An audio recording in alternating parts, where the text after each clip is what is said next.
Good morning. Good morning, everyone. How are you? Everyone had a good Sunday evening. Law and crime screen just came up for the husband burned murder trial. They stopped calling it. What am I doing? They stopped calling it the burn pile murder. Yeah, 95%. Eric, that's funny. Yeah, I'm done with it for now.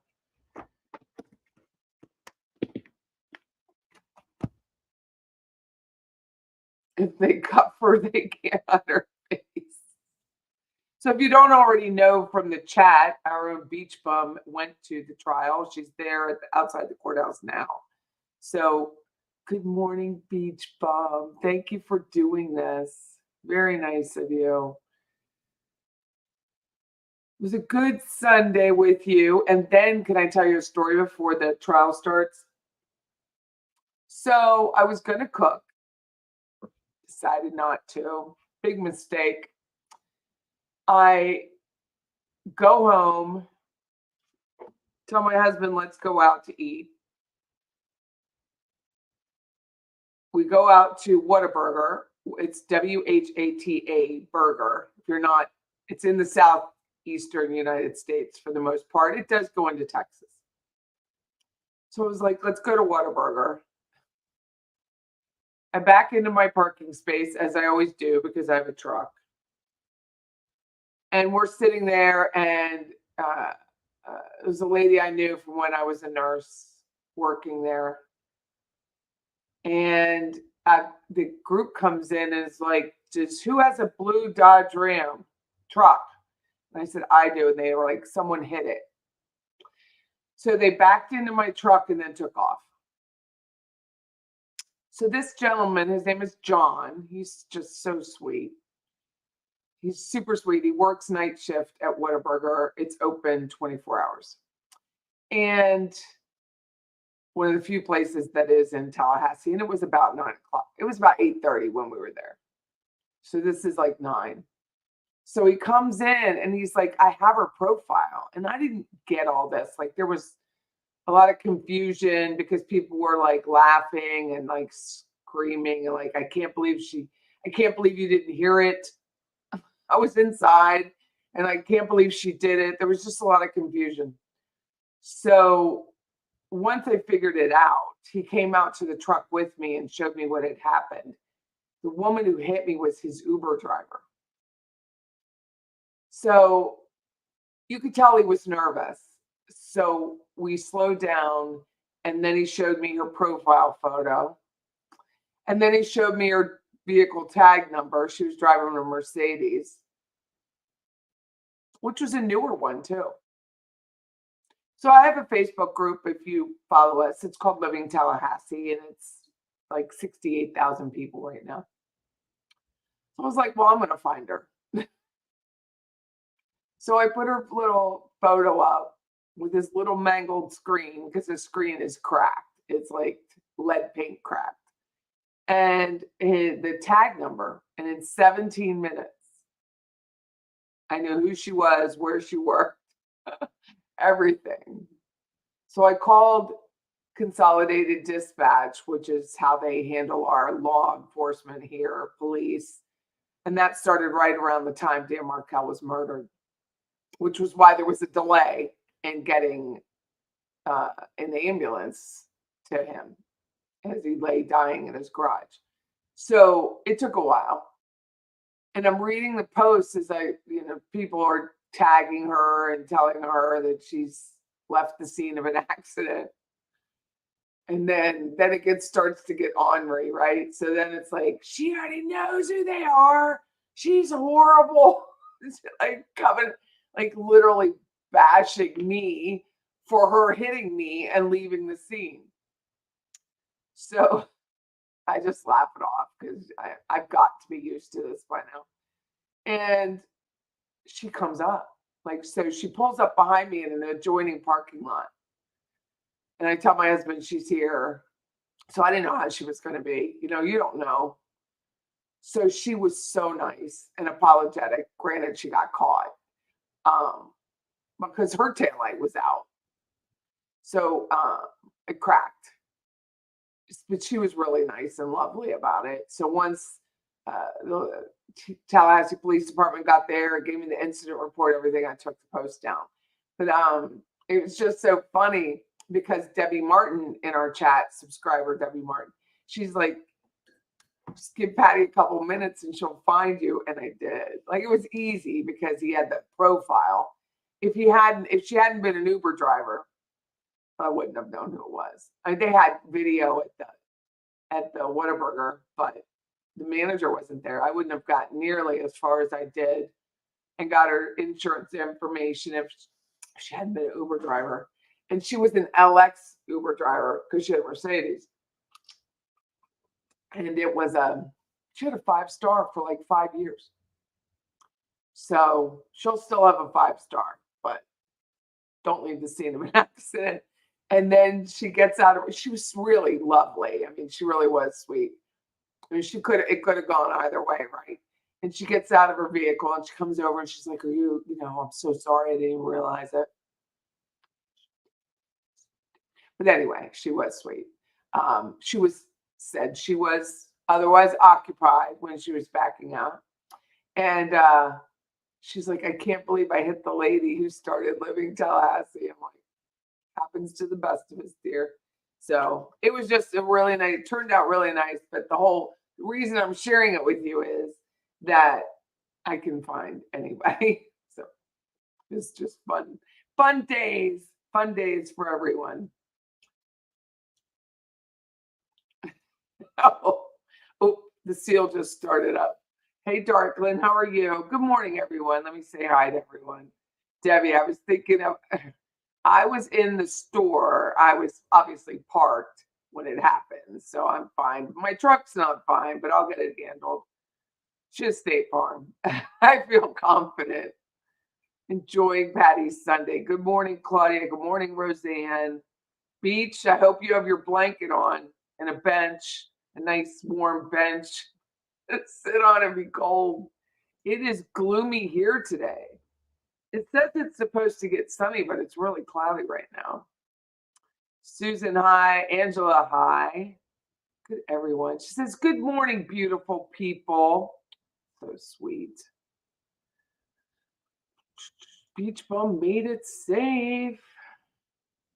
This is funny. If they cuff her, she can't hide her face. So the chat believes we're going to watch the Melody Farris trial. It's day 16. The state has rested. And so the defense is going to start their case. Yesterday, Sunday, I went over the list of possible witnesses. Amber Bruce, her daughter. Chad Bruce, her daughter-in-law. There's a forensic expert. There's a forensic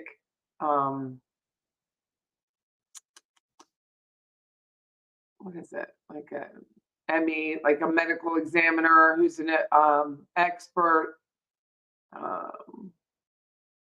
That's about it. That's about it that I think is significant. We'll say.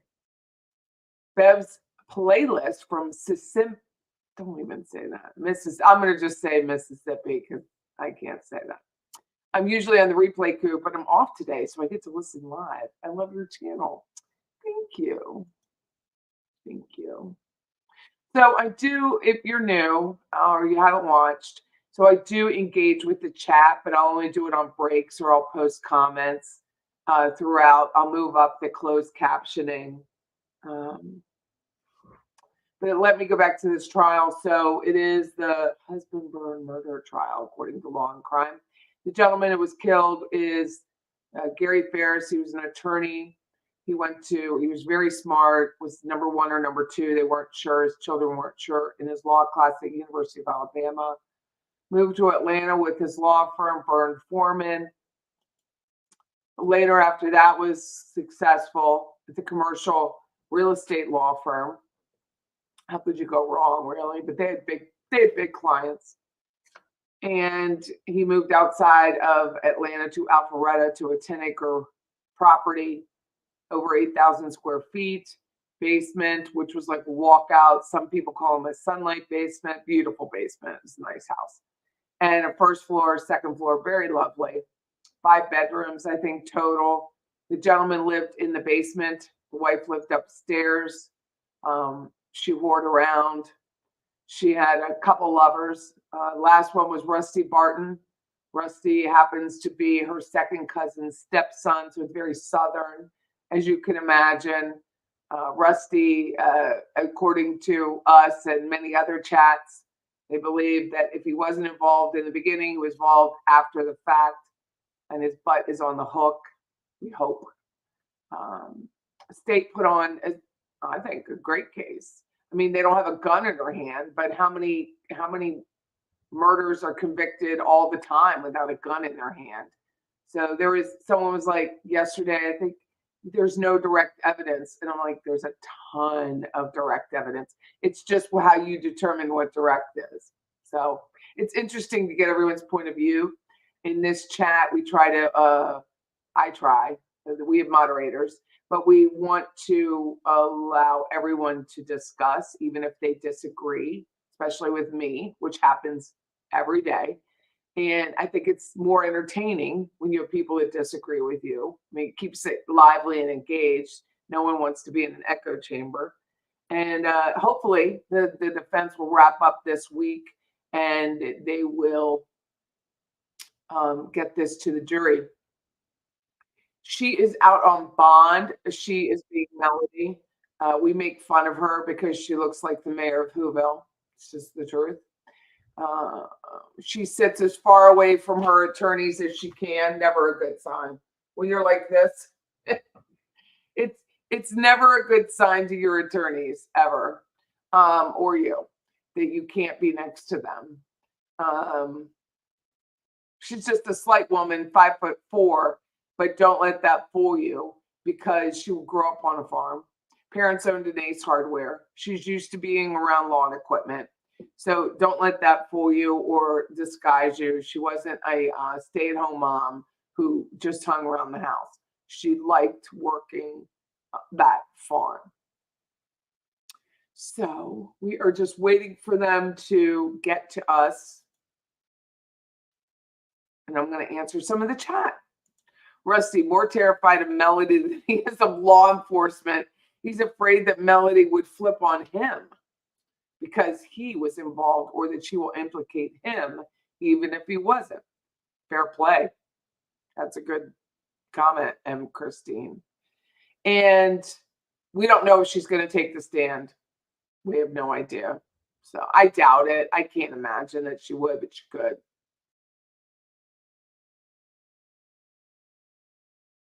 Her parents put him through law school. She has 4 kids before he graduated. Thanks, Debbie. Are we going to hear from MJ again today? I doubt it. Rosemary. Rosemary's asking, MJ is Martha Jane. That is the second cousin who's also the stepmother of Rusty Barton. She was a state witness late in the game, new discovered evidence. So she was a state witness last week, and then the defense put on their cross-examination, but I doubt they'll bring her back in. She was someone they couldn't control. I doubt it. Unless they, I just don't think it. Angela says Melody was the proverbial rumor mill and chief shit starter. That's funny. I do swear if you're new. I apologize in advance, but it's just the way I am. I mean, it's not the way I am. I wasn't born that way. I just choose to swear. Frenchie, I wonder if sitting so far away from her attorneys is her way from a distancing herself from the crime she committed. Yeah, she would rather be anywhere but there. I think so too. Yeah. Happy birthday, Arlene. Beach Bum saying happy birthday. Happy birthday. Very nice.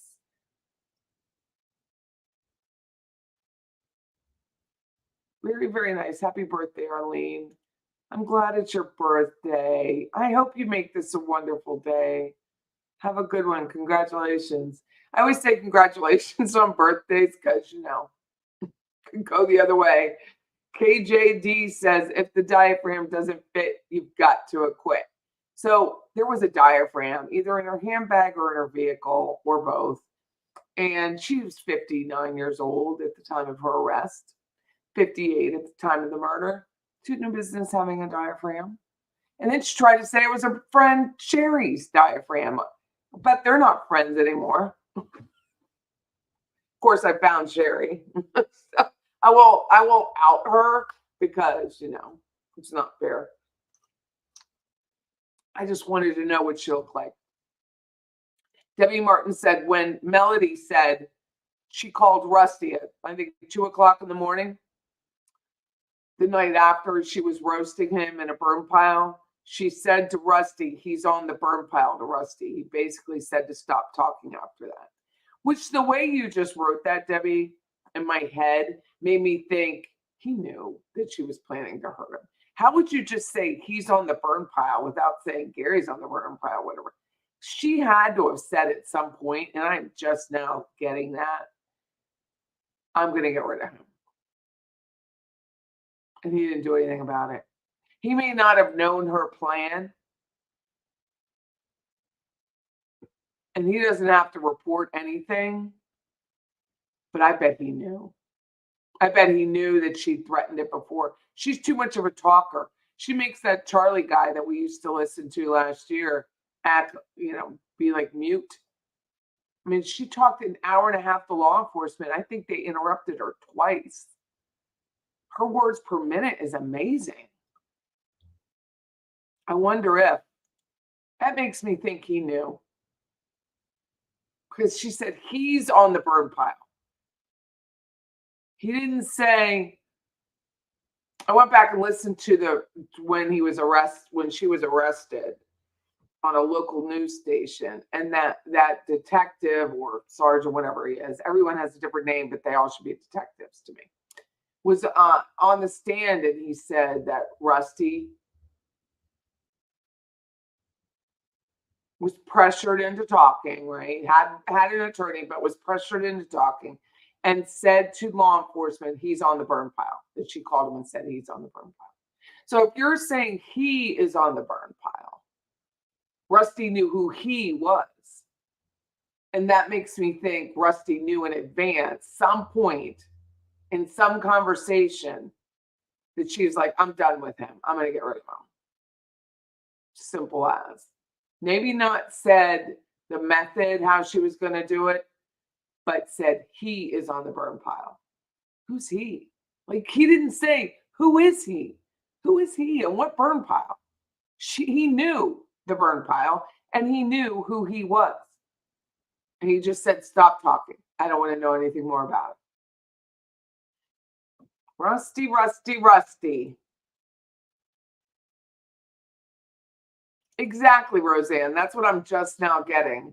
If she called me at 2 a.m. and said he's on the burn pile, I would ask what on earth she was talking about. But Rusty didn't ask, what on earth are you talking about? What did you do? He said, stop talking. Of course, Rusty knew. He was looking at wedding rings. Thumper, good morning, beautiful people. Back on track to watch this trial with all of you. Huge thank you to Patty Wilson. Patty's Playhouse, thank you. He knew she was a psycho, says Seagate. She is psycho. I think now, thank you, Debbie, for that, because now I'm convinced he had to have known. Just not, Gary's on the burn pile. No, he's on the burn pile. He's on the burn pile. He's on the burn pile. Yep. Who's he? What are you talking about? Why the hell are you calling me at 2 a.m.? None of that. No questions. Stop talking. The problem with Melly is her cell phone put her at the home when Gary was unalived and roasting on a burn pile. No one else's cell phone was there to put anyone else there when she did it and what she did. Exactly. I mean, roasting. He was a man over 300 pounds, ended up to be around 30 pounds. He's in the burn pile, not he was in the burn pile. Yeah. M. Christine said, I think she's been cheating on him throughout their marriage. She didn't just start in the middle age. Probably just stopped trying to hide it before she realized that she could cheat on him as Gary, without consequence. Christine Hale says, I'm surprised Sherry Cooper didn't testify for the prosecution. Do we think she'll testify for the defense? She is not on the list. She is not on the state's list or the defense's list. Beach Bum said it was heartbreaking outside before court. Family members, so I wouldn't overhear. Oh, I'm so sorry. It is heartbreaking. Have these victims. I mean, you're a victim. When you're a victim like this in a crime, it's forever. You just cannot believe it. And someone so close that you've known your whole, I mean, this guy was 58, so half of his life.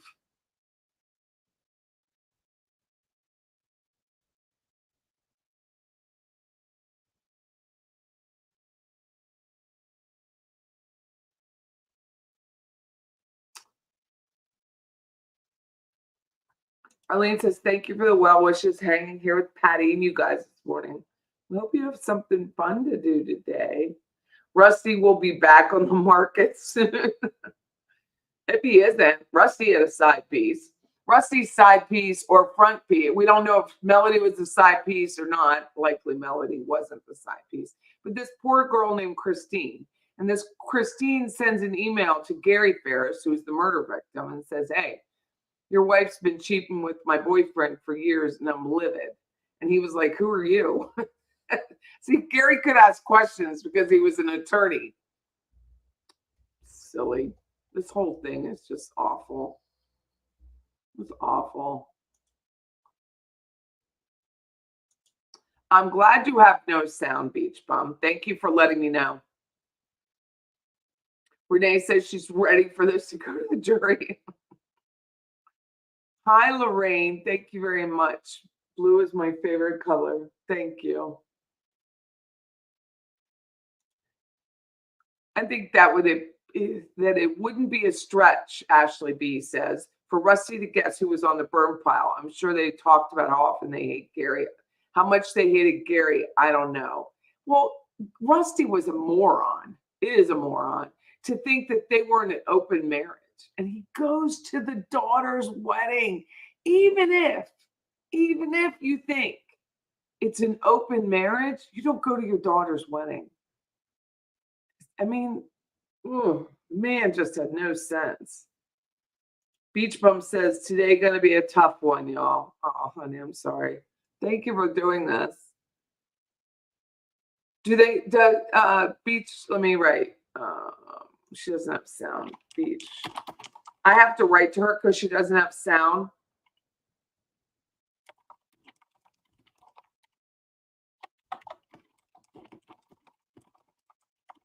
I'm asking her if she knows who the first witness is.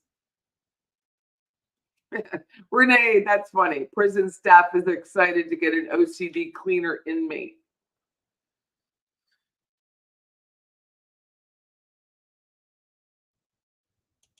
Such an evil way. Melanie knew she was losing control of Gary, says Angela. And when he refused to cancel the beach trip, that was the last straw that broke the camel's back, so to speak. Gary must be eliminated thoroughly. So there was a beach trip that Gary was paying for that his son wanted. His son, Chris. The son, Chris, wanted, I believe.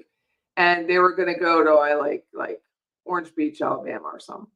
And Gary was paying for it. And Gary was happily paying for it. It wasn't like it was somebody had to literally tie his arm behind his back. That was bad choice of words. But it wasn't like someone had to like, Dad, don't go. I don't want to go. I don't want to go. He wanted to go. And he was trying to include Melody. And when she didn't want to go, then like he was murdered. Off topic, but if you heard an official deliberation time for Sarah Boone, I heard it was less than an hour. Because they ate. So funny. Sarah Boone, if you don't know, is Suitcase Sarah. What did I take a screenshot? Boozy Boone, someone called her. Boozy Boone.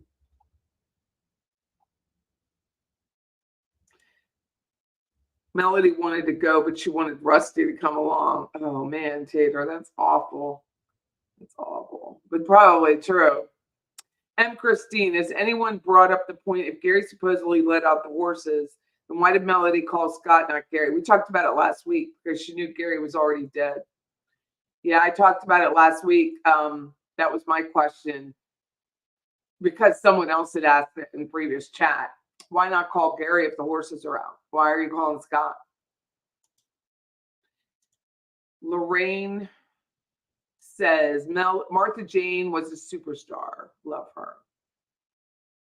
Sandra Postma. Hello, Patty and chat. Following this trial with you from the Netherlands. Welcome, welcome.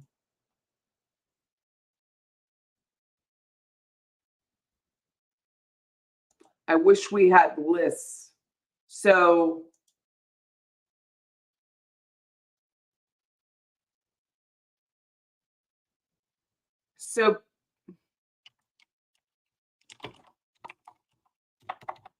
I'm going to email her the list.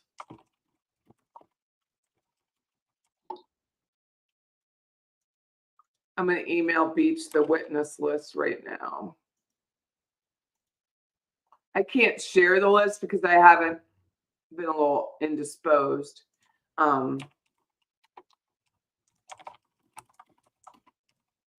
I'm going to send her the witness list for the defense so she can go over it.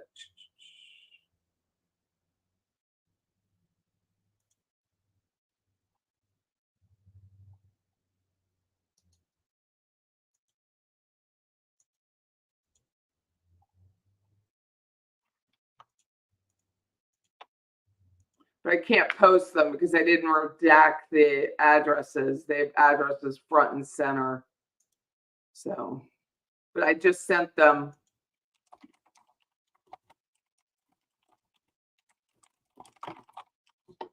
But it could be that it is Amanda first. That she's the first one. She's supposed to. She's the first one on the list for the defense. It seemed like record time for Sarah Boone deliberation. I don't even know that they needed to get out of their seat. Sarah Booze, I know. She's just a drunk. Here we go. Oh no, it's the exit sign now. Angela said, all that said in the previous, I do believe Melody planned to murder Gary, but was trying to figure out how. Rosemary said they had surveillance on the porch on Melody and Gary's home, but nowhere else. How convenient. She never used the front door to commit the crime. They didn't mention this. M. Christine, she's asking, do you know if law enforcement checked to see if she tried to call Gary? Did law enforcement confront her with that question? It's unknown.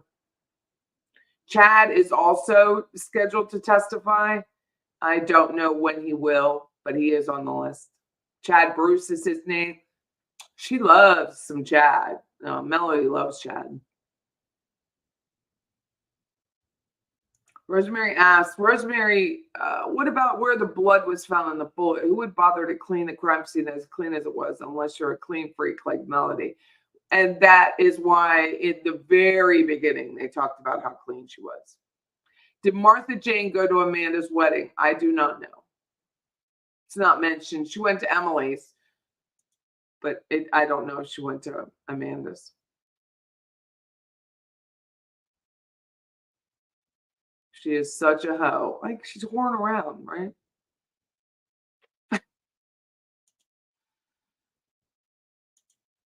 Renee says, this is going to be interesting, Chad and Amanda. Yes, it is.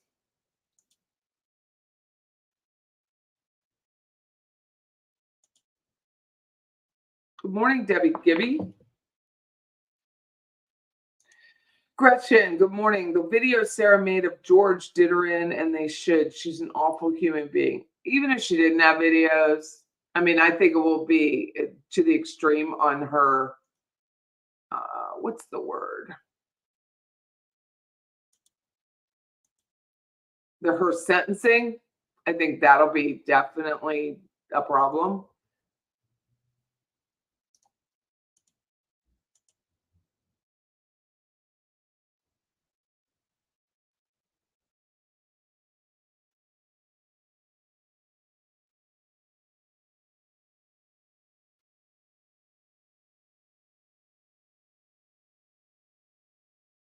Dang, one of my Eagles, oh, he's an ex-Eagles linebacker.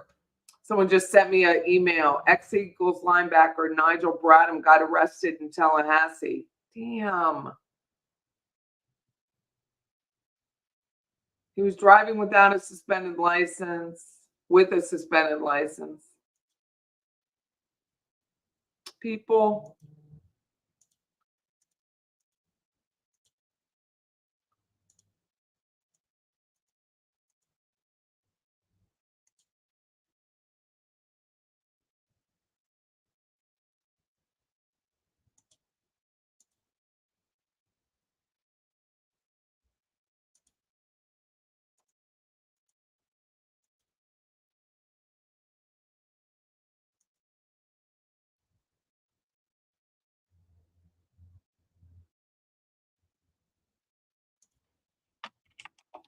So there's another gal from the chat going to the trial today. And she is, I'm going to forward this. And here we are.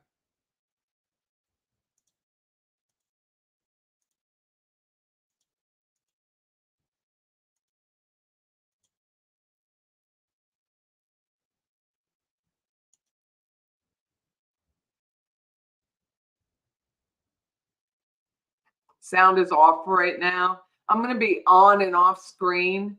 Obviously, I'll be paying attention to the chat, but I have to call about my vehicle. I don't know who this person is.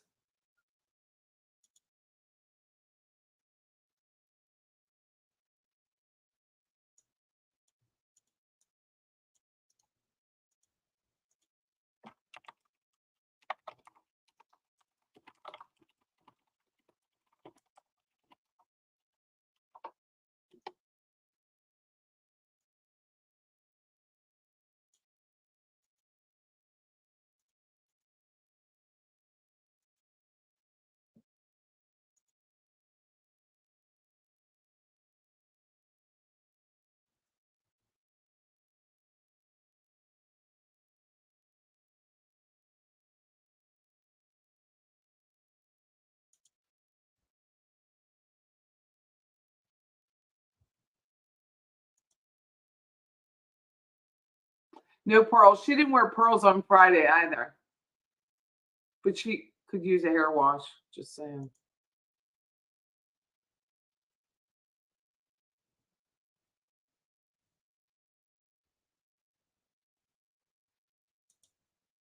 Melody is looking worse as the trial wears on. Person on the stand is already all teary. Ouch.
Y'all may have noticed while y'all were in the jury room, you may have peered out the window and watched the cars circle the parking lot all morning. There is no parking anywhere around. Tracy had to park across town because we have another jury trial week here, and we're going to probably lose our second jury room that y'all are using. They told us lunchtime, but I know they won't have a jury selected by lunchtime, so we'll use it for lunch, but then we may have to find another accommodations if we do lunch in later in the week, but we'll try to figure that out. The building is full. So anyway, that's a whole nother day and a half rant that I could go on. Anyway, with that, we'll skip that for now. All right, Mr. Weaver, go ahead and call your next witness. Thank you. We call Joanne Hill. Please raise your right hand. Do you so solemnly swear or affirm that in the matter pending before this court, you will tell the truth, the whole truth, and nothing but the truth, so help you God? I do. Right, lower your hand. Please state and spell your name for the record. My name is Joanne Hill, JoannNhill. All right, Ms. Hill, I want to briefly talk. I don't think this is going to be very long. I just want to discuss a email relationship or text message relationship that you were in with Gary Farris back in 2018. All right, could you tell me how that started, how you met him? In January of 2018, he gave me his business card and asked me to call him. Okay. And then I ran into him multiple times, but in March. Let me slow down. Okay. Where did y'all work? Were y'all in the same building? Yes, we worked in different law firms in the same building. Okay, and where was that? At Wells Fargo building at Atlantic Station. Okay. All right, so go back to the phone calls. And then he asked me to call him. I didn't call him. I ran into him in March, and he asked me to call him again. And eventually in May, I sent him an email. Okay, do you remember what that email said? Something to the effect that here's your elevator friend reaching out. Did he respond to you? Did he comment on did he call you pretty, things like that? Yes. Could you explain that to the jury? To the best of your memory. He would pass me and then text me later on and say that he saw me and I looked good. Okay. So did you believe that Gary was attempting to start a relationship with you? Possibly, Possibly, or just get to know me. Okay. There was some discussion, was there not? I believe you told Detective Kuykendall that you would have pursued a relationship, but I think you kept using these words, extenuating circumstances. Mm-hmm. What did that mean? I thought maybe if they were separated, or maybe if he had a wife that was terminal in a hospital type thing. Okay. What did he tell you? Well, when that conversation took place about him being married, the doors opened.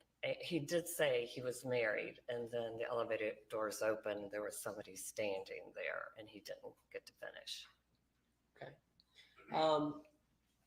Did he wear a wedding ring? No. Okay. So you had no idea he was married? Right. So my question is that did he hold himself out like he was married or not? It's hard to tell through the brief times we would run into each other on the elevator or in the lobby. Okay. And earlier he asked you to send him some pictures of yourself. No. Okay. But he did call you pretty in messages and emails, yes? Yes. Okay. And you guys were continually talking from January of 2018 all the way to his death? By running into each other. Text messages didn't start until May. I was sort of avoiding that because he was married. I had found out 2 different times he was married, once in March, and then so I wasn't pursuing that, but we would casually run into each other from time to time. Would y'all take smoke breaks together? No. Okay. Did you know his paralegal, Angela Phillips? I knew who she was. Okay. Do you ever remember telling her that Gary was cute? No, I've never talked to her.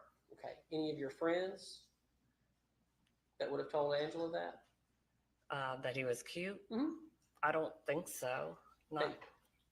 Did you tell any of your other friends that you were trying to pursue a relationship with Gary? No. I mean, I was interested in if he was married or not. Okay. 1 second, Your Honor.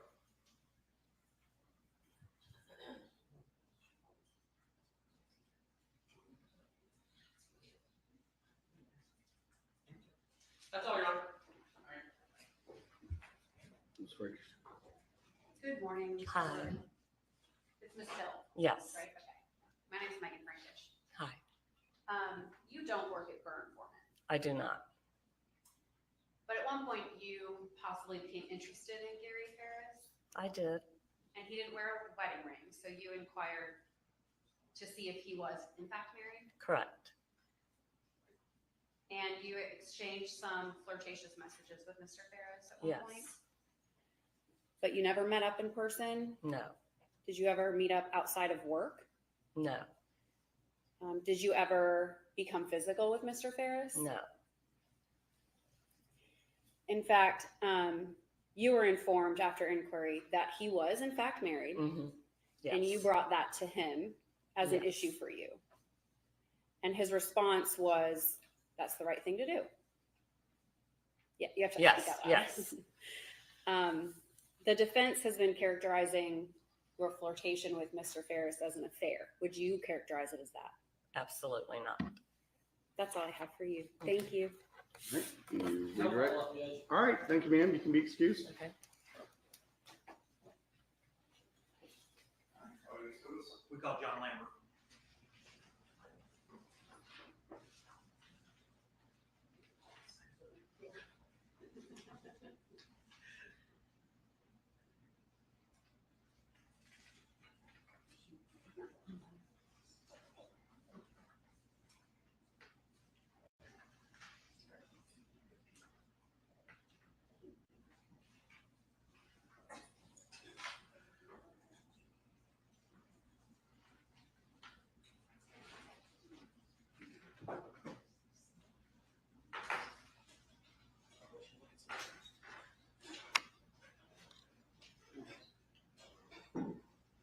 If you just don't walk up. Right up there. Just stand before you sit down. Sorry. Sir, raise your right hand. You swear in affirm any testimony you give before this court will be the truth, the whole truth, and nothing but the truth, so help you God? I do. All right, have a seat. And when you get comfortable, state your name for the record. John Lambert. And Mr. Lambert, what do you do? I work for a home automation, low voltage contractor, do smart home technology. How long have you done that for? Probably 20 years. Where's it located out of? Current company is located in Atlanta. Okay. Where do you live? I live in Forsyth County and Cumming. Okay. Do you ever do security installs and things Yes. such as that in Cherokee County? Yes, sir. Are you aware of the property 2155 Purcell Lane? Yes, we didn't do the original install. We've only serviced it, but yes, I'm familiar with the property. When did you start servicing that property? I know it was a long time ago, so best. Yeah, maybe 2012-ish, best guess. Okay, so presumably around the time they bought the property, to the best of your knowledge. Yeah, it's been a few years. Did you service that property around 2017? Yeah, sometime around the end of 2016, 2017. Did you ever have any interaction with Gary Farris? Yes. How about Scott Farris? If that's his youngest son, I don't know the family very well. I know the last visit I was there, his one son was just back from the service, came back from the military. If that's Scott, You don't know a name? I don't know. I don't know any names. Okay, so we'll just clear that up a little bit. Yeah. You're aware there is a son who was in the service and he was the youngest son. Correct. Okay. Did this person, this youngest son, did they live on the property? I think he was above the barn or something on the property. Okay. Did you ever have any interaction with him? That one visit, yeah. Okay, well, we'll go ahead and just jump in real quick.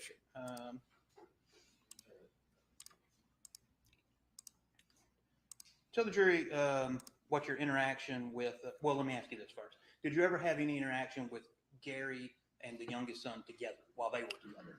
Yeah, that one time on the last visit I was at the house. All right.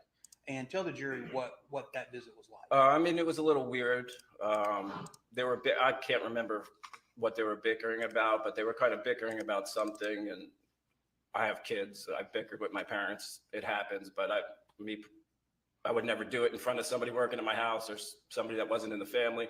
So I just thought that was weird. That's all. All right. Do you recall any statements that the other son made? Not word for word, not exactly, but it was something like he couldn't wait for them to go, both of them to go, so he can just have that property to himself. Something to that effect. Again, it was over 6-7 years ago. So, Did this interaction between Gary and the youngest son, did it cause you any concern? It felt weird. I just thought it was a little bit weird. At the time, no, but and then after I heard the news, it made me think of it, and that's when I reached out to a friend to say, hey, just have the detective call me, so I could just say say my last interaction with him. So after you initially heard about there being a death on the property, you had made some type of contact to law enforcement? Yes. Okay. And were you ever interviewed by law enforcement? It was over the phone, quick phone call. I believe that was it. Was it one of the Cherokee County deputies? Yeah. Do you know? Okay. Yeah, I don't remember his name, but it was one of the Cherokee detectives. Okay. And you also told the deputy something about hearing gunshots. Correct. Okay. Can you tell the jury about that? Yeah, it was, I guess it was July 3rd, 2018. And I don't remember if it was 9 or 10. It was a little bit later, 9 or 10 o'clock. It wasn't fireworks. It was just a couple gunshots. Weird at the time. I would say maybe 10 o'clock, 9 o'clock. I don't remember exactly. Okay, that's perfectly fine. But now, where were you staying at when you heard these gunshots? I was at my ex-girlfriend's house, which is about a mile away from the Farris's house. All right. And did those gunshots that you heard cause you any concern to contact law enforcement? At the time, no. It's North Cherokee County. You hear gunshots once in a while. In Forsyth County, you hear gunshots once in a while. Just that close to that late at night was just a little weird. But at the time, no. Okay. And did you also hear any fireworks about that time? Not around the same time, but that night, I'm sure either earlier or later that night there was fireworks. And going back to when you were at the residence, did you ever see any type of odd behavior between Gary and Melody Farris? Not that I could recall. I think I maybe saw Melody once or twice in all the visits over there, and nothing that I could. Okay. So the only interaction between any of the family members that you saw that gave you any concern was between Gary and Scott? I just thought I had a weird feeling from it. That's all. But, okay. No further questions, Judge. Thank you, Your Honor. Police Court. Mr. Lambert, how are you this morning? I'm good. Yourself? Pretty good. You don't want to be here, do you? I don't think anybody does, but Yeah. Never thought you'd come in and be testifying in a murder case, would you? no. I mean, when I talked to the detective in 2018, that's the last I'm not a big person on the news. I had no idea until I got subpoenaed a few weeks ago and totally forgot about it. Right. Well, you agree with me that you just had a gut feeling something was just not right, so that's why you contacted law enforcement? Well, between hearing the gunshots and the interaction I had the year before, and it being in Gary Farris, was limited interactions, only services, maybe 4 or 5 times been to his house to services. So, but he was always a nice, genuine, great guy. Right. You just want to give law enforcement any information that you had, right? Yeah.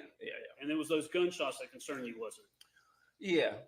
It was unusual. It was unusual that night, and you were you were a little north. You were staying in a home a little north of the Purcell Lane, Scott and Gary's residence. Correct. And Scott's who we're talking about, the son that was there. I don't know the family members' names. The youngest son that just Yeah, got the back one from lived there, right? Worked on the property. Yeah, that's Scott. Yeah. Tall guy. Yeah, tall. Yeah, and you agree with me that they were not about to get in a fist fight or anything like that. No. In fact, I think when I asked you on a scale of 1 to 10, 10 being fisticuffs, 1 being nothing, you said it was around a 1. Yeah, I mean, parents bicker with kids. The only thing that I just felt weird doing it in front of. Right. First time meet me doing it. Like if I argue with my kids, it would be with my kids and nobody else in front. Not I mean, you're not saying that. No, but yeah, it was just. You agree with the parents and children argue, right? Of course, yeah. And sometimes we argue with our parents in situations where we may not want to. We go back on and look and say, well, maybe I shouldn't have said that with other people around. Of course, like yeah. But you never felt like Scott was threatening his dad or anything, did you? No. Never felt like it was a violent incident or anything like that, right? No. It's just when you knew that there was a murder on the property with Gary, and you knew what you knew, and then you heard those shots, you felt like you should just contact law enforcement, right? That's it. It's just maybe think back to that last visit there, which I hadn't even thought about until I heard the news, and say, hey, let me just at least, fair enough. Say Now, those gunshots, that was Tuesday, July 3rd, 2018, around, I think it was 9 or 10 o'clock. Sometime around then, yeah. And it was 3, 4 shots. You remember how shots you heard? I It was a couple. If I have it written down when I talked to the detective back then, yeah, it's over, 6 years. I don't recall now exactly what it was. If it was written down on whatever I spoke to the detective back then, pretty sure it was a couple, maybe two. I don't remember for sure. But it was such a time of night that was odd that gunshots were being fired then, right? Yeah. I mean, it wasn't hunting time or shooting time or anything like that, right? Yeah, and I don't know what shooting time is or when hunting season is, but Cherokee County, Forsyth County, you hear gunshots once in a while. But not when it's night. Not when I'm laying in bed at night. It was a little late. You agree with me? It was those gunshots that gave you concern that you called law enforcement. Yeah, but once I heard that they found Gary, that's when I wanted to say, hey, I heard gunshots at night. I wanted to talk to somebody, just let them know I did hear gunshots that night. No, thanks for doing that. We appreciate it. Have a nice day, okay? Thank you. Two follow-up questions. All right. Mr. Lambert, to the best of your ability, can you recall to the jury what you remember Scott saying? I can't tell you what they were arguing about, whether it was taking care of the property. I really don't remember, but he said something to the effect that, when his parents go, can't wait to just take over the place. Something to that effect. Again, Not a quote. I'm trying. Yeah, it was something to that effect, but I can't remember exactly from 6 years ago what was said. I completely understand. Last thing is, when you heard these supposed gunshots on July 3rd, were you, first, how far away is your residence approximately? About a mile. Okay. Were you inside or outside of the home? Inside, and it's an older home that was built in like the 20s, which doesn't have much insulation and with old windows. It was an older home, so there wasn't. Yeah, that's all. You hear every noise in the house. Okay. From outside. No problem, but you were inside. Yes, sir. Okay. No further questions, sir. All right, you can be excused. Thank you, sir. All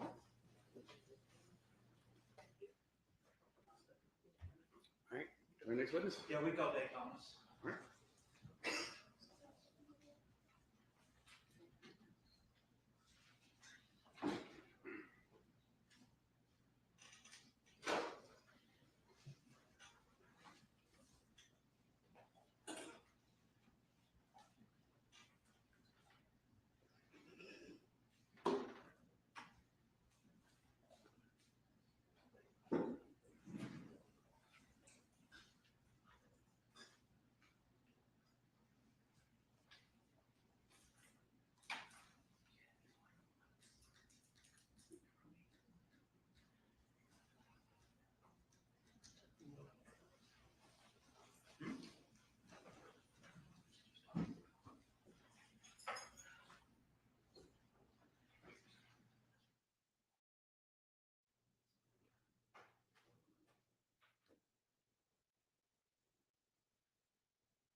No, keep it going. Just before you sit down, just look at me. Okay. Don't sit down. Raise your hand. You swear to affirm the testimony you give before the court be the truth, the whole truth, and nothing but the truth, so help you God? I do. Yeah, put your hand down. Go ahead and you can have a seat. State your name for the record. David Thomas. All right. What do you do, Mr. Thomas? I currently work for a food distribution company here in the Atlanta area. Also own my own company. Okay. Do you know Ms. Farris? I do. How do you know her? Through a close friend, Alan. That Alan? Yes. Okay. And when did you meet Ms. Farris? I met her, I think it was in the end of October, November of 2018. And you're aware of Gary Farris's death? I am. All right. How much did you interact with Melody after you met her in, what did you say, October? At the end of October, the beginning of November. Okay. In 2018? Yes. All right. How was Melody at that point in time? As far as your first question, interaction, over a number of months after I first met her, we became really close as far as friends is concerned. And when I met her, she was at Alan's house and I was renting a downstairs apartment at Alan's house. So I could tell upon the first time I ever met her that she was very depressed. And the interaction I had with her was that she was like, you know, this lady needs a friend. She needs somebody to talk to. She needs some hope. I didn't know the real details of her husband's passing, other than the fact that he'd been, you know, found in a burn pile, and that was about it. And at that point in time, did you and Melody become friends? Yes, we became friends. I slipped a note in her, inside of her open purse with my phone number, and I asked her to give me a call because at that time it was approaching Christmas time, and my friend Alan was fighting stage 4 pancreatic cancer, and I wanted to talk to Melody about that. And what I decided to do at that time, and it was my decision, is that I wanted to throw a Christmas party for Alan because I felt that Alan was extremely depressed. He'd already been through one surgery, was about to go to another surgery. He was on chemo, and basically Alan was at death's door. Was Melody, I gotta break you up a little bit. Did you ask Melody to help you plan this Christmas party? I did, and the reason I did that is because I didn't want to celebrate Christmas anymore. My dad died Christmas Day a few years earlier, and unfortunately, my mom also died at Christmas a few years later during the COVID crisis. But anyway, I asked Melody if she would be willing to help me because I started thinking, okay, you've got 3 depressed people, Alan, myself, and Melody. And I said, Christmas is a time of joy. It's a time of celebration. And I wanted to get her to be involved. I wanted to give her some hope. I wanted to try to make her smile. And we both had one common goal. And that common goal was to lift the spirits of our friend, Alan. What did y'all end up doing then, having the Christmas party? We had the Christmas party. But Melody helped me to orchestrate it, to decorate the house. And basically we had Alan to go away from the house. We had the neighbors and the family members to come over and decorate the entire house, including moving in a baby grand piano, having a Broadway star to come down the staircase inside, and having a band inside the house to play for the Christmas party. You know, I really blew it out. I didn't have a lot of money, but I did everything I could to try to surprise my friend. Okay. And I'm assuming that you funded this Christmas party. I funded this, yes. Okay. And, you know, it was Melody that stopped me from putting the nativity scene out front because she did have a mule and some goats, and I decided that may be taking it too far. But anyway, she was a great help to me. It did help her to come out of her shell a little bit, and it lifted her spirits, but it also surprised and lifted the spirits of our friend. And Did y'all remain friends after the Christmas party? yes, we did. Was there ever, because you had mentioned the baby piano, do you play the piano? I do. Was there ever an instance where you had to have Melody help you try to move a piano? Yes. I'm a classically trained musician, and she helped me and the neighbors to move it into Alan's house. And then after the Christmas party was over, I think it was sometime in January, maybe the beginning of February, I needed to move the piano out of his house because he was trying to get ready to sell his house at that time. And I had no place to put the piano. I was also engaged to be married at that time, and I didn't know exactly where I was going to be living. I did not want to put the piano in just any rental unit in town. Melody said, well, why don't you just put it in my garage until you can figure out what to do with it. Did you in fact move the piano into her garage? I did move the piano into her garage. I borrowed a farm trailer that she had and moved it out to her farm. Alan could not help us unload it, and it was just me and Melody and Alan had just had surgery. So Melody and I were trying to get the piano off the trailer, and the trailer has, if I remember right, kind of a wire mesh on it like some of the rental trailers have. And it almost turned over, and she really had a hard time lifting it. I had a hard time lifting it, but we were able to finally get it off. And the piano weighs 400 or 500 pounds. So we were able to get it off and get it situated in her garage. Okay. And that was mainly with your help? My help. She helped to balance it, but it almost turned over because of how I had it on the rollers. And with a baby grand piano, you move it on its side with the legs off of it. There's a certain way to move these things, but it's a lot of weight. And you rolled it? And I rolled it, yes. Okay. Are you familiar with Melody's children? Say that again. Do you know Melody's children? I have met them, yes. Okay. Which ones have you met?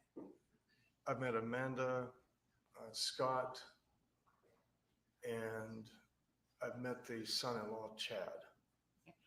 When you were moving the piano into Melody's garage, did Scott come over? Yes. Okay. What happened with that? We had moved the piano. I had backed the trailer up to the front of the garage, and we moved the piano into the garage. And I was getting ready to leave, and I had disconnected the trailer from my car. And then out of the blue, Scott comes from the barn area where he was living, and he rushes up the road and he comes toward me. And I had never met him. I did not know who he was.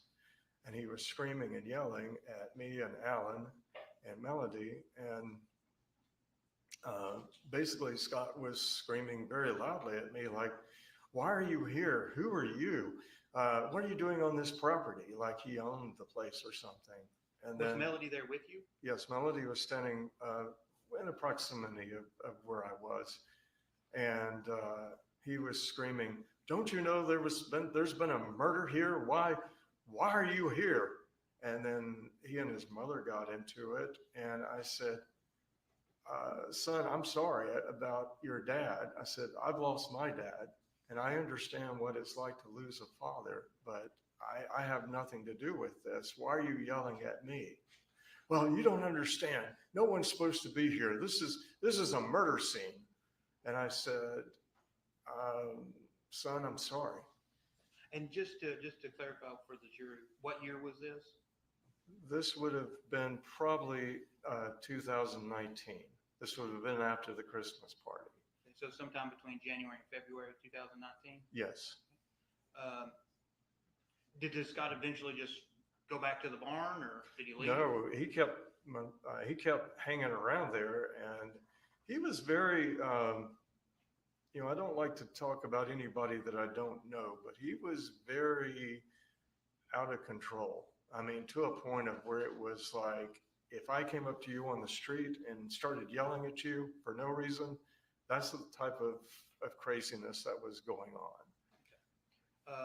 Okay. Was that your first time at Melody's house at 2155 Purcell?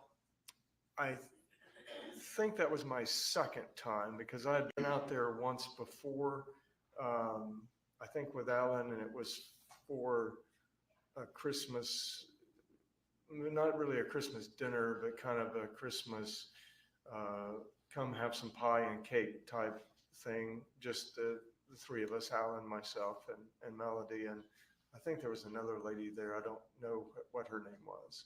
Did you ever have to help take care of the farm, feed the animals, or anything like that for Melody? I did, but I want to say one other thing about the Scott situation, if I may. Okay. So when I got ready to leave, Alan was in his vehicle, I was in my vehicle. We got ready to leave the property. Scott followed me for 3.5 to 4 miles at a very high speed, and I couldn't understand why. And it made me upset and nervous, and I thought, why is this dude following me? What, I haven't done anything.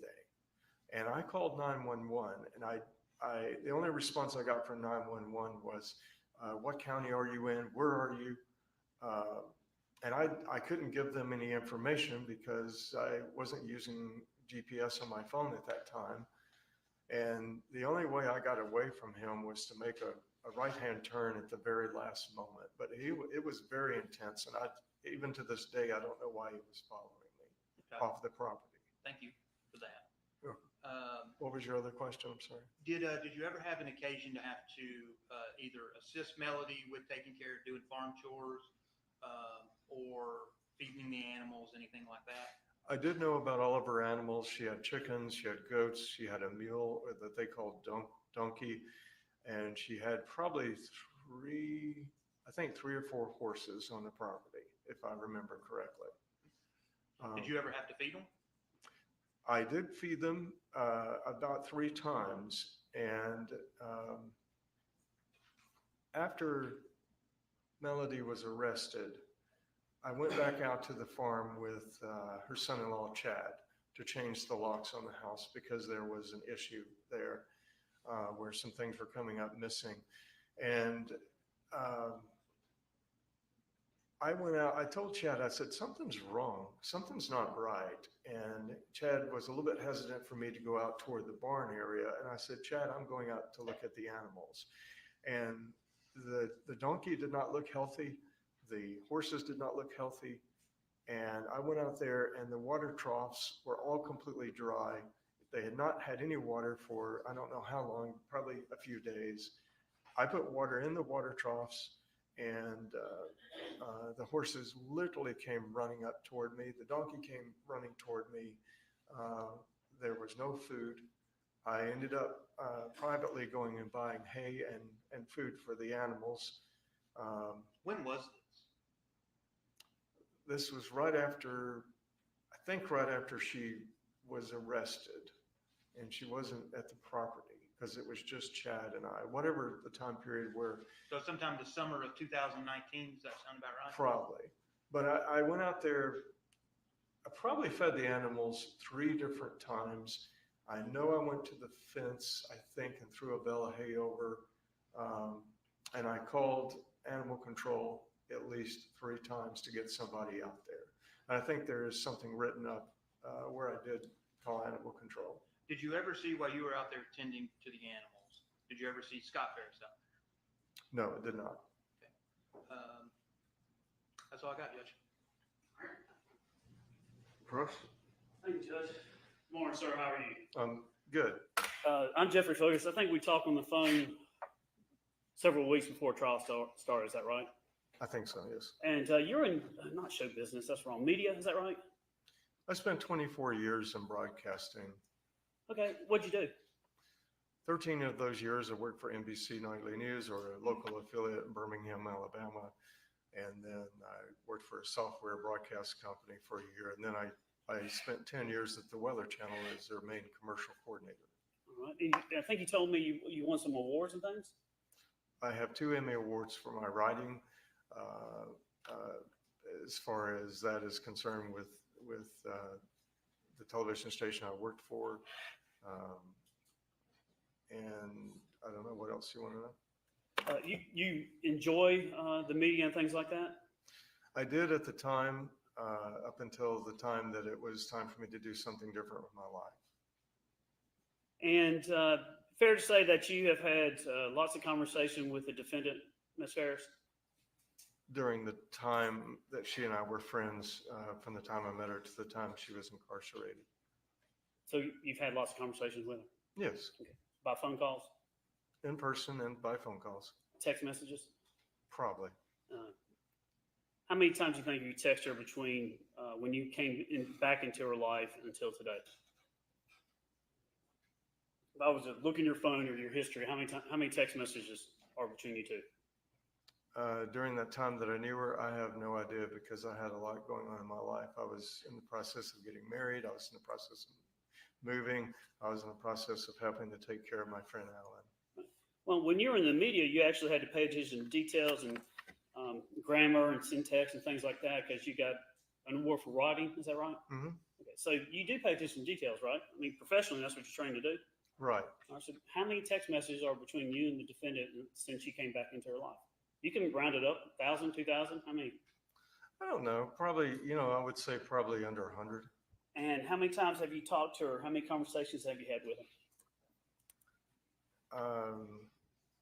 It just depends as far as, I'm trying to remember because it's been, 6 or 7 years ago. It's a long time ago.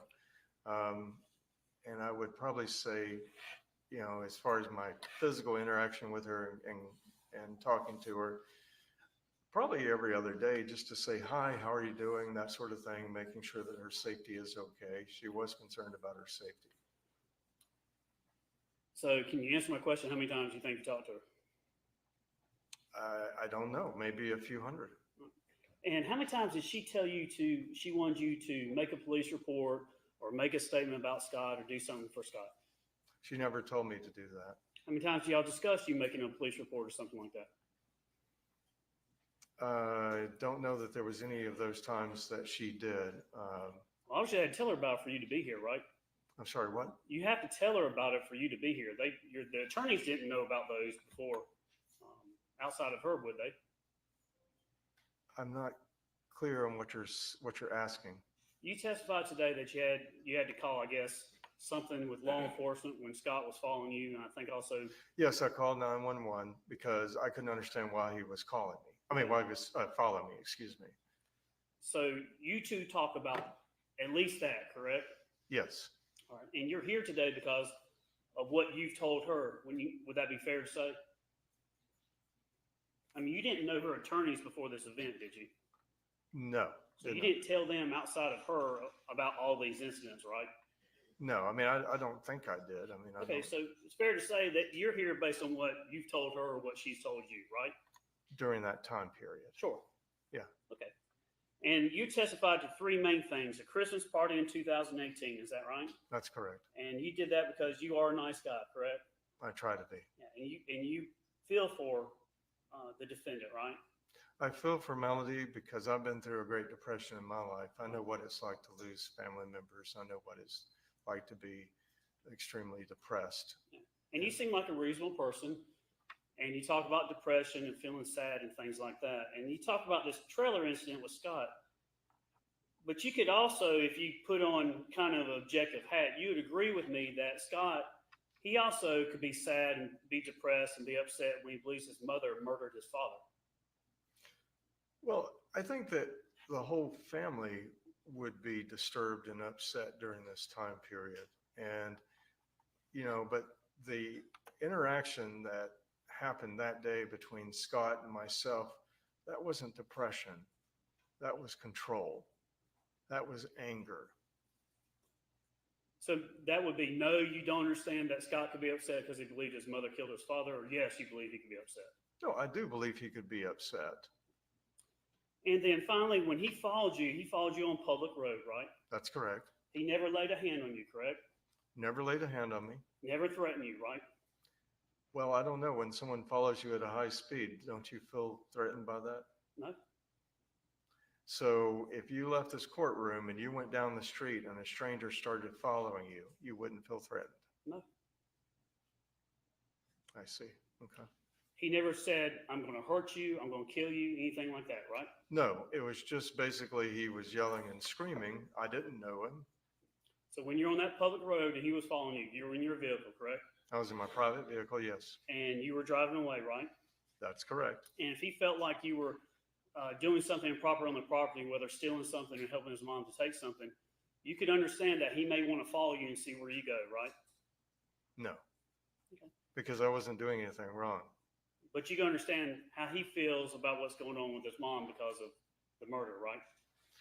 No, because I will say this, after that interaction and seeing how he was acting, it was very close to being violent that day. And I felt threatened as far as that arena is concerned. And anytime you leave a situation like that where someone's yelling and screaming, you don't know what they're capable of doing. You don't know what they're going to do. That's why I called 911. And that's based on how you felt, right? Yes, that's how I felt. And you're basically saying that you were scared of Scott. Is that fair? At that moment, yes. So let me get this straight. You thought Scott was violent, and Scott was out of control, and he was very upset. But yet you went back to the property not once, not twice, but 3 times by yourself when Scott could be there? No, it was not by myself. I always had somebody with me. I would never go on the property by myself. You're so concerned with him that you went back and fed the animals when he could possibly be there? I always had a family member or somebody with me because I'm smart enough to know that you don't go on private property without somebody's okay or without a family member or a police officer or somebody. My concern was for those animals. Those animals were not being taken care of during that time period. I grew up on a farm with my grandparents in the summertime, and I understand what horses go through. I know they can get colic. I understand when an animal looks hungry and acts different, they're hungry. And you probably have pets. I have pets, and your pets are going to come to you when they're hungry. Those animals during that time period, whatever he was doing, wherever he was, were not being fed. That's your opinion. That is my opinion. And when you have an animal to run up to you begging for water and food, yes. Nothing more. This one follow-up Yeah, question. go ahead. Mr. Thomas, have you spoken to Melody since she was arrested? I went to the jail to see her a few times. Okay, let me break it down a little bit. Have you talked to her any in 2024, either on the phone or in person? No. 2023? No. 2022? I don't know what year she was in jail, or she would have been in jail. What was it? The year 2019. Maybe I spoke to her in 2020. Okay. I had a lot going on. My mom died in 2020, so there was a lot of. I don't know the time period during that. But you haven't talked to her recently No. or any relevant portion before this trial? No. Okay. No further questions, Judge. Have you talked to Alan sitting right there recently?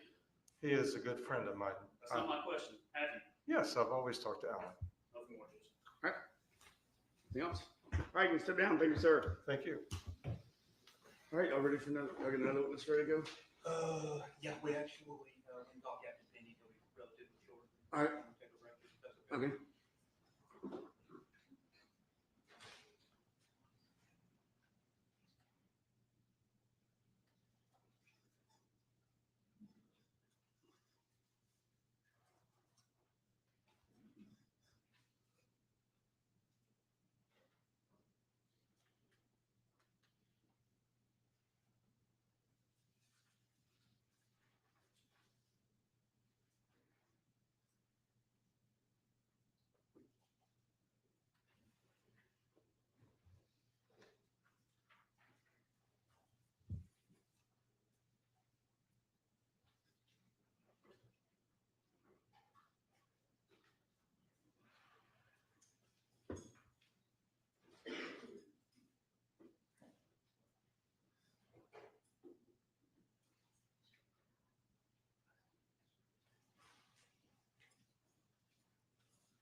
Please sit down, raise your right hand.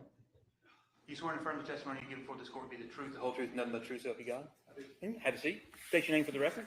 Thomas Pinion. All right, and what do you do, Mr. Pinion? I'm the Chief Deputy for the Cherokee Sheriff's Office. Okay, and how long have you been in law enforcement? 30 years. all but Cherokee? Yes, sir. 30 years. So you started in what, 1990? 1994. Under Sheriff Garrison? Yes, sir. All right. Are you post certified? I am. How long have you been post certified? Since September of 1994. All right. What were back in 2018? I'm just going to jump ahead. So you know what you're doing, right? Yes, You've been a cop a long time. All righty. What do you do right now as chief deputy? I'm responsible for the day-to-day operations of the entire sheriff's office. Okay. How about in 2018 when you were a captain?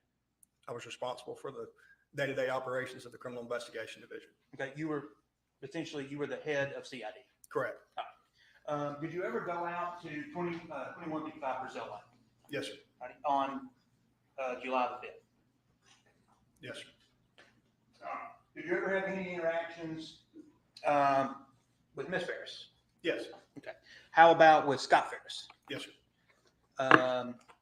And when did you get there?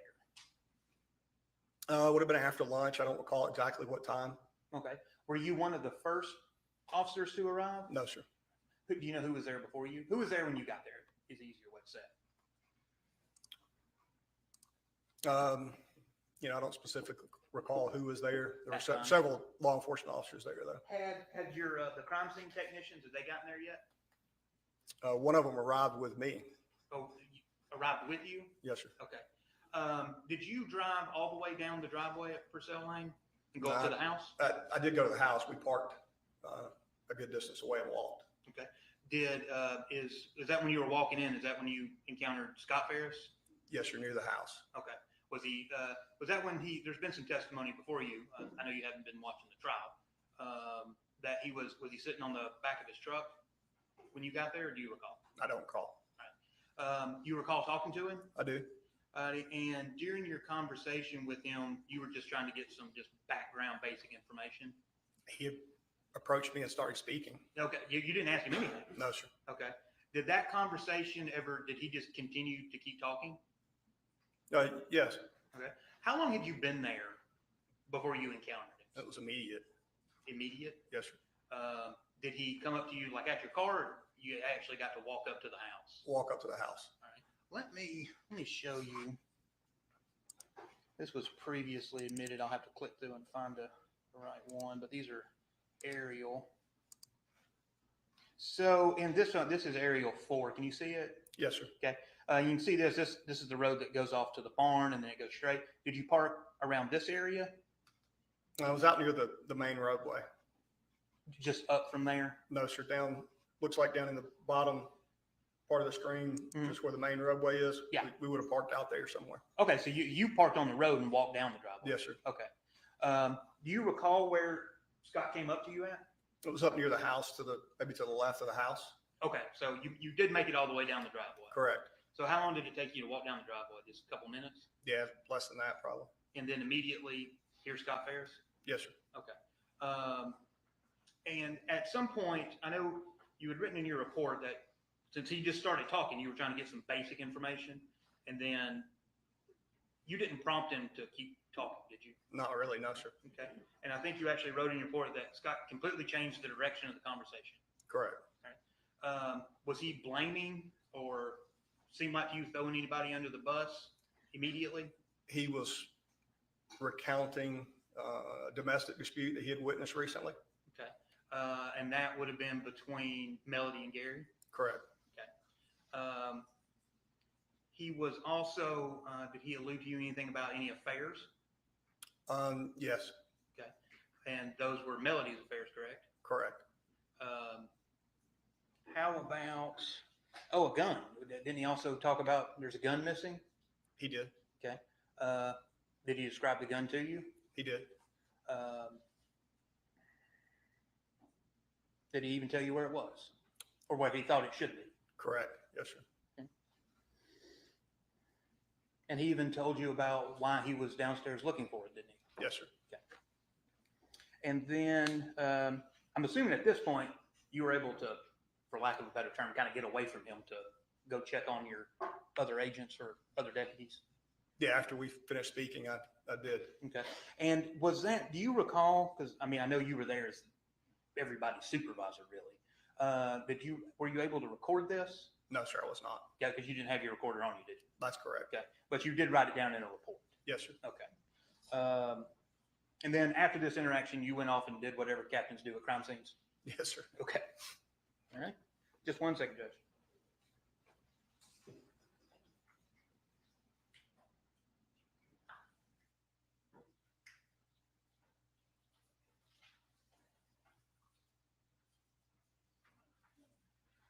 Just a couple of quick things. With you being the head of CID, would you be the person in charge, for example, if y'all wanted to call in the GBI to investigate this case or any case? Yes, sir. That's part of my responsibilities. Okay. Why did you not contact the GBI to investigate this? We've got very competent detectives, crime scene technicians, and you know, we typically do not do that in a homicide case Y'all or investigated any death case. And you investigated in-house?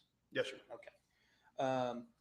Have you gone back and looked over like all the reports and the things that were done and not done in this case?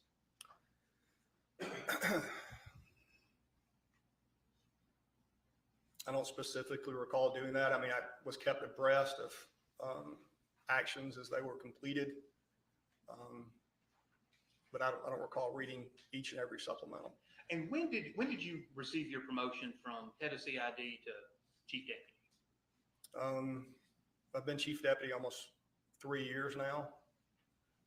So it would have been about 5 years ago. So Okay. Started away from criminal investigations. Okay, so shortly after this investigation began, you went off to do other things with the sheriff's office. Correct. Okay, so you were kind of out of it at that point. Yes, sir.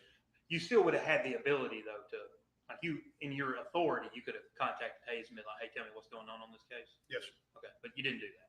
No, sir. Okay. Are you aware of all of the things in this case that weren't gathered and weren't tested? No, sir. Okay.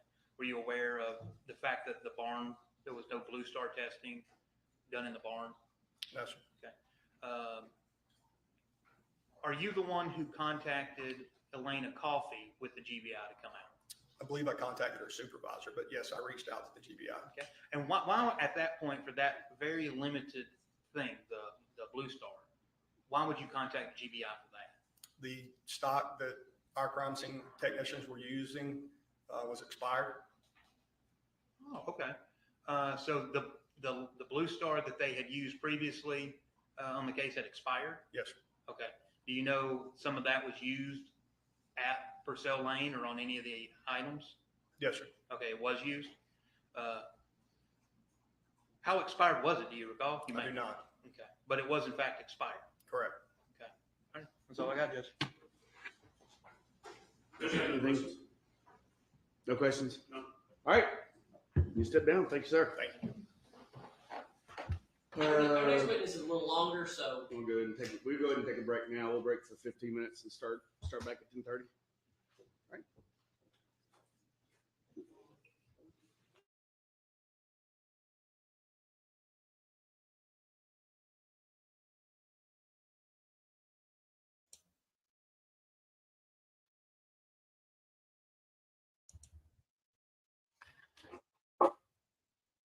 Anybody know what a Georgia prison's like?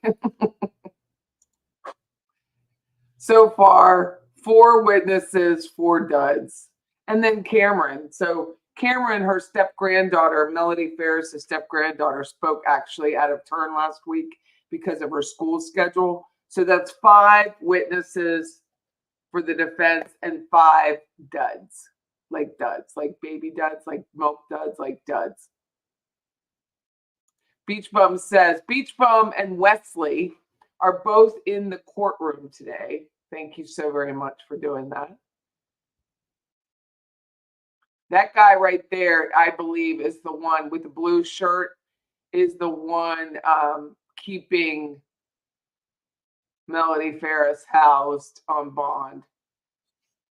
Beach Bum says she's so removed, just like zoning out, like just zoning in on her witnesses. She doesn't even have any witnesses.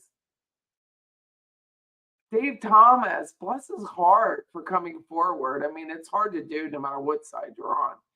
But my God, that was horrible. She helped me move a piano. I got to go back to it.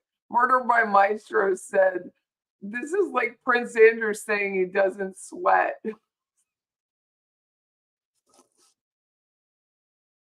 Oh, it's funny. Roseanne says, I don't blame Scott with the parade of men Melody has had. He may have thought that he was moving in. It's upsetting on his dad's property. I agree.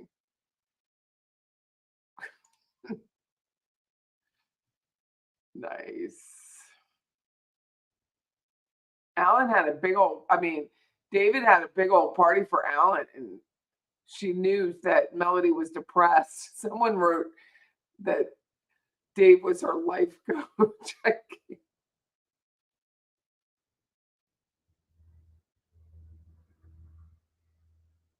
Beach Bum says there's very little interaction between Melody and the defense, wonder what the jury thinks, but she is well hidden from most of them on purpose, I'm sure.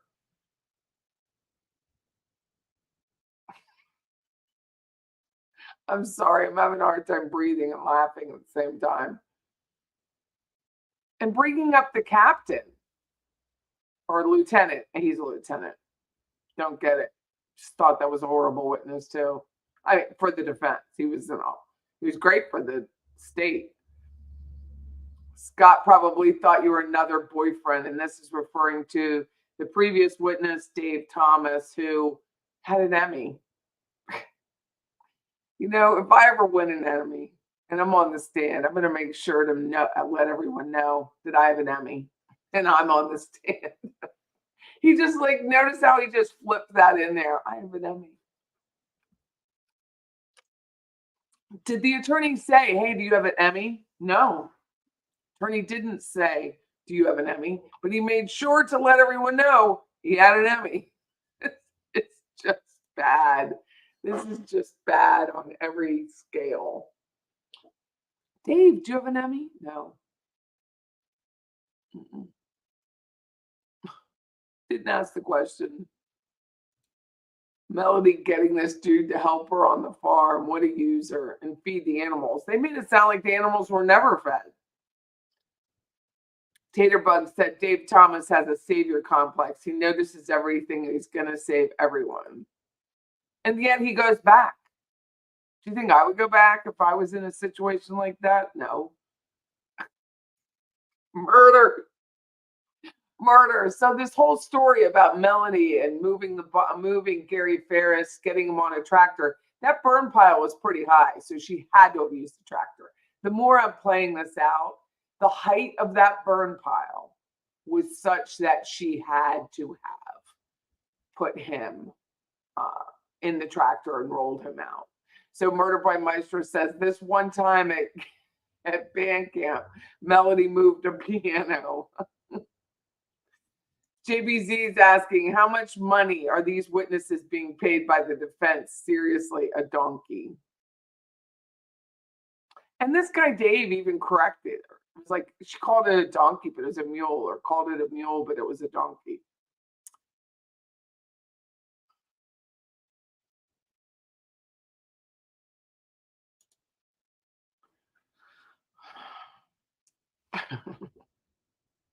The money was frozen, that's true.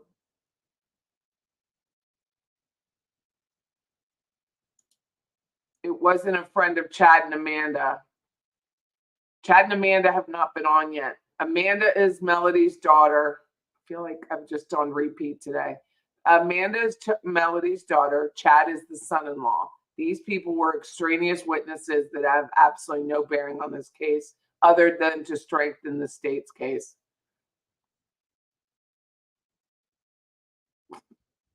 That's all they did.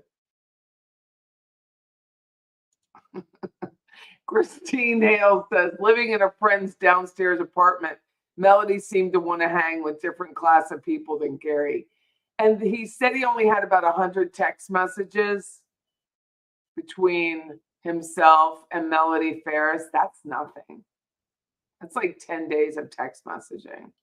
100 text messages is nothing. Good morning, Bling is a new plaque. We're just giggling about the defense witnesses today. Jim Cracker says, that don't impress me much. This is not an impressive defense. Patty, check the Dick's credentials, please, especially those Emmys. Okay. Dave Thomas, Emmy, commercial. Didn't he say it was? I'm going to have to look him up.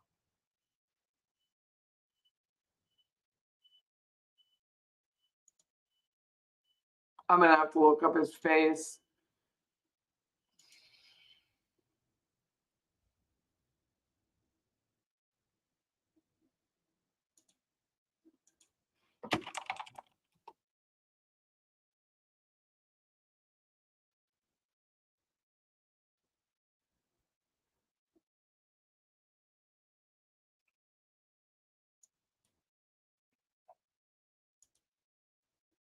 What did he say? Where did he say he worked, that he got the Emmy? Who was he working for?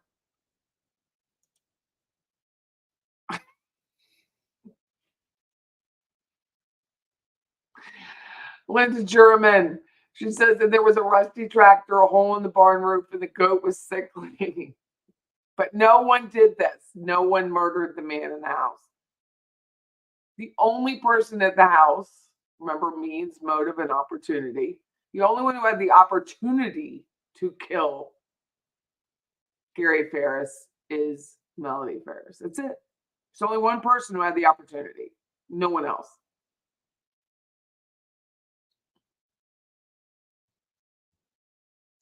Maybe we should buy you some coffee so we can buy Beach Bum a seat cushion. Aw, nice.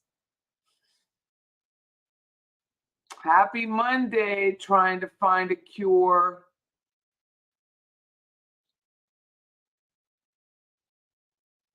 Feigning ignorance seems to be a whole career move. He must have an IMDb page, but I got to get back to work soon. Who did he say he worked for?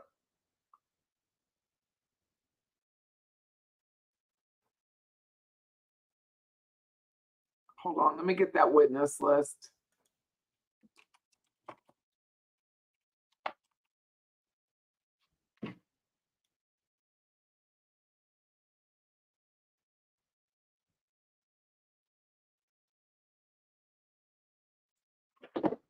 It'll say it on there.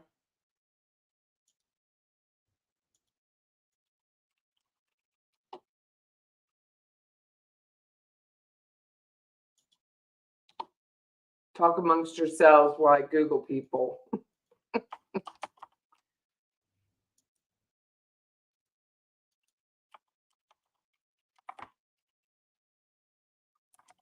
I just turned and my neck cracked deliciously. That was nice.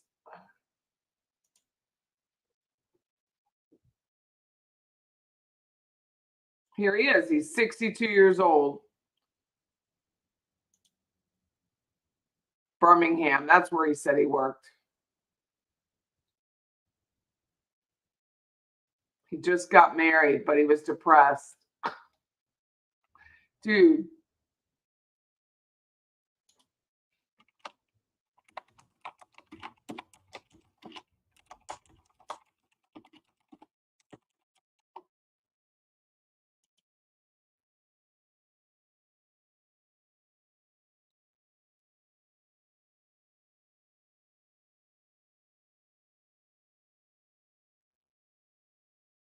Don't see it.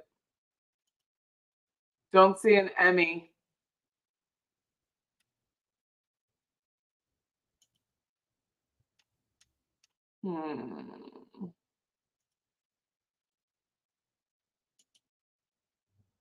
His mom and dad died not too long before.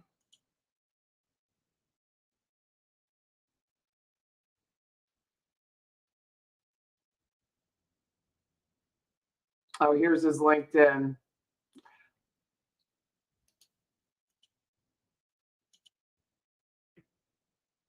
LinkedIn's amazing. Between that and obituaries, you just can't get better. Oh, it's broken. It's a broken link. Wonder, he's a classical trained piano. How much?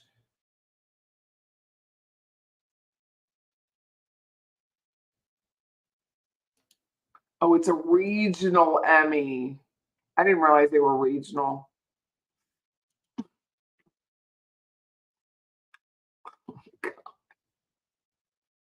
I didn't realize they were regional Emmys.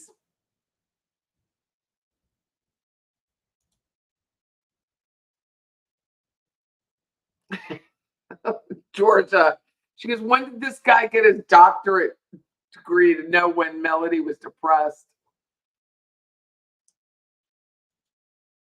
Roseanne says, how fast was Alan driving that Scott was driving at a high speed? It was Dave. Alan was his dying friend. I don't know if the guy died. Someone should have asked. Melody should have communicated with Scott about people coming out. My guess is they weren't on speaking terms at the time. Angela says, Melody's a good Samaritan who slept around a lot. Nan, sorry, we are 4 witnesses in. The first one was Joanne Hill. She was an acquaintance and an elevator friend of Gary Farris, who never had sex with him and only had a couple text messages before the man was murdered heinously. So that was a dud. The second one was a John Lambert. He worked for the audio automation and saw Scott back sassed his father, like they were arguing, bickering. Heard some gunshots from a mile away. So that was a dud. Dave Thomas was the last one. He was a mutual, he and Melody had a mutual friend named Alan who was dying of pancreatic cancer, and Melody happened to help him move a piano. He knew that she was depressed and had a big party for Alan. Sorry, Patty, it's not funny. Had a big party for Alan, of which he paid for, but he didn't have a lot of money, but he did it anyway because he wanted to boost Alan's spirits. Bless his heart. I hope I have a friend like that one day. But then proceeded to say that Melody helped him move a piano. And that was like 500 pounds. Well, Gary was only 300 pounds. So here we are. And then the last one was a lieutenant with the Cherokee Sheriff's Department. And that was absolutely of no help. I have no idea why he was there, other than to talk about why the case didn't get turned over to Georgia Bureau of Investigation. And he also did not answer the way defense attorney Michael Ray was hoping. It was 4 duds and you're out. That, yes, it wasn't Alan. It was a friend of Alan's. We don't even know who Alan is.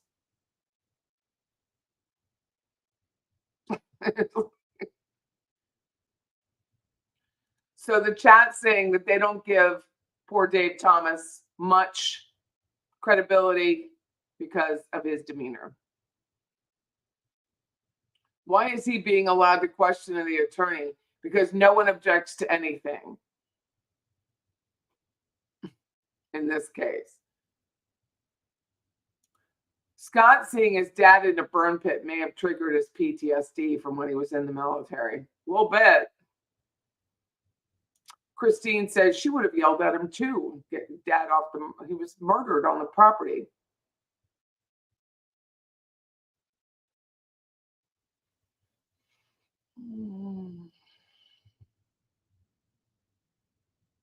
Beach bum, what are you wearing?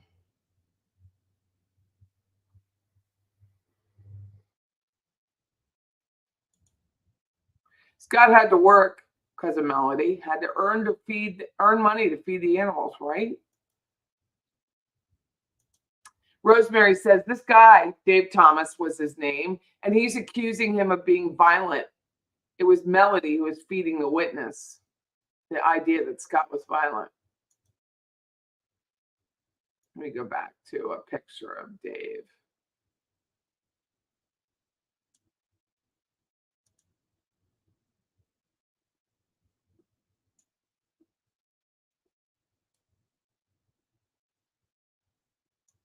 Oh, that's a good picture.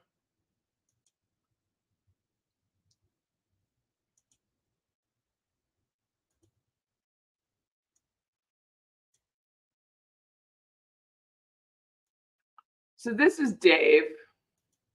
This is Dave. This is Dave Thomas. This is Melody's friend who became friends when he saw that she was depressed and put a note in her open purse. Stay out of my purse, dude. Stay out of my purse. He's an Emmy winner and a classical trained pianist. And in less than 5 minutes, we know more about Dave than we do about why Melody was moving a piano when she had a bad back. Claudia says, wow, Melody helped lift a piano. She is one tough bird. Debbie says, you could see how he hit it off with Melody, similar personalities. Renee went to visit her in jail, but only 100 text messages? That's nothing.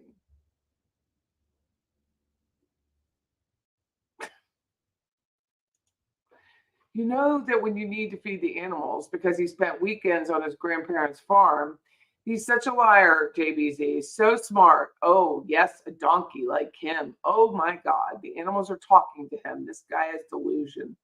They are flat. They have flat style personalities. I'm sure the guy's very smart, relatively handsome. It's just a shit position to be in. And this is all Melody's fault.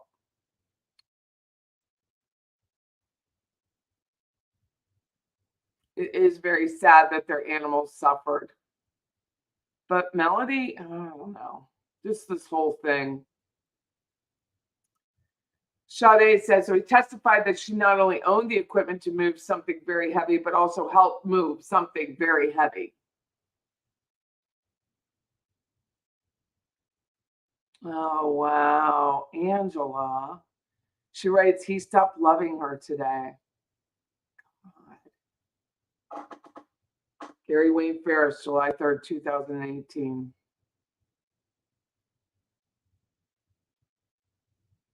Good morning, Liz Beck. Good morning, everyone who's just recently joined the chat. We're following the Melody Farris trial. They just finished technically the fifth witness, Cameron Bruce, who is Melody's step-granddaughter, spoke on Friday. So we are on fourth witness of the day, and this one's going to be what they say, a long one. Beach Bum says, going back to the fact that Dave Thomas says Melody helped move a piano even with a bad back, so she says. Beach Bum says, even if she were just trying to stabilize the piano, that's heavy. And a baby grand.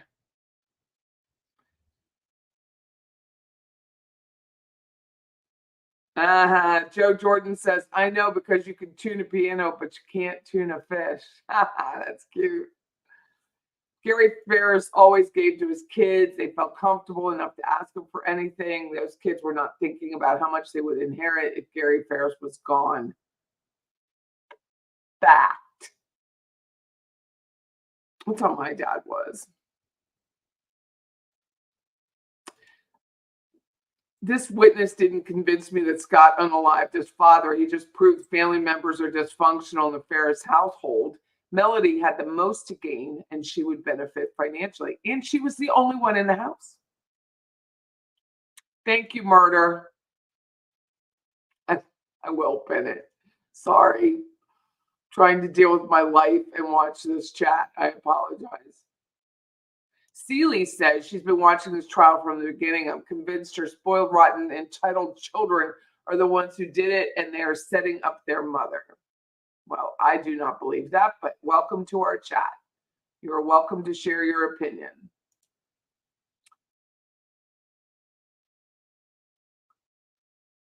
Why didn't Melody warn Scott she was going to let him store the piano? I know. Everything was about Melody, in my opinion. So Roseanne says, ultimately, the defense is framing Scott and has been since opening arguments. Claudia says this guy was pretty comfortable at being at Gary's house.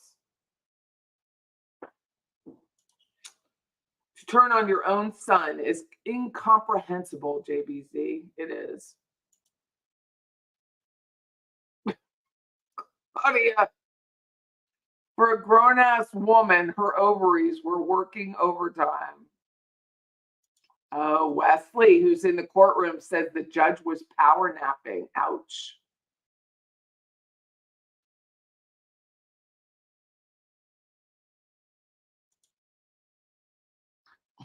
Daniel. Hi, welcome, Daniel. So defense witnesses supported that Gary never had an affair and Melody picked up a piano. Keep going, defense. For anyone else to have cleaned without Melody knowing would be impossible unless she had an alibi she didn't use and someone else fabricated theirs. Says Murder by Maestro.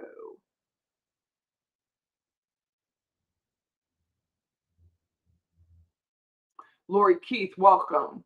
These kids knew about Rusty Barton and Melody Farris' actions towards her kids had changed and made it clear to each of them. So when something happened to Gary Farris, Scott did the right thing to tell them about the gun. I think so too.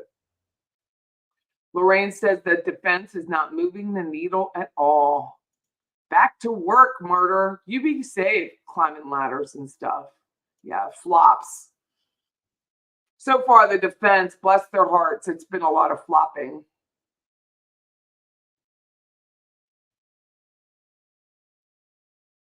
Scott was constantly yelling by his father. They were yelling at him to get a job and wanted him to start paying rent. Seeley, do you know the family? Do you know the family, Seeley?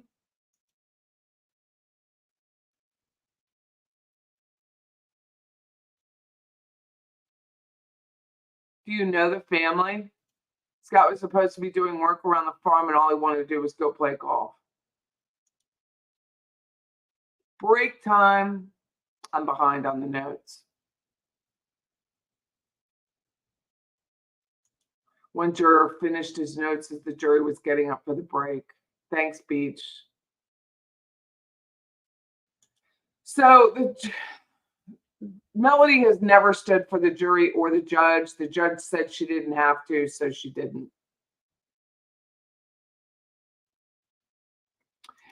Roseanne's the only one who answered me back when I asked about Georgia prison. She said she doesn't know the conditions of a Georgia prison. Milk Duds are your favorite theater snack? I'm always afraid they're going to rip out my fillings. Joe George says, well, I'm here sitting like an idiot waiting for my coffee pot to beep to tell me the coffee's brewed, and I walked in the kitchen to check on it, and it's done. And you never heard a beep. I've done that.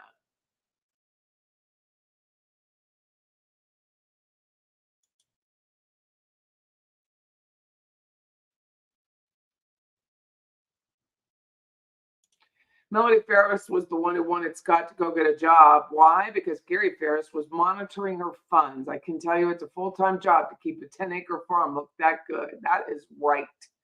Gosh, we're doing one now. It's 26 acres. And it is, and a lot of it is a lake. And it's a lot of work on a house that we're working on now. Your salad dressing is expired. That's in reference to the last witness who was saying that the Blue Star, which is another brand name of luminol, was expired. Seagate says, house was built 100 years before Georgia was even incorporated. Wow. Was the family around the fire on the 4th? No, the family wasn't there.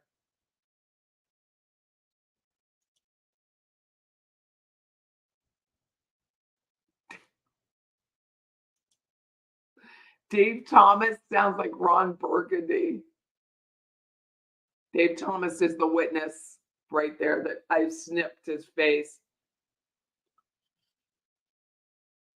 I like coffee. I haven't had coffee today. I was running around this freaking truck.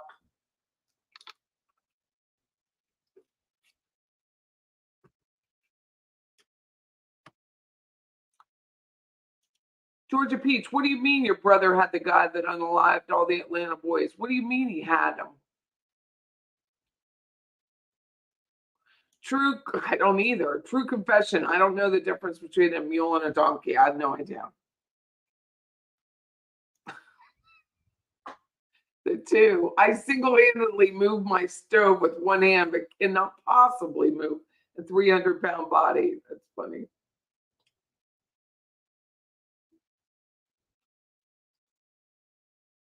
If she could move a piano, she could move a body. And she didn't do it by hand. She had farm equipment.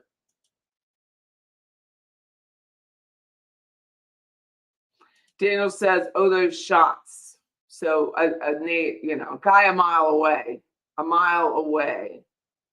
said he heard shots in the middle of the night in Cherokee County, Georgia. Were heard on 9 to 10 p.m. means she was the only one in the house with Gary. Yep. If those are the shots, which we don't know. Adrenaline can give you more strength than you normally have. I found him, Michelle.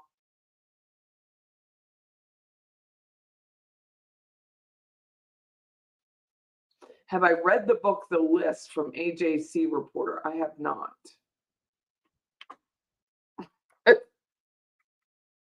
People are so witty. I'm gonna took a screenshot of that. The piano mover and the body mover are the same. Debbie says the pile wasn't that high.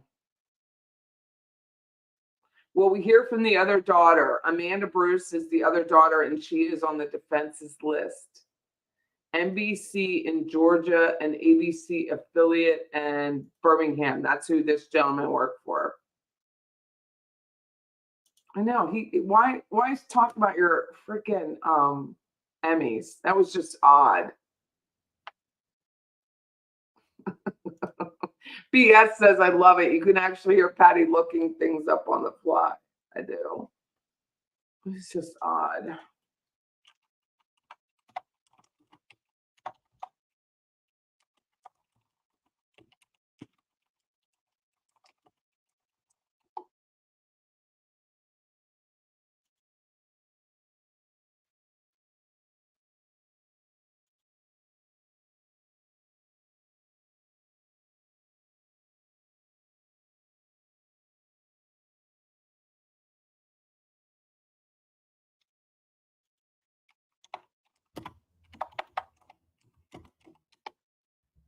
I think they're coming back.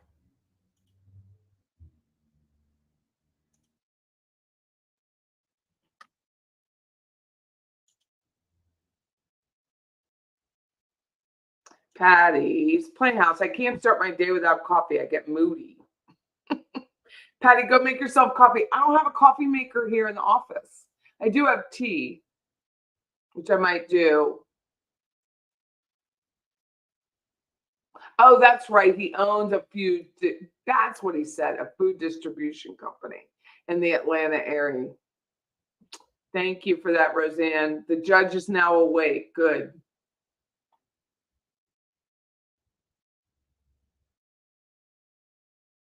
Jal, did you catch that one of the credit cards with Gary's name on it was never found? I did not. It was never found. What does that mean? I have no idea. Her sons, Melody Farris's sons, did not trust anyone that was her friends. Could you please? I mean, could you? I mean, how could you?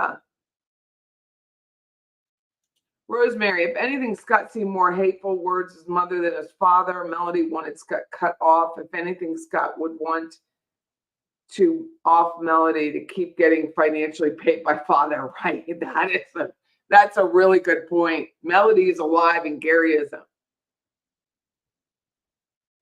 Starting off with a pow pow. I don't know what that means, but there we go. Her defense attorneys must hate her. They have verified shots when only she was there and that she could move a piano. That is Bilbo's hairy toes. Good morning, Bilbo's. A mule is a cross between a horse and a donkey. They do not reproduce. Donkeys are donkeys. Thank you, Francis. Good morning. Emily already testified. Emily is the oldest daughter. She got married 6 years ago, and she was That is what the wedding that Rusty Barton attended with Melody Farris, openly canoodling, let's just say. Yala says, I would be depressed doing my lover was taking me to the Super 8. Fuck it. That's what she said. Fuck it. They're fucking. That's all they talked about. I don't know who this. Oh, this is Amanda Bruce.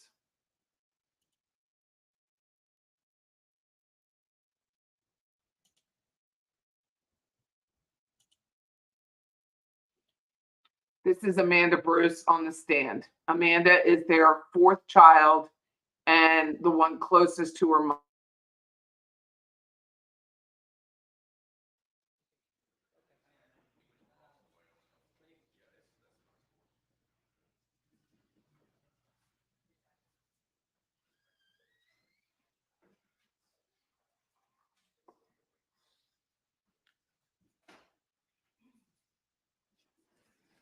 Please raise your right hand.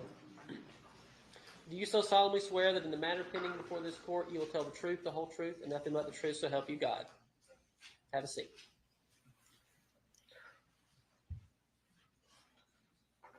Please state and spell your name for the record. Amanda Bruce, AmandaBruce. And what was your maiden name? Farris, Farris. So I want to, you are the daughter of who? My father, Gary Farris, and Melody Farris. So speak into the microphone. Sorry. We'll take our time. So Amanda, you are of the four children. Which are you? The oldest, the middle, the youngest? I'm the youngest. All right. About what year were you born? 1989. All right. So you don't remember much of living. Do you remember at all living in Alabama? I have images in my head of like our playroom, but no, I moved here in kindergarten. And that would have been to Alpharetta or Atlanta? Yes, sir, Alpharetta. All right. So kind of tell the jury a little bit about what it was like growing up in the Farris household. Honestly, when I was a child, everything was normal.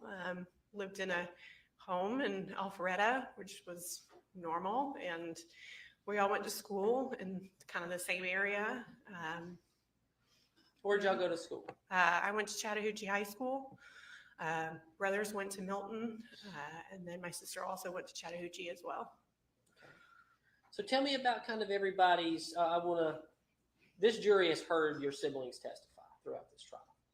So this is your kind of chance to explain what you saw growing up. You know, everybody's personality. Tell us how Chris was growing up. Chris and I had the biggest age difference. He was 10 years older than I was, so I don't really recall a lot of interaction between him. He was just like the oldest brother. Moved out early. I must have been in middle school when he went to college. Scott, from our childhood when we lived in Alpharetta, like at Hampton Hall, he played football and he was a little bit more of an introvert. Chris was more of an extrovert. Emily, we were very close. We were 18 months apart, and so she was only a grade or two above me, and she was more introverted and I was a little bit more extroverted, but we were quite similar in ways. Okay. So how was your parents' relationship back in those days? Everything seemed about as normal. We didn't really take a lot of vacations or anything like that. We would go to the beach when my dad had a law seminar every once in a while. But looking back on it, compared to what I do for my child, it was kind of just routine day in, day out things. Go to school, come home, clean house, wake up, do it all over again. So it was all very... Did y'all have chores normal. Or how? Oh, yes. We always had chores, whether it be outside, inside. We had responsibilities, or at least I did. Okay. So, the jury has heard quite a lot about, where everybody went in their life after they kind of graduated high school and the family began to grow up. So we'll start with you and then kind of tell me about your siblings. Well, I graduated from high school and I went. In 2008? Correct, 2008, and immediately went down to Georgia Southern. Lived there for a couple of years, and then I actually moved back home, partially because I wasn't doing too well, and because my dad kind of wanted me to come home at that time. So About what year would that have been? 2010. So I came back, and then I was I did some school at Georgia Perimeter College and finished up there, and kind of went into work at retail, and I found my love in retail. And that would have been when you went to work for Tory Burch? No, I actually worked for Victoria's Secret for a while, and then for an accounting firm. I was a server. I did a kind of, number of things, but eventually I found my dream job at Tory Burch, and they did a company restructure, and I didn't get to work there any longer because my my position in the company got eliminated. But then I worked at Club Monaco, which is a retail store at Lenox, and then I ended up having my son not too long after that. Well, I guess I worked in fine jewelry for a while too, for like 5 years, and then I had my son, and I had to get out of retail. It's safe to say, prior to you having your son, you've always worked. Yes. Oh, yes. Okay. So tell me about Emily. Emily, she graduated high school. She went to the University of Alabama, did really well there. She's always been really smart. Always did really good in school. Graduated communications degree, I'm almost positive. Okay. And then that's when she met her husband, Chris Payne, and they ended up moving to Atlanta, lived here for a while, like in the Dunwoody area. And then I think he may have gotten a job up in Tennessee, and they got married up there. And that's, I guess, where they've been ever since. And then tell me about Chris. Chris went to University of Alabama for a couple of years, maybe 3, I'm not sure. Did not finish. And then I really don't know how long after that he met Kimberly, and they ended up pregnant with Ella, and they got married, moved up to Maine, had Addison, and then Chris came back after they got divorced, or during the divorce, something like that. But he moved back here, and he's been back here ever since. How about Scott? Scott graduated high school, kind of worked odd jobs, I guess you would say, like kind of like I did. And he worked at Jiffy Lube, he worked at car dealerships, he just kind of worked all over the place, honestly. And then he decided that he wanted to go into the Army, so he did that. I want to say, I know I spoke to him over the telephone, or not over the phone, but over chat, my freshman year of college. And he was not in there for very long. And next thing I knew, I mean, I did go out and visit him at the base in Texas for a little while. And when he had his girlfriend, Gina, who I later found out, I guess they were married. And then he came back here, from what I can recall. Okay. So this phrase has been used, and it may be you that I heard it from originally, I can't remember. But would it be fair to call your family the Farris wheel? Unfortunately. Okay. Well, let's kind of get into that, if we could, and kind of talk about, from your perspective, the personalities in the family and kind of the interplay of the siblings and the parents, and through the years, how that kind of developed into 2018. I wouldn't say that term really came along until we were adults. We were not in college or any. I mean, I guess you could say we were in college, but there was always something going on. Well, kind of give the jury a background of that, if you don't mind. I mean, Chris, him and Kimberly got pregnant. They got married. They had their issues with their divorce, unfortunately. Scott going to the Army, getting out. He kind of just lived at home. He really didn't do much. Really kind of worked odd jobs all the time. I know he was working at the Nissan dealership when I got my car, and that would have my first and second car came from that same dealership, but I guess it was the first time. So that was a senior in high school. He was working there. But sorry, I lost my train of thought. Okay, well, let me do this. Let's kind of work through personalities Okay. in this Ferris wheel. So let's start with Chris. What would you say Chris's personality is, and then give me some examples. He was very extroverted. He was always the center of attention at, like, I could say at parties and things like that. But him and I, we were friendly. I mean, we were all friendly. We all like got along. We all went to Christmas together, and we all were friends, I guess you would say, but we didn't know like the inner workings of each other's lives. I don't know if I'm just kind of one of those people that likes to stay out of it.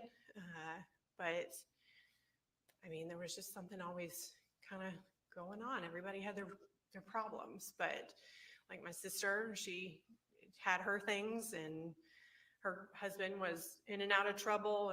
But you know, Emily never did anything wrong. I think she is a great wife and a great woman. Scott, he just lived at home. Him and I really didn't get along. He was kind of aggressive towards me at times, but other times we were fine with each other. He was kind of a different character, but he was our brother. What do you mean by that? He was just very introverted. He didn't have a lot of friends. I don't know how to explain it. He just wasn't very much like us. But he just lived his own life, and we weren't involved with him, but we weren't involved with each other very much at all either. So it's like, it was, what was it on the outside? It wasn't, we didn't really connect internally. So Okay. I don't know. And then how would you assess your personality? I like to think I'm a loyal person. I'm a caring person. I always like to believe the best in people. I almost and I don't want to say a fault, because I think everybody deserves a friend in this world, but I can be very introverted at times. But I like to have who my friends are. I passionately love them, and I would be there for them.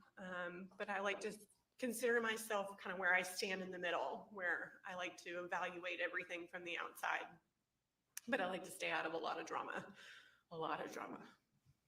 Okay. So we keep kind of touching around the outsides of the drama, but would you say on a scale of 1 to 10 that your family pre-2018 was 1 being very boring, not dramatic, 10 being as dramatic as it gets? What number would you give it? It's hard to say, because that was our normal. I think there was always something going on in everybody's life. I tried to, I mean, all of this, I was just trying to get married and fall in love with the man that I wanted to marry, and my world got turned upside down, and I was just very much one of those, like, everybody else's problems are their own and I can't fix it. But it was tough. It's really hard to explain, but everybody had trauma and trouble and issues. You use the past tense when you're talking about your siblings. Why is that? We don't talk anymore.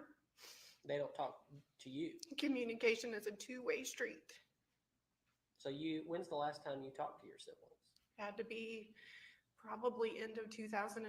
Okay. So why do you believe that is?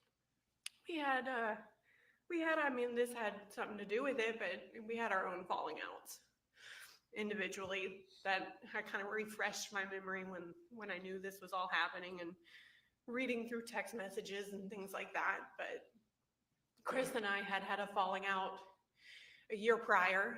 My husband and I always go to Lake Lanier Islands for the 4th of July. My husband grew up in that area and worked there for a very long time. At Lake Lanier Islands? At Lake Lanier Islands. So that was our tradition. We did it every year, ever since I knew him. This would be the big beach at Lake Lanier? Yeah, like what's now Margaritaville. Okay. And we're going to talk about the 4th in 2018 in a minute. This is what you guys did every year. Yeah, but I'm talking about 2017. Okay.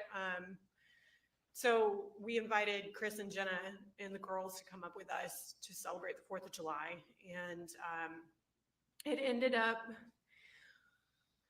where we had spent the entire day out there and they were drinking heavily. And we went to the Mexican restaurant on Friendship Road, and I pulled the girls in the bathroom and I was like, listen, I can't let you drive with them. I was like, it's not safe. So they agreed. And we got in the car and we took them back as they were staying at Lake Lanier Islands Resort that night, and took them back. And shortly after that, I called my parents. Not that night, could have been a couple of days, I don't remember. But I told them, I said, Chris has a problem. He has a drinking problem, and those girls are going to get in an accident, and something bad's going to happen to them or somebody else. Well, it wasn't too long after that my brother decided to call my parents, and specifically my father, and say that he was having an affair with my mother and accused. And that was pretty much from then on out. I'd never felt the same about Chris. And so that was right around the 4th of July, 2017. Correct. Was this also the time were you aware of him threatening to kill your mother? That happened after. Okay. I kind of pieced it all together because I hear bits from people, but nobody tells me directly. Honestly, when that happened, I didn't ask questions. I didn't want to be involved. I thought that was something that my parents should handle. They were the parents, they needed to handle it. And that's why I went to them about his problem. And because it wasn't my place to tell him he had a problem, and it was theirs as his parents. And I don't know if that was a result of that. Did you know that it had, almost a similar situation about Chris trying to leave with the girls, intoxicated? Did you know about that? I slightly recall something of the sorts. I just remember telling my parents that the girls should not be driving with them if they were going to be drinking like that. And it was if it came to the point of me saying something to my parents, there was a reason. I did not feel like they were safe. And so let's be clear. At that point, Chris, instead of stopping drinking or taking accountability for his actions, he decided to say that your fiance was having an affair with your mother. That's what I can assume. Okay. Because there's no other reason for him. My husband was good friends with Scott and Chris before this. They went to an SEC football championship game together. Chad and my dad had a fantastic relationship before all of this happened. We went out there almost every weekend to have dinner with them. And we were there on his birthday on June 27th before he died. And we were the only ones there. And we are gonna talk about that weekend. So I want to back up too. So that's, you brought up Chris and you brought up that incident, and we may just have to talk about moments in time that come back, because I understand that what you're currently going through in this moment is awful. Yes. And this is a very patient jury, and so we will get through it, okay? But let's go back and let's talk about Scott. I want to talk about, he gets back from Iraq.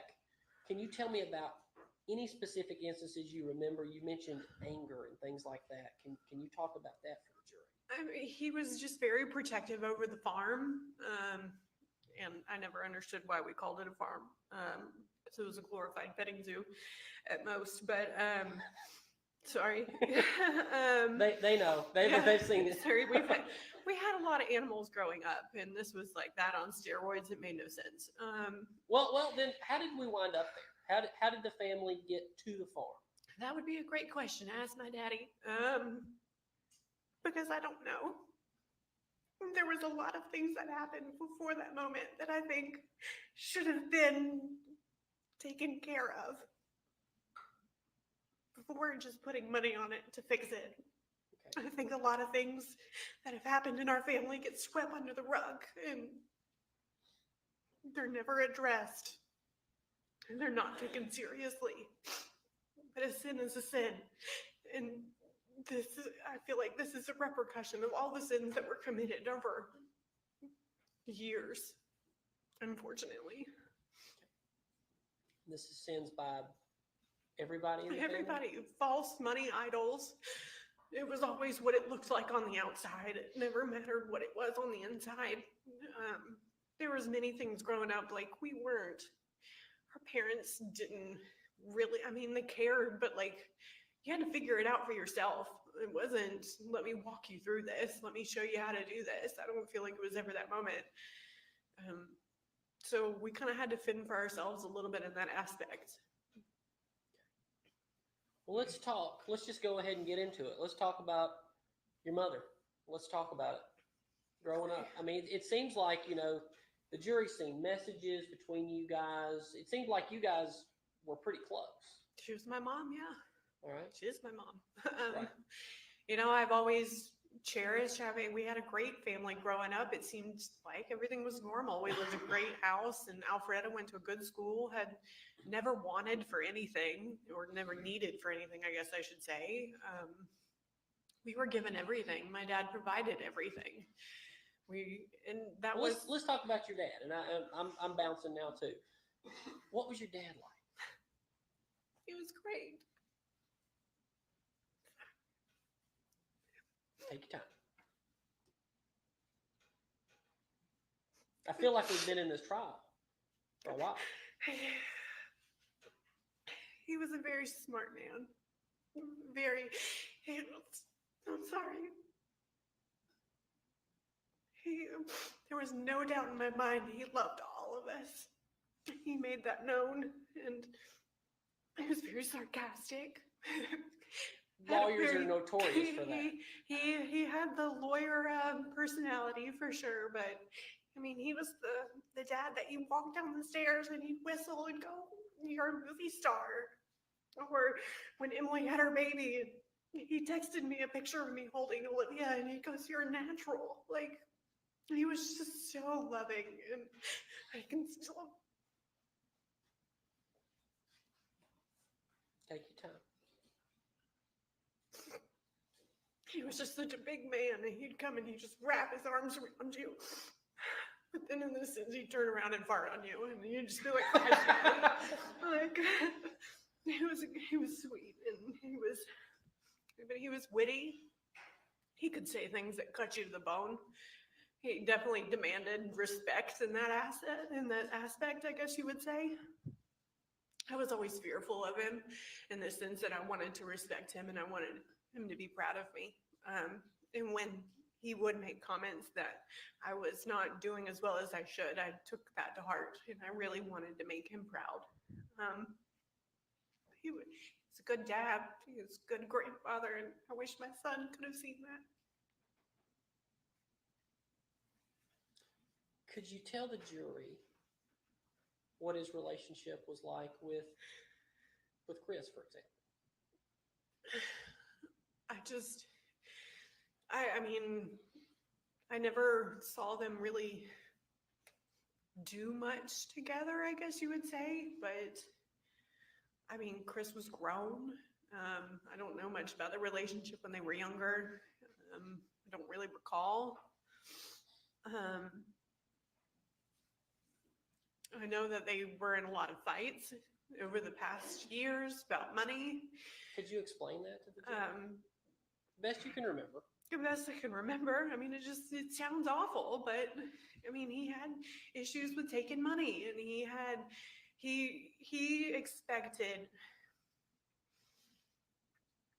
always had his hand out, but I don't doubt that he didn't love my daddy. I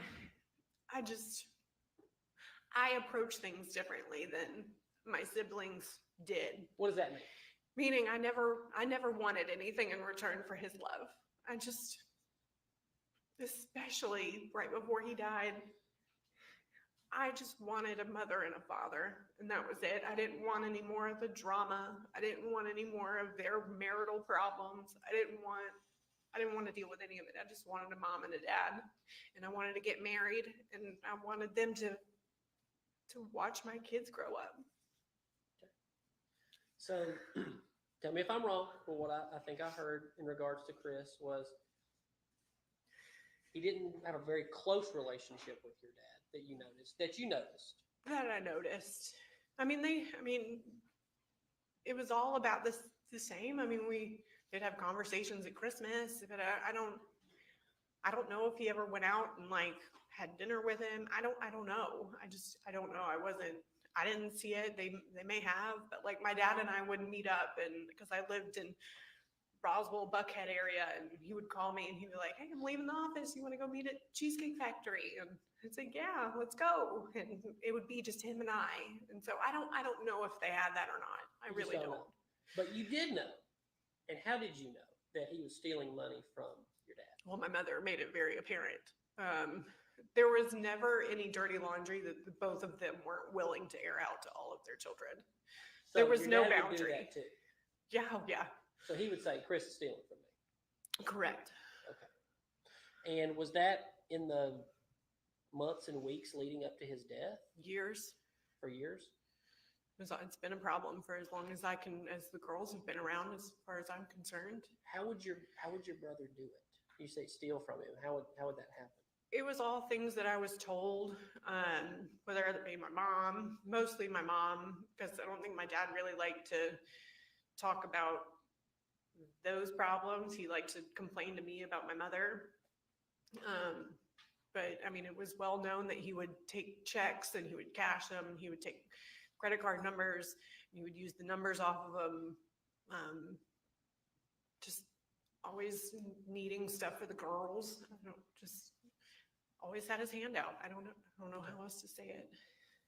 But Emily didn't do stuff like that, right? She needed help from him. I think it was mostly for her husband. I know that she moved into her house in Thompson Station, and she would have not gotten that without him. He co-signed on an apartment in Atlanta because they couldn't get that on their own. But my dad co-signed for many things. Like he co-signed on my second car. He didn't pay anything for it, but he co-signed on it. So He was just helping out the kids in Yeah. that regard. you had to ask for it, but he was not just going to willingly give it out. But you definitely had to ask for it. Okay. Well, speaking of asking for it, were you familiar in any way of how Scott would be paid or how he worked on the farm? Do you know anything about that? They moved out there, and I never really understood why they bought the house. Did you ever hear, let me stop you to ask this question. Did you ever hear that it was going to be kind of your mom and your dad's fresh start? Did you ever hear that? That's what I assumed it had to been, because we had a come to Jesus meeting about it.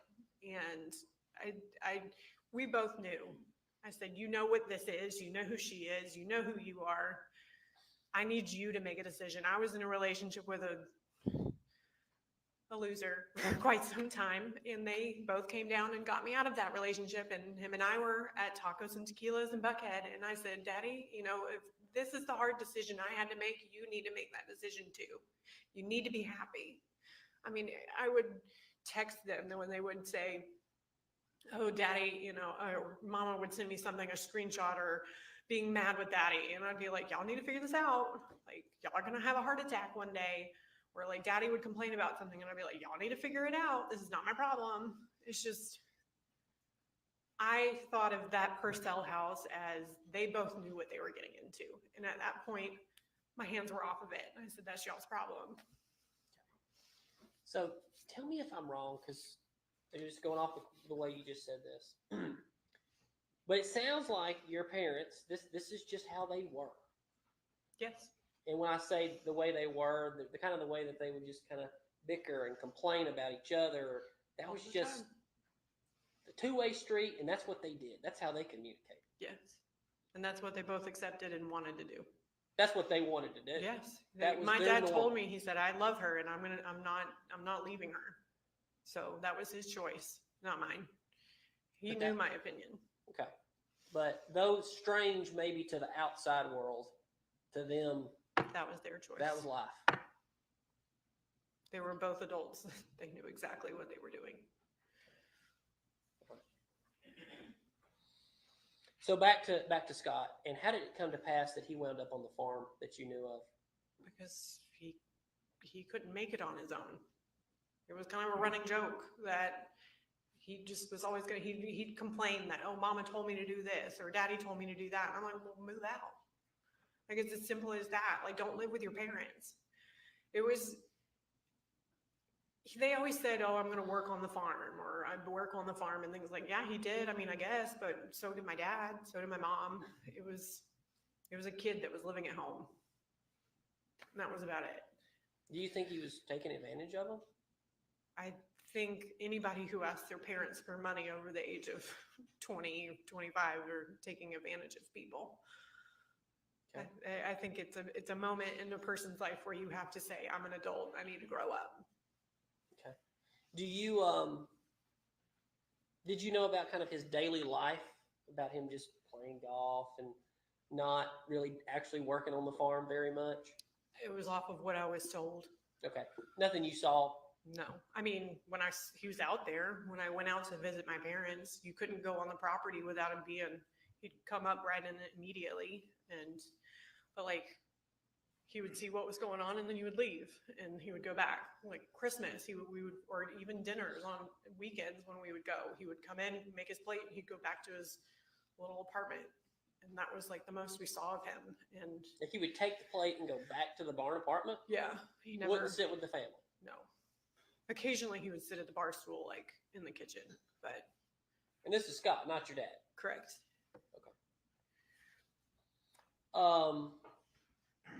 If you had to say which kids were closest to which parent?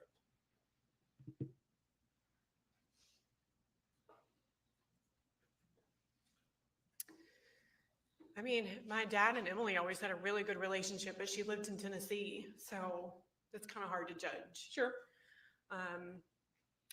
My husband is a really big advocate of family, and looking back on it, I didn't have that lovey-dovey family relationship that everybody grew up with. And I wanted to cultivate that, and I made an effort to spend that time with my parents. So we would go out there almost every weekend and have dinner with them. And I mean, I was looking back through our text messages, and it felt like every weekend, "Baby girl, when am I going to get to see you? I'll be up there this weekend." So I really tried to get as close as I possibly could, but my dad was really hard to get close to.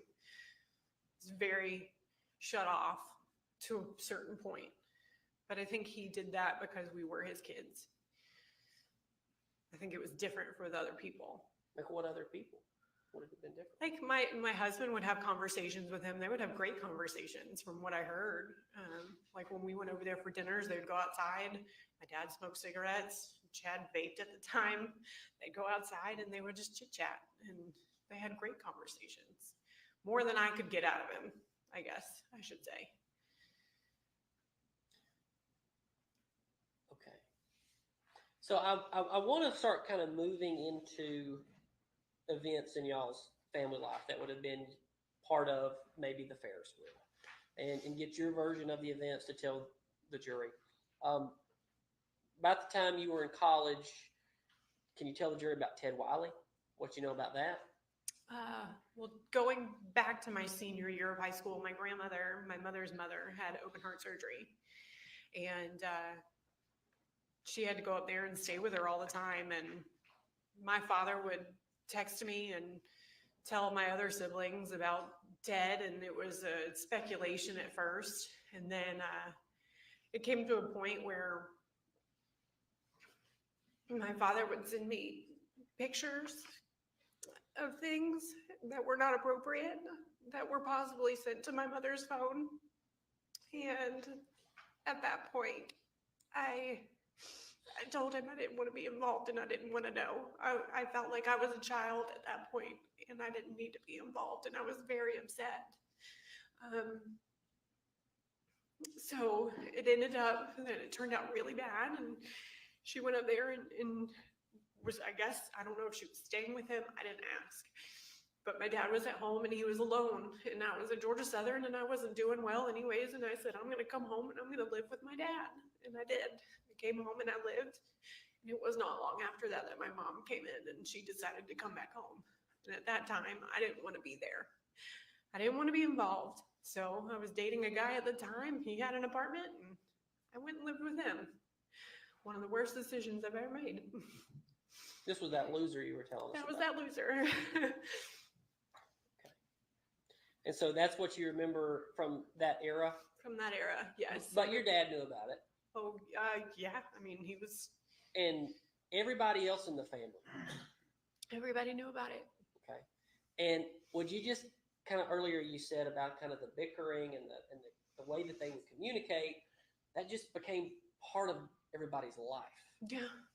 Would you give that same assessment to any extramarital relationships both your parents would have? I didn't know of any extramarital affairs that my father had. Okay. But even your mom, as far as how it just became accepted by the family and this was so odd, this is how we live. It was accepted because my father accepted it. I just gave a comment that was not the best about my mother to my father, and he got very mad at me. He said I was not to speak to her about her like that.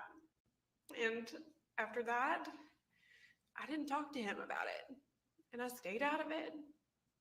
And that's where I left it. It was his choice. So that was it. That was their normal. They accepted it. They knew what they were doing. Okay. What about the other siblings? Did y'all talk about it at all? Oh yeah, we talked about it. They had far more anger for my mother, which I felt like I should have had, just because I feel like there were moments of manipulation in the sense of like, I'd go up to Alabama with her and I think that she would kind of use me as like, oh, I'm going up with Amanda. And then I'd be left at home, or I don't know. It's all speculation. All I can do is assume. But I don't feel like things were not going the way that they should have. And I think sins were committed in that I think both of them needed to address. And they didn't. They refused to. So, kind of moving back closer in time, is it fair to say that Scott and your mother were actually pretty close? Oh, they spent almost every day together. They would go up to what is called, I think, Scottsdale Farms. Scott loved to decorate. He was always doing something, whether it be outside or inside the barn, or they were always together. They always went up to Cherokee Ranch. I mean, all of us did everything with my mom. What does that mean? We all had a relationship with her. And Chris took his girls to be with her all the time. I don't know if they necessarily I guess they did stuff together. I didn't see where they did. You know that the girls basically, when Chris would get them from Maine, they would spend the vast majority of their time they came over to my mother's. And they would call her grandma. Did you know that? Yes. They spent all their time with my mother. She was great-grandmother. His great-grandmother. And she keeps your son, correct? She did. Okay. So they were close. Did they ever fight? Any altercations? Sure. Well, what you would have known. I think they would fight when my mother would call them out on their stuff. And they didn't like it. And I'm sure that they felt the same way about her. But I mean, there was always an underlying anger that never went away. I think we all knew what was there, and the betray and the mistrust there that never went away. But we did as Daddy did, and we just swept it under the rug, and we just kept moving. We just kept our family. So let's move to 2018. Do you remember any of your dad's medical spells? They would call them episodes. Yeah, I mean, he said he would get sick and he would have to lie down, whether it be for 24 or 48 hours. I don't know. He would tell me he didn't feel well, and I'd beg him to go to the hospital. I mean, you've got to figure this out. I mean, he was not the healthiest man. But he refused. I remember trying to get him off of cigarettes. I tried to get him to, I was like, at least vape. I know it's still terrible, but it's not cigarettes. And refused and stuck in his ways and drank Mountain Dews. But he refused to do anything about it, ever. And then the one that sticks out to me the most in 2018, I had to be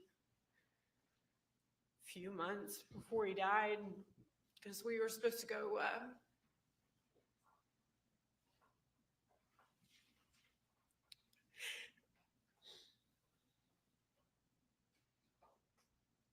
were supposed to go to our wedding venue.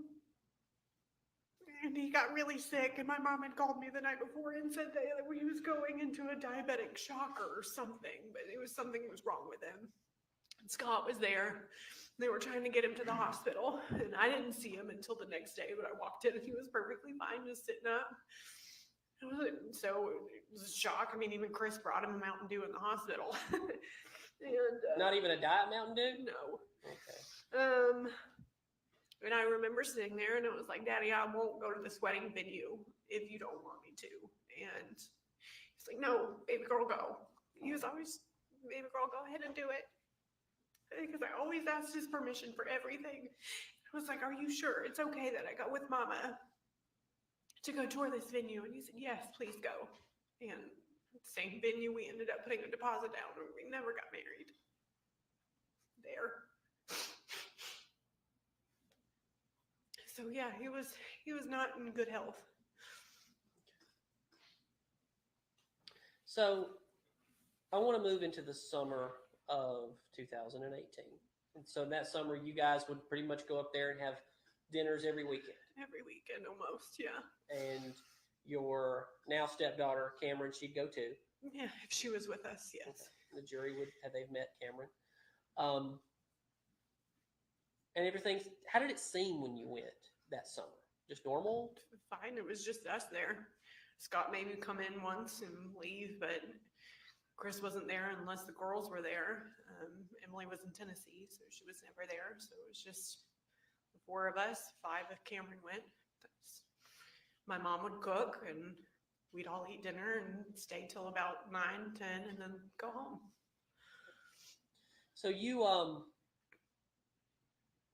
tell the jury about the weekend before his birthday, from everything you can remember about that. Well, just that weekend, who was there, what was going on? The Saturday before, we had a big gathering in the house, and everybody was there. Chris, Scott, Emily, Chris Payne, Olivia, me, Chad. I don't think Cameron was there. She wouldn't have been there. And we just had dinner. My mama cooked, and we had cake, and that was it. And we went home, and then Sunday. Well, I'll ask you this. I mean, did everything seem normal? Yeah. Our normal, yeah. Okay. Everybody gets along. We had a great time. Okay. All right, go ahead. Sunday, the next morning, we woke up and we went to go eat brunch. I don't know what time. Could have been near lunch time. We walked into Jay Christopher's over there, I think closer to their house. Emily was supposed to go back to Tennessee. I was asking to see if she would go with me and Daddy and my mom to go to a wedding store in Roswell to go look at dresses, and we ended up not going. And because she had to go back, and we had breakfast. Yeah, it was just a normal breakfast. I don't know. And then my dad's birthday would have been in the middle of the week, I guess it was. It was a weekday. And we invited everybody. I didn't invite my mom because I thought my dad wouldn't like it. Boy, was I wrong. He was very upset that I did not invite her. Well, what day was that? I don't remember, June 27th. Okay. So the week before. Yeah. Okay. So Chris texted at last minute, said he couldn't come. So he was busy or something and he couldn't go. Scott didn't go. He was up there at the house, I guess, but he didn't go. So Chad and I had dinner with him at I can't remember the name of it, a Cajun place in Roswell Road, I believe. And that was his last birthday. Okay.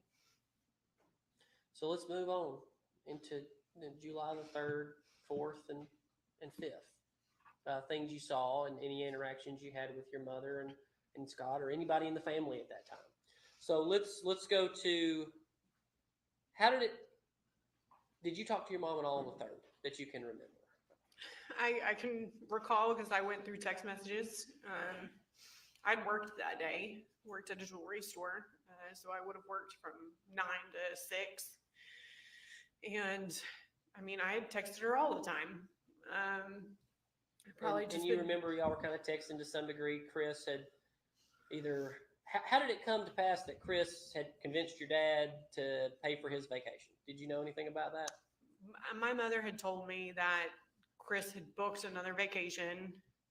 In my eyes, Daddy didn't go on vacation. Daddy loved to work. He just didn't do that. So it was kind of shocking. I kind of perceived it as Chris wanted a free hotel room or a condo in my eyes. But your brother Chris, he offered, I believe, he was going to on this trip pay for all the food. I don't know. Do you believe him if I were to tell you that he said that? He was going to pay for all the food and the fishing and everything? Doubtful. Okay. Why would that be? He never had any money to do that. He always had to ask for money for everything. He couldn't fly the girls in from Maine without help. So I don't see how that could have been possible. Shock you that on the day of the 5th, after you guys had been investigated that day and you talked to Detective Hayes and Kuykendall, that he actually had to borrow $20 from Emily to get home? Did you ever hear about that? No. Okay. So you're talking to your mom some about that stuff that day and wedding stuff. Do you remember that? Probably at that time. I was in full wedding mode trying to plan our wedding because we had the deposit down at Vauxhall. But did anything seem out of the normal that day? No. Just a normal life, normal communications with your mother? I was in bliss. I was engaged. I was the happiest I've ever been. Okay. Everything was perfect in my eyes. So the next morning, on the 4th, I believe you guys even had some phone conversations. Do you remember anything do you remember anything about that? Well, we had picked up Cameron the night before because it was our time to have her come over. And so we drove up to Jefferson and got her and brought her home. And then we were going to Lake Lanier because that's what we do every year. And you take your mom every year? No. Okay. Since we were up there the weekend before, I asked my mother and Chad asked my dad. Okay. And my dad did not want to go. And I told my mom, I said, if you want to go, you're more than welcome. But this is what we're doing. This is our plans. Okay. What do you remember about inviting her? I just invited her. I was just like, hey, we're going to go do this. If you want to do something on 4th of July, this is where we'll be. It's fun. It's a fun place. What did she say? I think she said, sure, maybe, yeah, I'll go. I mean, she had told me the weekend before she was going to go. Okay. And then the morning of the 4th, you guys were texting about it and talking about it. Did anything seem weird or out of place? No. We woke up and we went out there. It was super packed. So this is Margaritaville. Margaritaville. Yep. The whole beach was packed. All the chairs were taken. And I called her and was like, hey, we're going to go back home and we're going to get our chairs and stuff because there's nowhere to sit. But we put up our little pop-up tent and saved a spot because we lived 5 minutes down the road, not even. And told her we were going to go get our chairs and come back. And I told her she needed to bring one if she had one. And then she said she was working out in the yard and that she would be there later. And I said, okay. And so she came? Yeah, eventually around 12, 1 o'clock, I guess it was. It was later. About noon? Yeah, Okay. I would say so. Somewhere in there. How did she seem? How was her demeanor? Normal. What did y'all do? We roasted on the beach for a while and then went to Land Shark Cafe and because it was unbearably hot and then we ate lunch. She ate with us. Cameron was there. And we went back to the beach, sat there for a while. I don't know if we did any of the water slides or anything that day, but I think it was 5, 6 o'clock maybe. And Cameron was begging to go be with Addison. We were like, I don't know, because we had just picked her up the night before. Would Cameron and Addison, they communicate to themselves via text? Yeah, they were friends at that time, yeah. Okay, so they'd already kind of figured out they're going back to Grandma's. Yeah, they were essentially the same age. They like hanging out with each other. Okay, so I guess Cameron told you, hey, I'm going back with Melody. No, she asked. And Chad and I were like, I don't know, because we picked her up the night before. And we were like, I don't know. We really didn't want to, but she begged and begged. And so we're like, all right, for one night you can go out there. And Chad was supposed to work the next day and I had the day off. So I was going to go and I was like, I'll pick you up and then we'll go shopping. And that would have been on the 5th. Okay. But back on the 4th, Cameron how did your mom respond when she asked to come over? She said, okay, have you talked to Addison? And I don't know if my mother talked to Chris or not, but Cameron got in the car with her and they rode back. Okay. Did y'all have any communication with Cameron that night or the next morning? I probably wouldn't have. Chad would have. Okay. I was more or less, and I still am more or less, Chad's wife. She has a mom, and I didn't mother her by any means. So it would have been Chad that checked up on her. Secondary parent role, step parent. Correct. Okay. But nothing seemed out of the ordinary. No. Everything seemed perfectly normal. Is that a fair assessment? Yes. Okay. So how did it come to pass that you were going to come the next morning and pick up Cameron? Because you were off that day? I was Chad off had to that work? day, so I knew I was going to have to go pick her up. But his father was living with us at the time. He'd gotten in an accident and had to live with us because he was in the hospital for a while. So we took care of him. And he asked me that morning if I could drive him over to his friend Debbie's house. So I agreed and took him over there, and could have been 10:30 by the time I actually left the area. I'm not sure. But I drove directly over to my parents' house, and that's when I got there. Okay. So somewhere between 10:30 and 11, you think? Could have been. It was mid-morning. All right. I'm going to show you what's previously been marked as Thrasher Exhibit 20. Was this the porch on your parents' house? Yes. All right. When you got there, what did you and your mom do? She was sitting out on the front porch. This porch? Mm-hmm. Okay. Yes. Is there some chairs right over here? They're rocking chairs. Okay. I pulled up in the driveway and I parked and walked up. I think the girls were out there at that time. I know they came out there at some point, but she immediately said, "We've been looking for your daddy and we don't know where he is." She said that to you. Mm-hmm. You didn't bring up to her, "Hey, where's daddy?" Not that I can recall. I just remember her bringing it up because I was like, I don't know. Was that early in the conversation? Had you? Yeah, it was like immediately once I got there. Okay. Then what did you go do next? Well, I started talking to her. I'm like, well, what do you mean? She was like, I can't find him. And I was like, well, where? I mean, it wasn't unusual for them not to know where each other was at, but I was like, okay. And I kind of brushed it off. I was like, I wasn't worried about it. And so then she was like, no, really, like. Did she seem nervous? Like not nervous, but she seemed concerned. Okay. And I don't know if the girls were looking for him or whatnot. I have no idea. She just said that she could not find him. And I was like, what do you mean? I didn't understand. A lot about that day I didn't understand. But it wasn't long after Scott came up. Again, you don't go on that property and not show up immediately. And he came up and I asked him, I said, have you seen daddy? And he was like, no, I haven't seen him. And so then it just escalated into, it's all kind of a blur, but it escalated into, we need to find him. And did Scott say anything else that was odd or weird? Well, I don't know if it was when I decided to search the house and just walk through it, or I don't know which one came first. Or I know I called Chris. I know I called Emily. I know I called Angela. I know I texted him. I emailed him. I called him. And none of those nobody knew where he was. But at some point I decided, I was like, I'm going to go look in the house. And I started in the upstairs. But before I stepped foot in that house, Scott looked at me and said, I'm going to go look for a missing gun. He said that to you? He said that to me. And I remember. As you're standing here at this door right here, this green door? Yes. Okay.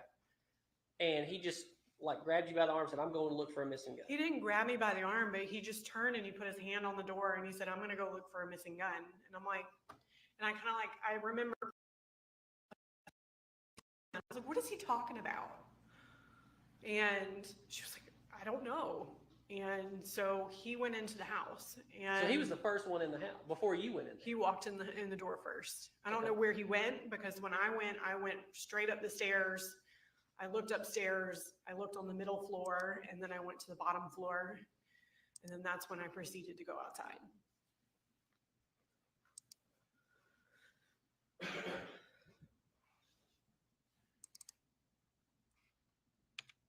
Did you go up these stairs?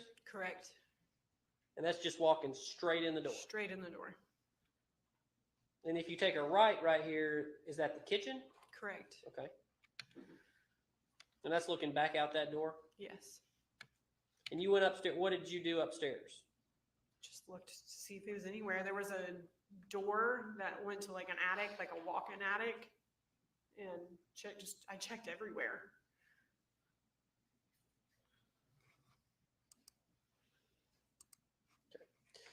So this was the kitchen. Obviously, there's no furniture or anything, but this is the general layout of the home at the time. Correct. All right. So where did you go next after going upstairs? I just walked to the main level. I don't know if I walked in the master bedroom. That would have been to the right, dive straight back from there. And then I walked in the basement. Where did you go in the basement? Probably into my dad's room. That would have been in that hallway right there. Going towards these doors here? No, the other way. The other direction? His bedroom was there. And then he had a bathroom that was over there straight back too. I probably would have looked there, I assume, just to see if he was there since it was his room, and there was the living room. And then I just walked straight into his office because you could pass by the theater room. And I went into his office and he wasn't in there. Okay, so this thing they've got listed on this Thrasher 17, this workshop, that was his office? Yes. Okay. And nothing, when you walked down into the basement, did you see anything out of place? No. And because you'd been down there, I mean, how often would you go to the basement? I mean, every time we were over there, we would probably most likely go down in the basement because my dad was always working in his office. So when you were down there, did you notice anything, this looks like a bunch of very fine furniture. Did you notice anything broken? Mm-mm. Did you, what's underneath these candles appears to be glass fixtures holding up the candles. Correct. Anything out of place? No. Did you Not that I notice recall. any blood? No. Now, had you been there the weekend before, did you ever notice anything about your father being bit by a dog or anything like that? Yes, when we walked into Jay Christopher's, my husband and I was on the right, he was on the left, and my dad was in front of us, and he was walking up the stairs because it was like a few stairs to go up into Jay Christopher's, I believe, and it was an awful purple dog bite on the back side of his leg, right above that whatever, I guess that tendon that is. And my husband said, "Damn, Gary, what happened to your leg?" He said, "That damn dog bit me," meaning Motley, her little black, her little terrier dog. So Motley was a kind of an ankle biter. Yeah. Essentially. Yes, I don't like that dog. For lack of a better term. But you saw with your own eyes this injury to your dad's leg. Yes, it was bad. And it was from the weekend before his death.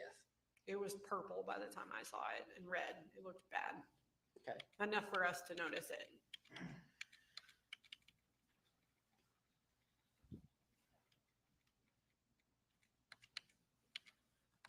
So you walked past this dining room. These pictures were taken on the day of the theft. This is Thrasher 81. You walked past this dining room, and this is how it looked? Yes, sir. On that day? You notice anything broken or out of place there? No.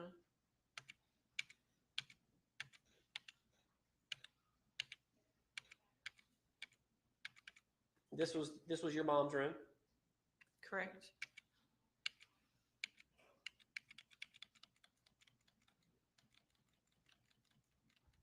Where was the mudroom in the house? We just passed it. There was the lawn. The mudroom was the long kind of hallway, and it had a desk and cabinets, and then that was off of the mudroom, and it had the washer and dryer. My dad had his cowboy hat hung up on the wall to the left there. And that was the mudroom, and then there was This a is pantry. your dad's cowboy hat? Yeah. Okay. And this is Motley's bed? Yeah, well, all the dogs' bed. How many dogs lived in the house? Too many. We had Motley, Lucy. One time we had what we called Elizabeth Taylor. She was a little teacup Shih Tzu. They had Luke, Leroy. They were the biggest white labs I've ever seen in my entire life. And then Scott had a Chihuahua, and I think that's all the dogs he had. I know he had some cats too, but the cats never came in the house. Did your dad tell you where he was bitten by the dog? For Motley, Yes. I mean, it was on the back of his leg. Well, no. Where in the house? Where was he when it? Did No, he say? I don't believe so. Okay. Did you? So you never would have seen any of these droplets of alleged blood? No. And you went down these very stairs on this same day? Yes. And many times after that. Walk past these floors. I would not have been looking. And the furniture would have been exactly like this on that day. Yes. Did Scott ever tell you that this was the drawer where he said the gun was missing from? No. Did you check for any missing guns? No. Let's go back to when he said that. He goes in the house. What did he do next? I don't know what he did. I just know he said, I'm going to go look for missing guns. And I was so taken back because our family doesn't do guns. My dad had like old shotguns that he kept in, whether my mother's, our grandfather's, they were family kind of in guns. this picture above. Yeah, that was like an old antique gun that belonged to my mother's side of the family. But my dad had like shotguns because I don't know if he went like with his law partners or something, but they would go like dove hunting, I guess, and things like that. So I always remember, as long as I can remember, there were shotguns in like those big long zip up cases. But it's like, as far as like small guns, no. No. So you never saw any in that house? No. Never saw any revolvers? We would have never owned any. So even back at y'all called it Hampton Hall? Mm-hmm. So you never saw a small snub nose revolver at that house? It was only shotguns. Did Chris ever tell you he found a snub nose revolver? No. Back at Hampton Hall in the 2012 era? Okay. Or Scott? No. Okay. The only handgun that I knew of back in Hampton Hall was when my brother was in the Army. It was a black handgun. And he had gotten it, I guess, after he got in the Army. I don't know. That was the only one I ever remember seeing ever. Yeah. So you walked down here and you knew Scott had been in the house, right? Yeah.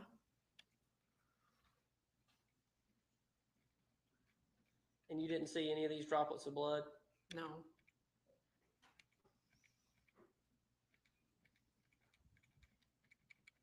I'm fast forwarding because there's one image I specifically want to ask you. Maybe easier to go to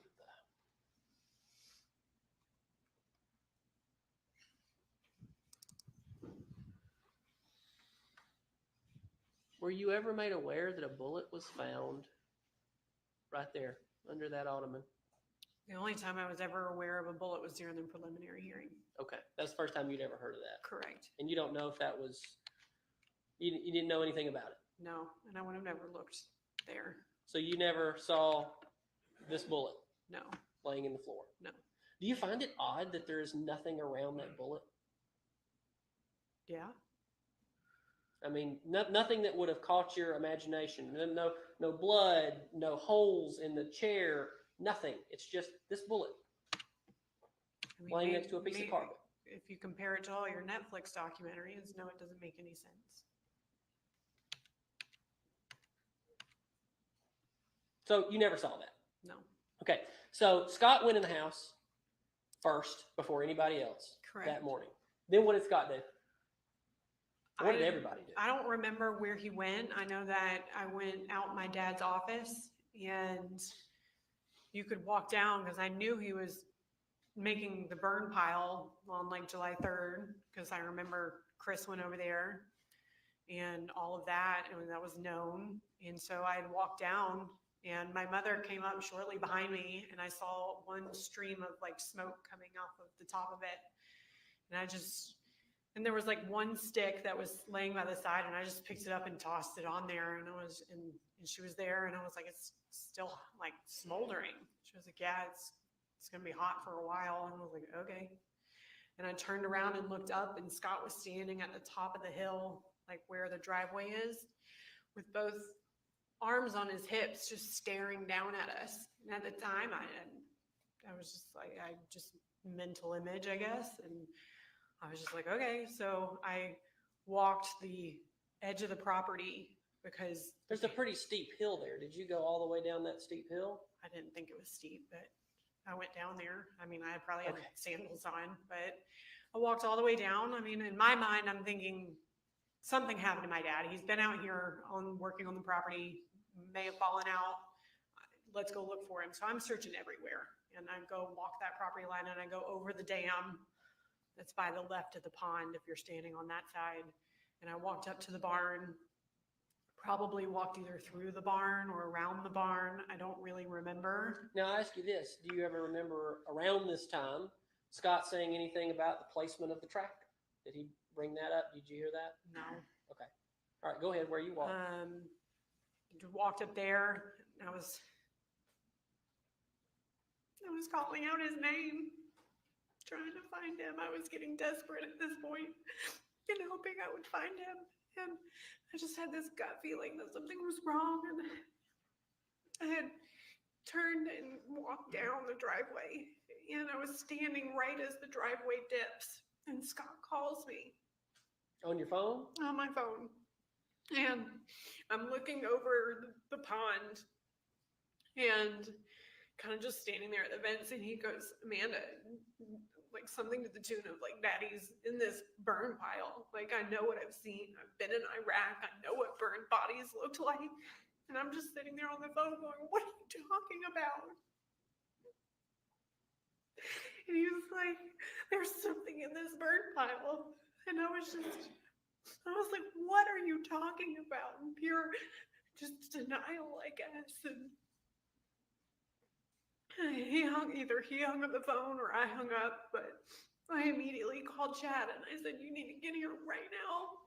This is what Scott is saying, and you need to come get Cameron. You have to come get your daughter. And next thing I know, I don't know if he walked over. I mean, everything, your whole world stops. He came over and grabbed me by the arm as hard as he could, and he got in my face. Who are we talking about? Scott. Okay. He got in my face and he screamed at me. He said, I know what I saw. I know what it is, Amanda. And I was just, again, going like, what?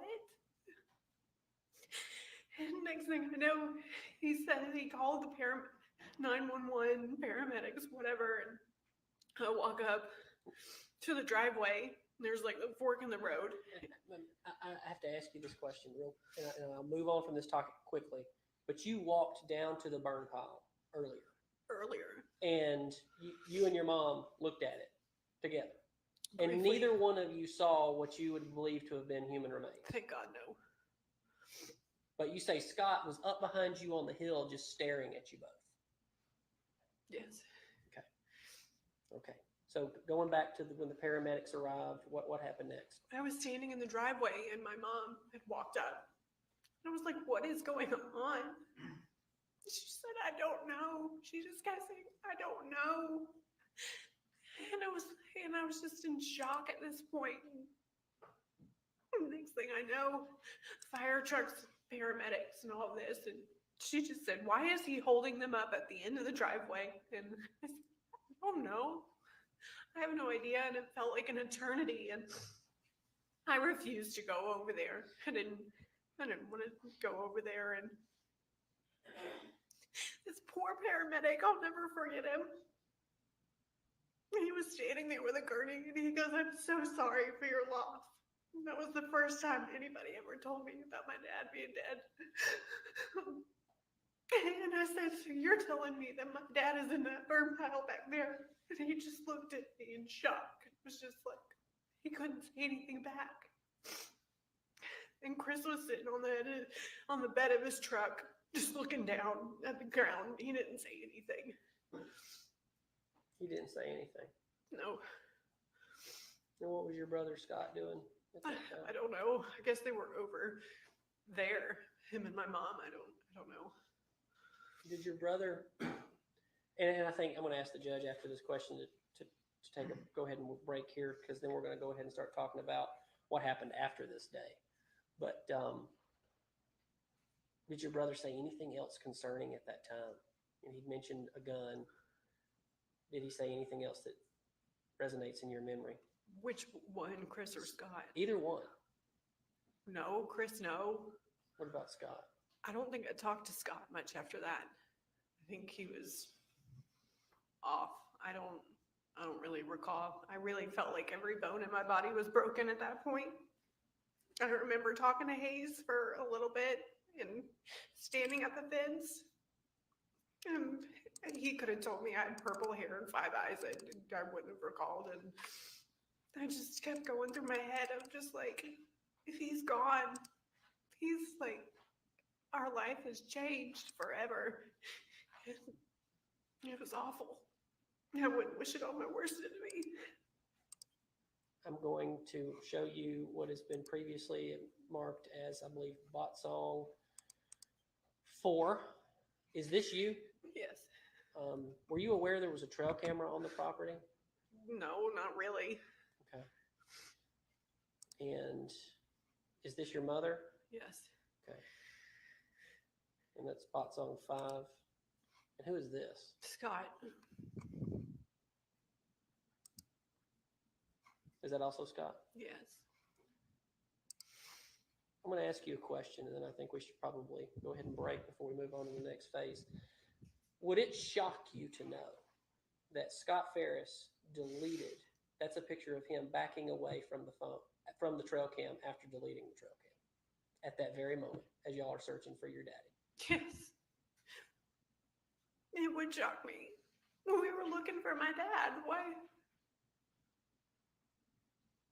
I don't.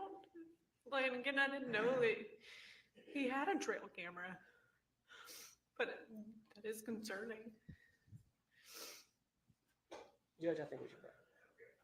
It's here. So we'll break for lunch. We're going to take an hour, so we'll start back up at 1 o'clock.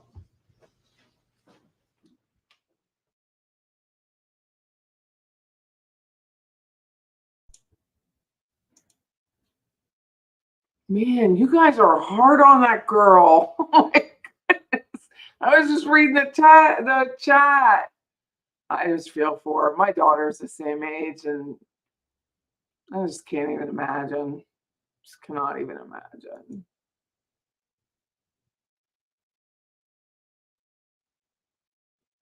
You guys are so hard on her.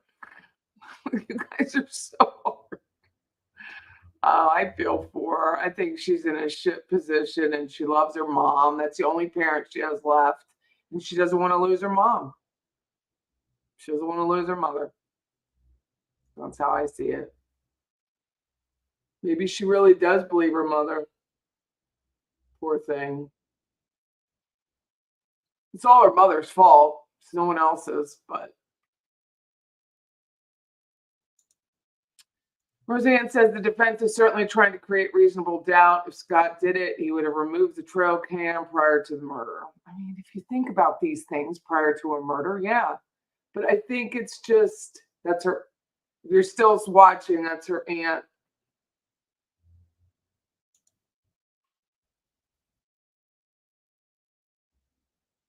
That's Gary Farris's brother walking out.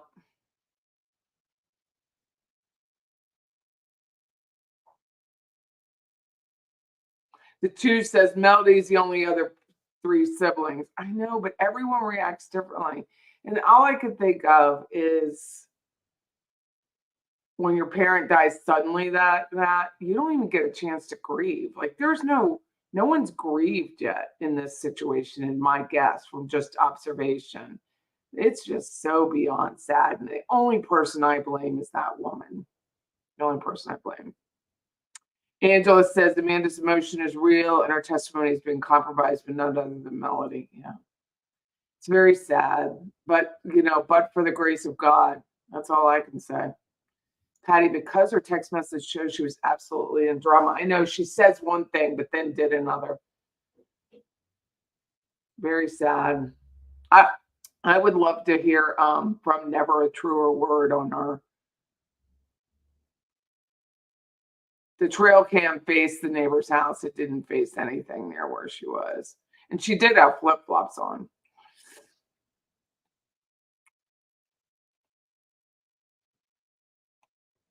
John Luke is milking Amanda. It's not even over yet. I don't even see what his point was, like, other than to create doubt, but I don't think it does. I don't think it helps. I don't think it helps the defense at all. I think everything she's saying is helping them convict Melody, and she doesn't even realize it, which is probably best. That's what I'm saying. Admitting her head was clouded isn't helping her.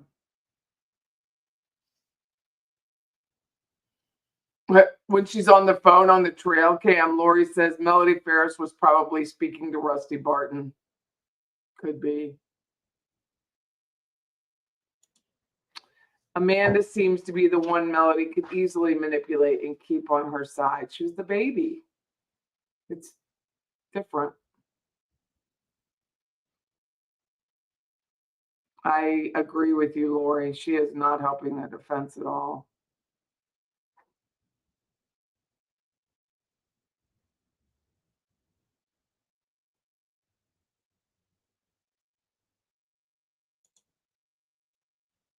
Very sad. As a mom, it's just very sad. I just can't even imagine. Those muscles in Melody's legs when she's leaving, I know. I can't wait for the state's rebuttal. John Luke is dividing his siblings more. I know. That's the only time that Amanda got a little bit terse, is when she said communication is a two-way street. Well, communication and throwing your brother on the bus and protecting your mother who's on bond for your father's murder is a two-way street. It's like you're skipping the rest of the story, Amanda.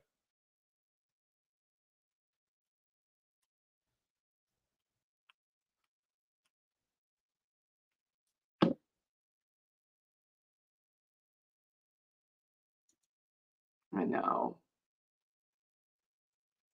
Melody was sobbing, but that doesn't help me.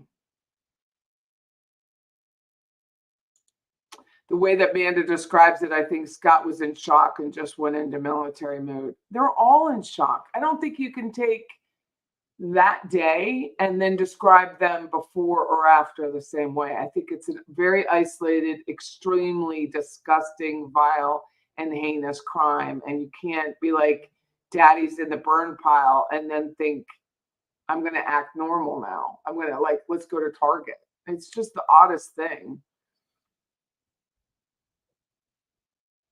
Yeah, I do, Ivelisse.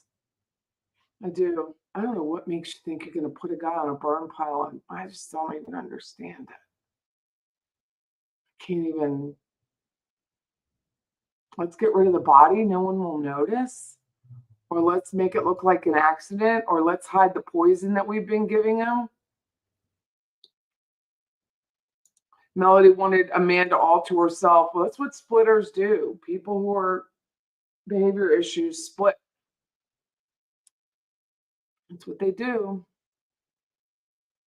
Amanda doesn't seem to be the only child, Roseanne. She is the only child. Yeah, she did say that dad loved her mom and he wasn't going to leave. Yes, he did complete his military service, Carol, but he didn't have the opportunity to re-enlist in his field, which is not unusual in the Army. He was infantry. They were going to give him another gig and he didn't want the other gig. He only wanted to be his original MOS, which is his job title.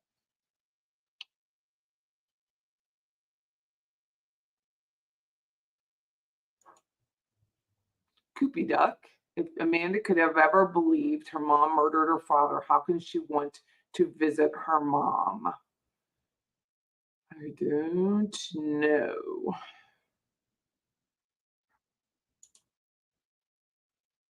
A lot of shock going on there. Hold on one second. I have to ask Erica a question.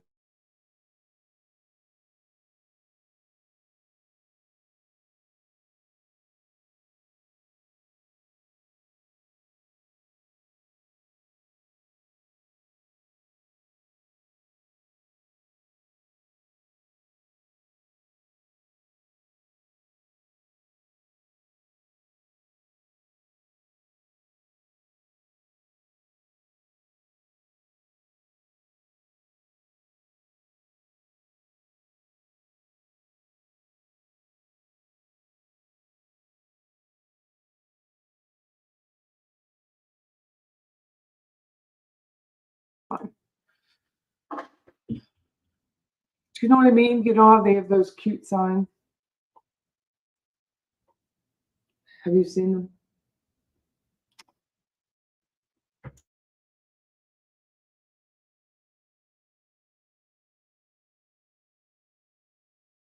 Don't know what I'm talking about. I need Erica to make a call for me. It's 9 a.m. here, but somehow I'm ready for lunch. We need a poll. Who will continue to stoke Melody's commissary, Rusty or Amanda? Okay, let me do it.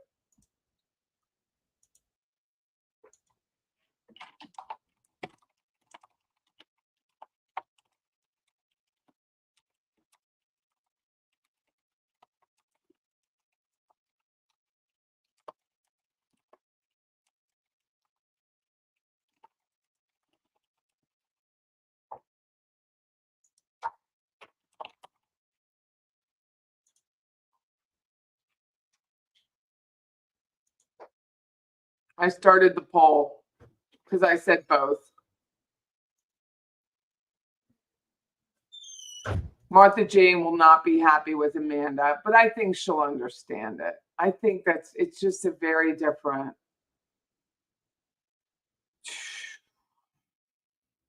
Why didn't Gary read the signs or see the red flags? Do you ever really believe? I mean, how many people actually believe their husband? All of these spouse murders lately, and there are a lot of them, thought that their spouse could kill them.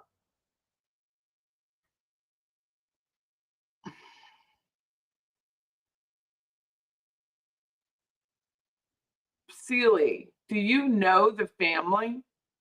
Do you know the family?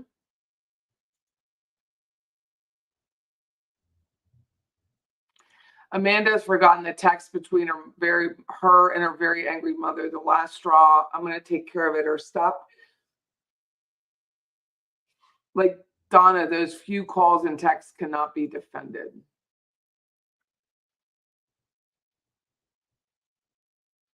Oh, Dave Thomas might, because she's depressed, fill the commissary. Back to me. I filed my claim with State Farm on the person that hit my car last night, my truck. How long will it take for them to call me? Should I call them or should I? Corey Rich's husband suspected it so much, changed the will, but didn't leave the house. Melody has no money. She didn't work. She has no alimony. She has no money. She's not getting that life insurance, Seeley. She has no money. The one thing I could never understand is some people think that going to jail is a badge of honor, but I consider it a badge of honor to never been in jail. I know. Joe, I say that. I used to tell people, when I got to get a drink,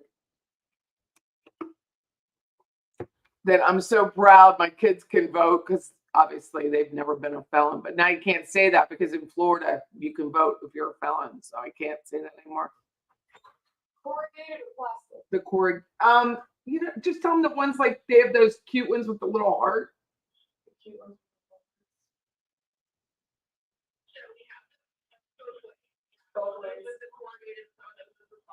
Just 1 second.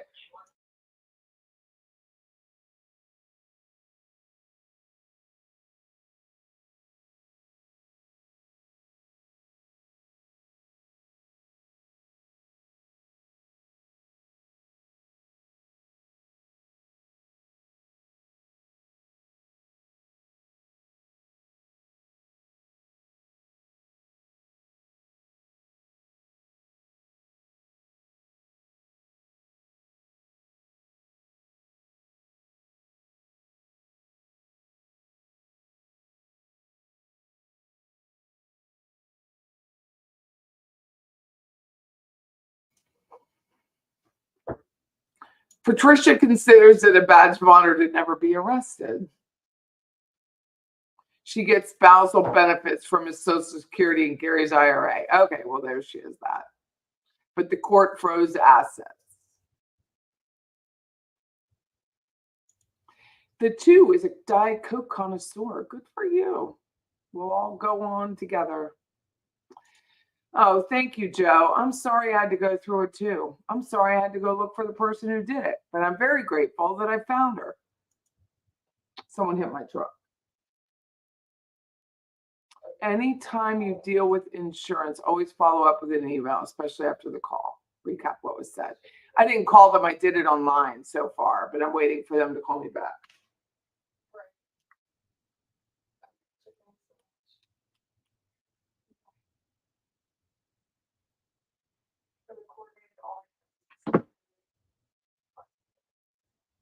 Okay. Do you have anything that says acreage that's 24 inches wide? Even if it's not cute. Well, I don't want to drive over there or have you drive over there. They don't have it. I need them for tomorrow's listing. It's not a joke. It's not. I'm not trying to be funny. I'm serious. They do. No? Do you know what I'm saying? Like black with white letters, white with black. One of the two. Thank you very much. Did you hear me? Someone hit my truck parked. Ooh. It will take 24 or 48 hours before I hear from the insurance company. Oh, thanks, Roseanne. Also, in her opinion, Dave Thomas testified in the capacity of a therapist or a psychologist, not a friend who talks like this. Someone looked up his business.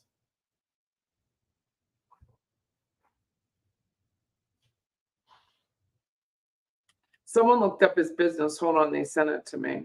If I can find it. Hold on, let me see if I can find it.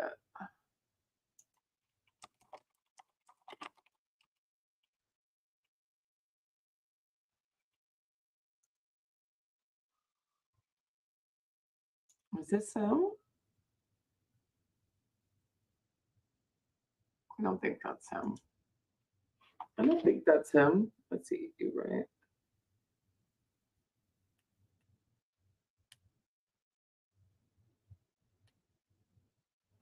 Be right, be right.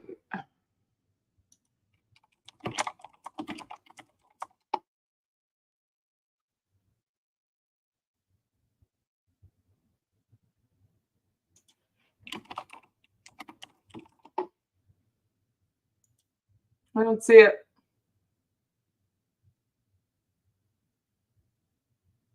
I'll have to look later.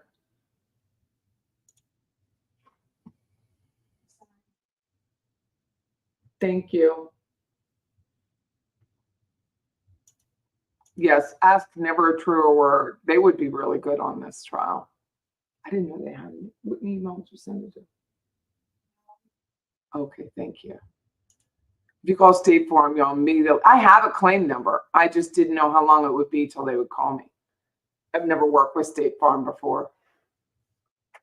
You cheat on Diet Coke with Coke Zero. I don't even understand that language. You love mayhem from Allstate. Well, try not to have too much mayhem, but I'm not winning. I'm not winning that argument with mayhem. Your second choice is more often than not Diet Coke is unavailable. I can't drink either. Do you know what I do? I take Diet Pepsi and I take Coke Zero and I mix it and it kind of tastes like Diet Coke when they don't have Diet Coke, because more often they don't have Diet Coke than they won't have Diet Pepsi. Let's face it. I mean, when you have to ask in a restaurant, do you have Diet Coke, and they apologize to you, you know there's a problem. Do you guys have Diet Coke or Diet Pepsi at your restaurant? See what I'm saying? Do people do they get disappointed and say it's one? Erica's here. People complain about it. What do they get? Tea? A water. I would do a water too. I'd get water or tea. Unsweetened. No offense.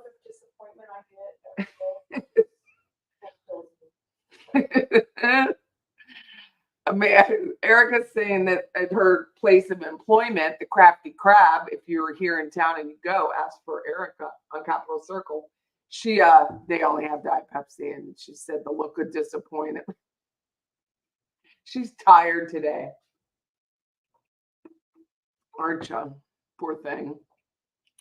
Great Dane lady says, having had horses in your past that had more muscles and was very strong because you just had to be. You're going to get up on that first, you got to get up on the horse, and then you got to stay on the horse. She could not imagine her mom killing her dad. No.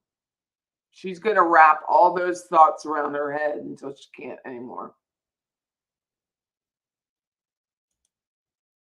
Amanda pointing the finger at Scott is super creepy, and that's where she loses credibility. She's mad if Scott said mom's having an affair with Chad. That's what she's mad about. Gary sounds like he was depressed himself. Maybe that's why he didn't deal with the affairs or ignored the signs of the red flags. He was having an affair too instead of dealing with his marriage. He wasn't having an affair. He didn't have an affair. Like, he just didn't have an affair. I don't know why Gary wasn't sleeping around. Linda says, my dad just had been released from the hospital. My mom, who only cared about herself, shut the car door and my dad's fingers got caught and he screamed. I will never forget it. I'm so sorry I shared that. I'm sorry, Linda. I'm very, very sorry. Evelise says, what is with people saying the brothers are framing the mom? They weren't at the property. You have to have the three things: means, motive, and opportunity. The only person who had those three things is Melody Farris. All the stories in the world don't change the fact that the boys weren't there. They weren't on the property. Chris was nowhere near it, and Scott wasn't there. He was up at Lake Lanier. She called him back. She called him back. So she would have been at the property when she calls him back for the horses. And he was what? I'm just going to go in and shoot him and mom's not going to notice.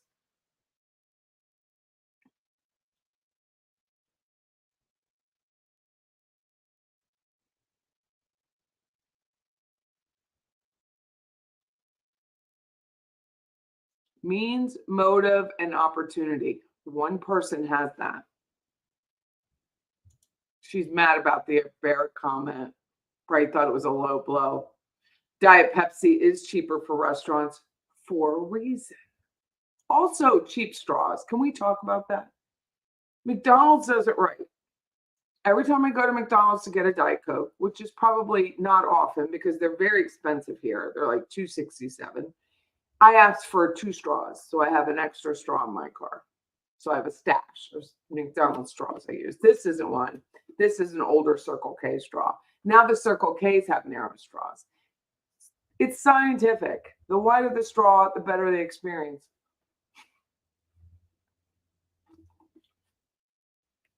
More witnesses on the fly after lunch. I know. I don't think Amanda's done.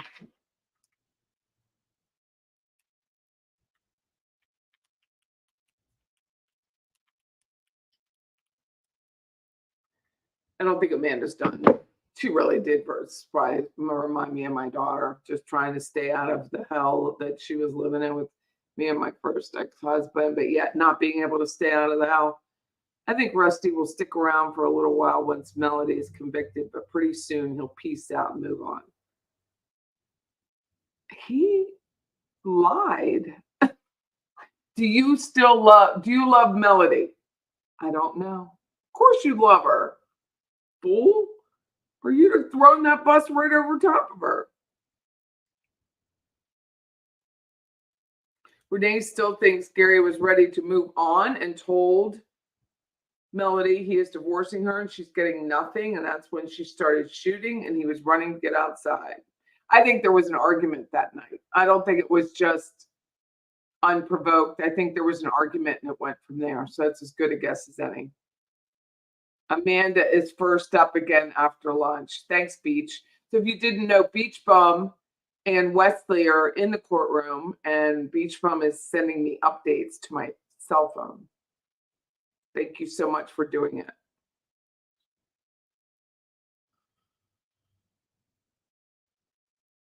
Have people read the text messages between Amanda and Melody? I don't think so. I think they forgot.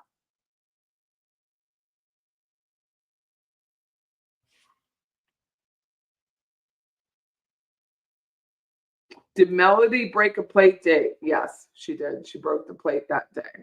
I mean, the forensics took a picture of that plate in the trash can.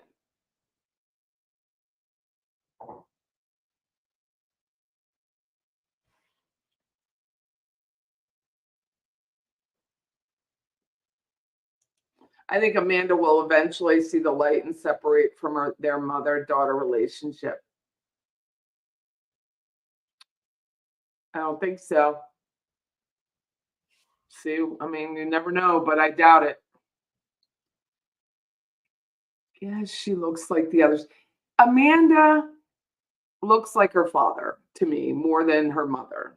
Everyone thinks everyone's child is someone else. These children were not born in Alabama or Georgia. They were born in Pensacola. So Rusty was not in Pensacola at the time. He was in Tennessee. I think that's probably close. She'll cling to Chad's family and pretend her family is dead. Yeah. Dave Thomas strikes you as someone not interested in women. That's funny.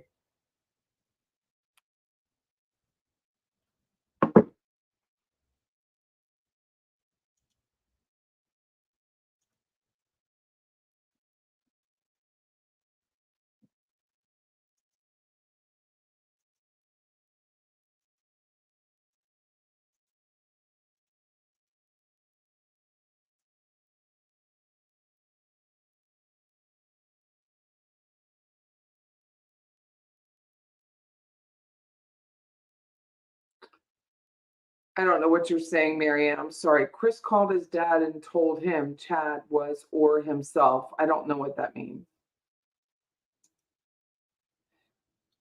Melody Farris called Scott Farris because the horses were out. But remember, she told Rusty Barton she called it 8-ish, I think, and 2 hours later. However, his testimony and phone record shows differently. Means, motive, and opportunity. Somehow I doubt it, Renee. She's wondering if Martha Jane Barton and Rusty, her stepson, are watching the trial together. Somehow I doubt it. You drink beer mixed with Coke? Don't think I'm weird. It's popular and tastes lush.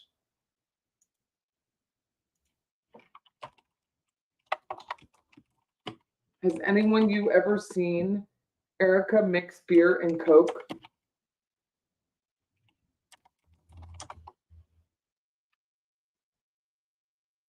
Beer with Coca-Cola is typically a 50-50 combination of beer mixing the bitter and sweet. This results in a surprising taste. Some call it a diesel or a cola beer in some places, and it's a pretty intriguing drink.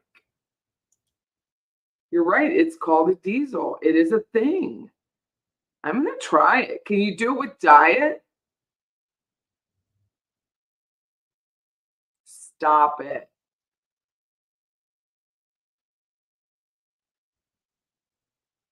I mean, you could do it with whiskey. Why not beer?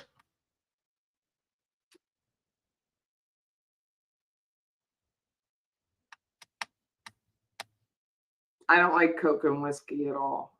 Ugh.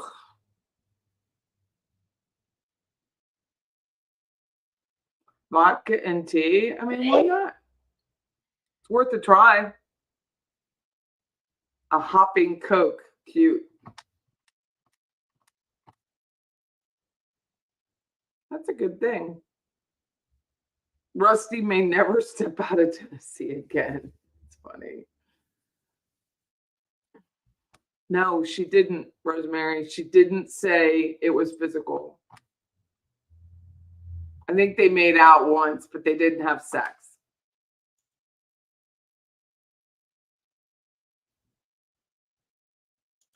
Did people listen to the jail call where Melody told Rusty to tell Amanda not to say anything to anybody, and Rusty asked to nobody, and Melody said yes, Amanda should say nothing to anybody?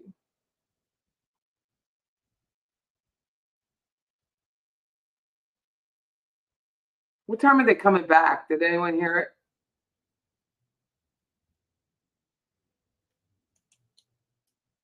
That is accurate, Rosemary. The assistant felt bad, but it wasn't like a full-blown sexual affair.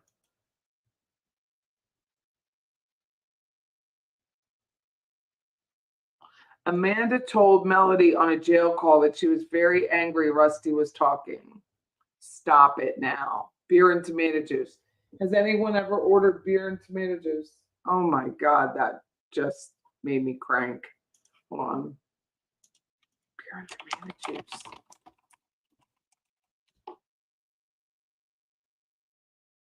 It's a recipe, Michelada. It's tomato juice, beer, lime juice, Worcestershire, soy, and hot sauce. So instead of, some people call it a spicy beer or a red beer. Like a Bloody Mary, but with beer. I don't like Bloody Marys. Why are you doing this? Why are you like, who was Melody having an affair with? Marianne. I don't know what you mean. I really don't know what you mean. 1'16". Chris called his dad. I don't know what you mean. I really don't. Who was Melody had? Melody had several affairs. One was with Ted Wiley and one was with Rusty Barton.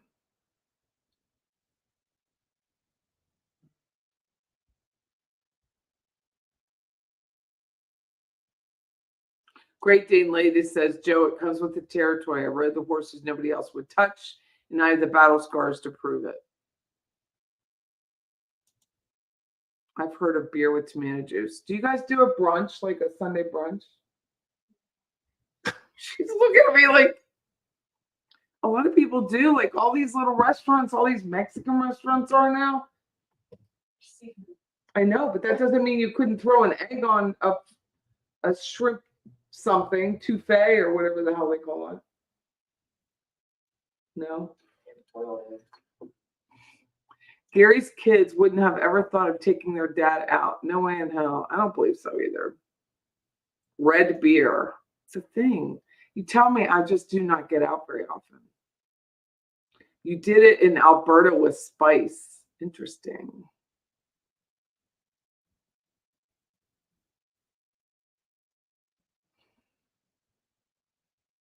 You can't. I still get sick of the thought of it. How do you not go crazy when they tell you your dad was in the burn pit? I know. That's why I can't, like, I just can't.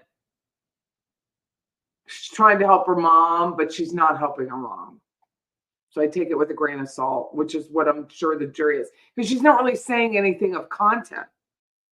She's not. She's saying they had a troubled marriage, noted. She's saying Scott and his mother did get along, and Scott was doing all sorts of things around the house and then didn't get along, noted.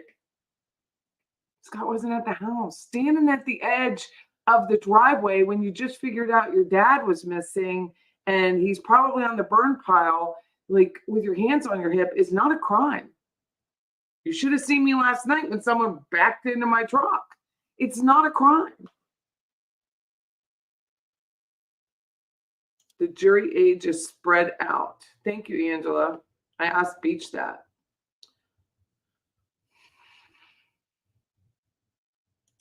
Beach is trying to get a Coke in her. That's funny. Cherry beer in Belgium. What is cherry beer?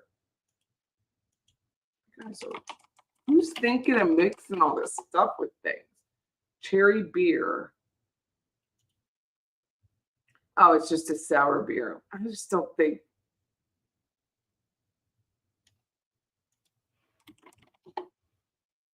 Cherry ale beer is Belgian beer, pitted sweet pickled cherries, which I don't understand what that is, or fresh cherries. Cherry watermelon beer, y'all are just ruining beer for me right now. I like, I just had a flashback of tequila. I don't drink tequila for a reason. Your first drink was a tequila sunrise. I used to drink tequila when I was in the Air Force, and I don't drink it anymore. Susan Hicks says, I know what you're talking about. Melody told Amanda, one of her sons told Gary that Melody was having an affair with Chad. That was Melody saying that, and she could have been lying. I know that what you're saying. Melody told Amanda, one of her sons told, oh. So it wasn't that Scott told Amanda that. I get it. Thank you.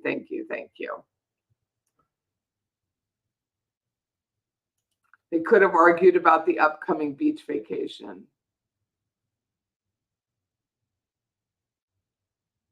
Oh, Debbie, I wasn't in the vehicle. It was a parked car, but thank you. It was a parked vehicle. I was inside Whataburger. And my my learning experience from last night is don't go to a fast food restaurant. Who is paying for her 2 attorneys? We're assuming she is. We don't know. Restaurants without liquor license use beer as alcohol and mixed drinks. Think margaritas. Interesting. Does anyone know the current ownership of the farm? It was sold in 2019 to private individuals, and they reside there. They were not investors. You have crackers and Coke. You're going to head up. Okay, thank you. Try a diesel. It's yummy. I am now. I am going to try it. It's going to be Diet Coke, though. Does that make a difference, Murder, to do Diet Coke versus Coke? I might go do it now. I might leave here, let you all talk, and go out with Erica. She looks like she could use a drink. She's not in the room right now, so I could say that. She's tired. Well, she said she worked all weekend.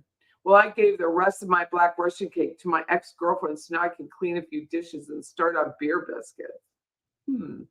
I am going to try that in cupcakes, though, Joe. I'm going to try and make cupcakes. Rosemary says, Patty, you're right. I just watched the assistant testimony. She just admitted under cross she can't remember if she had sexual relations, but under direct, she said she did. Diet Cola and different beers. Yum. So that is okay. I was in Whataburger. Do you guys have Whataburger where you are? Probably not. Budweiser has a beer with Clamato. Clam and tomato juice is just not what I was hoping for today. No. It was in foreclosure, Diane.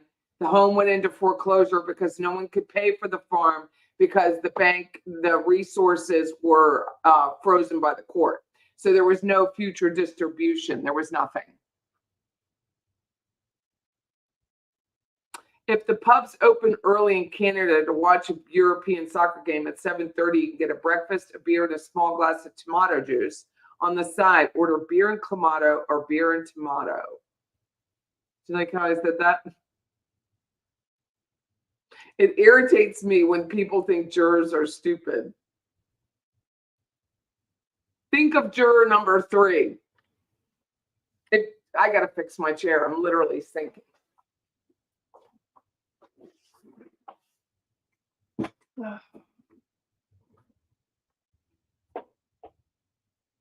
That's better. God. The chair was just like sinking and sinking. I could feel it. Oh, so much better. The legal assistant probably thought a kiss was an affair. She looked very conservative.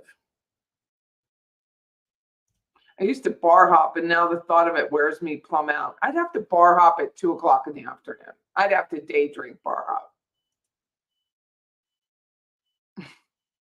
Joe likes his ex-girlfriend better now it's an ex. That's nice. Beach Bum says jurors are really paying attention to Amanda and taking notes. Interesting. A sexual encounter is not an affair. I don't think so either. I mean, it's not good, but it's not like an affair. I used to make brisket with Coke and ketchup. That's a thing. There's a lot of recipes online for that.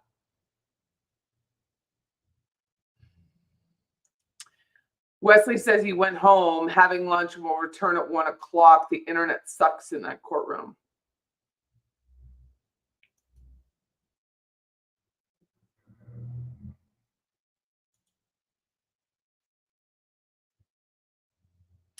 The question outstanding would be how much Melody told Scott and Chris, her two sons, about what she had done. She felt comfortable enough to tell Rusty, and he barely gained from her act.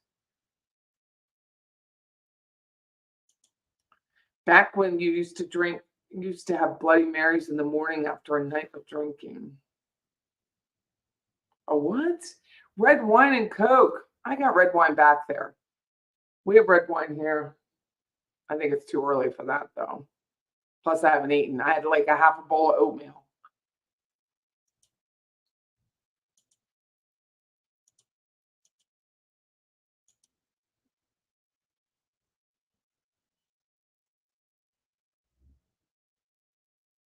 So we have people in the courtroom. Yes, we do. Isn't that exciting, Renee? Playhouse. Back in the day, we used Coke to unclog tube feedings in the gastric tubes. We did do that, Bilbo. Or ginger ale. Ginger ale. I've seen some people use Dr. Pepper to a brisket. Well, there's emotional affairs, people. You can have an emotional affair in email. And I think with this Joanne Hall, that's what the state tried to imply, that there was an emotional affair.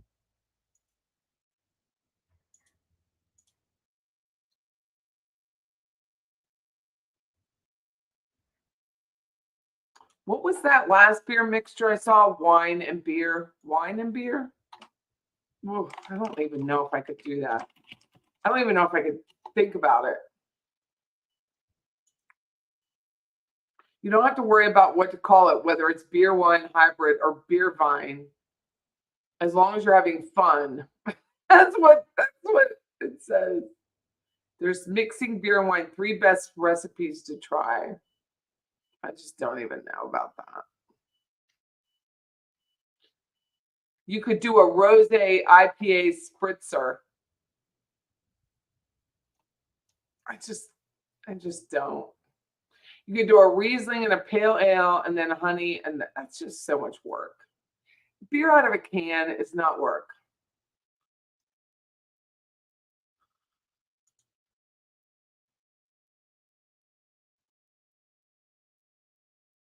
Beach Bum has better signal because she has Metro PCS. Good for you.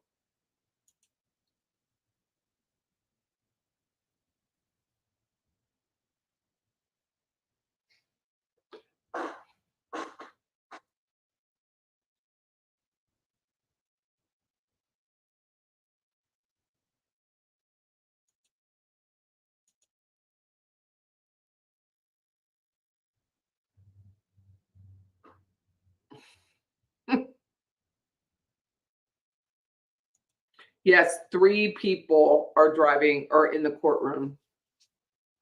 I haven't checked my email. God, I feel so much better, taller. So funny. Meat cooking and Coke can be lush. It's spiced sugar water at the end of the day, and it's delicious.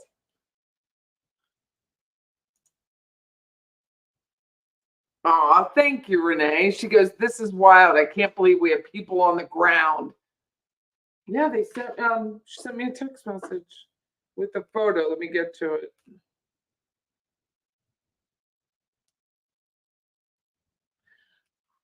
What floor is this on? 2nd or 3rd beach? You have no clue. They were sitting.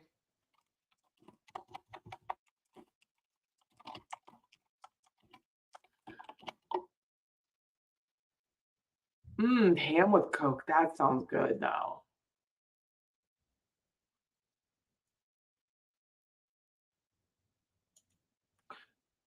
That does sound good, too. Pork butt, small can of Chipotle sauce, and 2 cans of Dr. Pepper in a crock pot.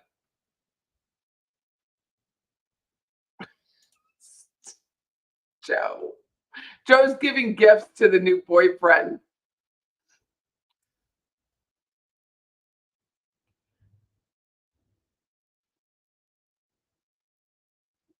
Abigail. That was a mutual friend of Dave Thomas. She's not living with Alan now. She's not living with him.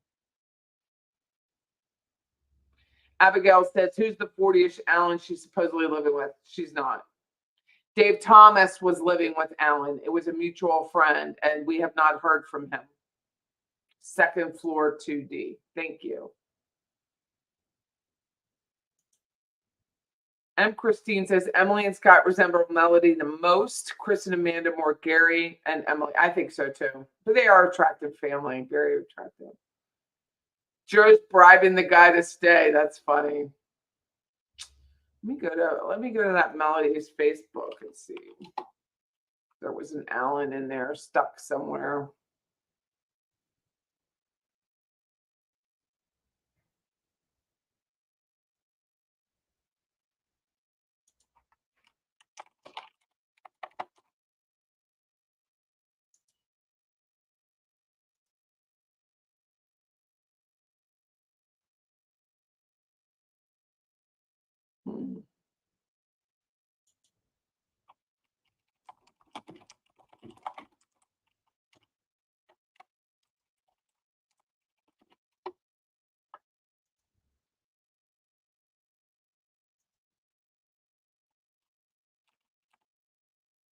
I still go back to with Alan with that Pamela Pumpkin thing. It's so funny. No, there's nobody named Alan on her Facebook.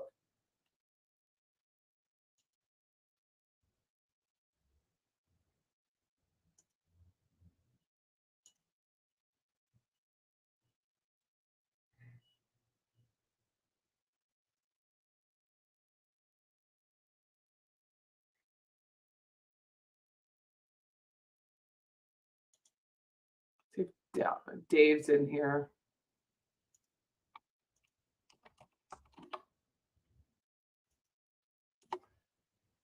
Nope.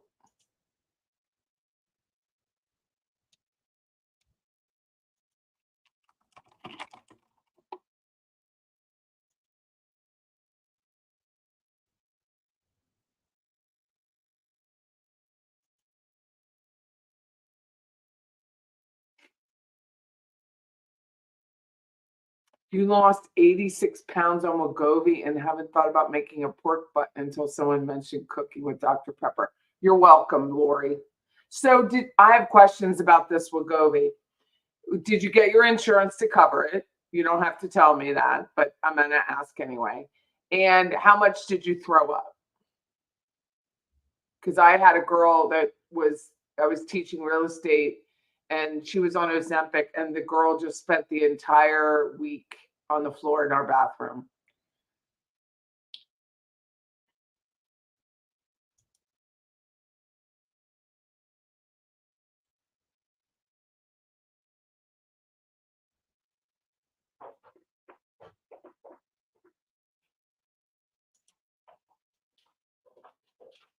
Are you okay? Seriously?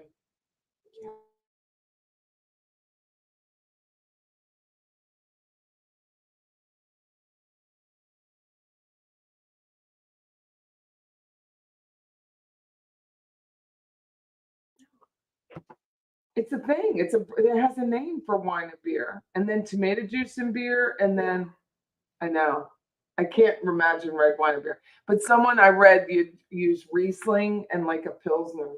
I don't even like red wine, so I don't either. But I like Riesling.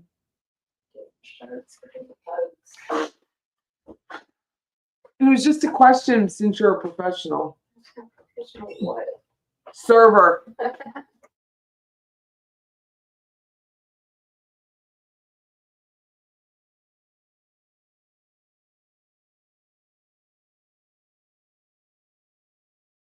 I'm going to come right back. Scott's bringing some furniture in. I'll be right back.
Okay, so let's go back to the Wegovy because I have questions.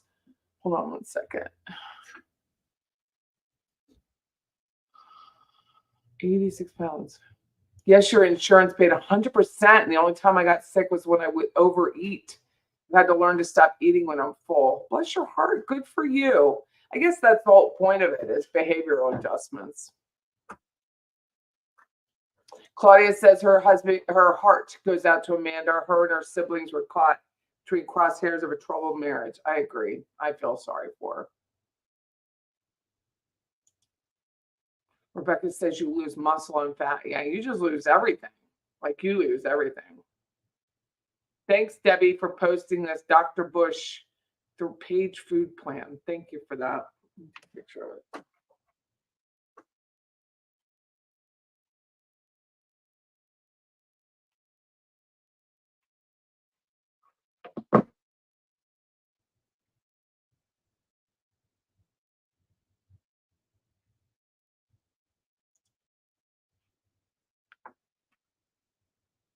My doctor told me they were making a weight loss drug, Murano, and Opesic, available from other RX companies, so won't need insurance to pay and will be more affordable. I just don't know about that whole, for myself, I don't know. Monjaro.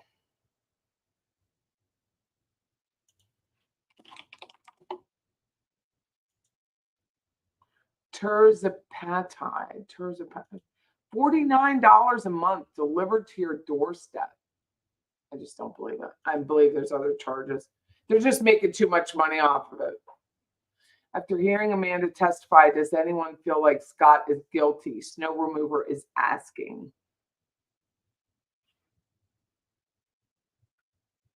I'm going to look it up, Debbie. Let's see. drbush.com.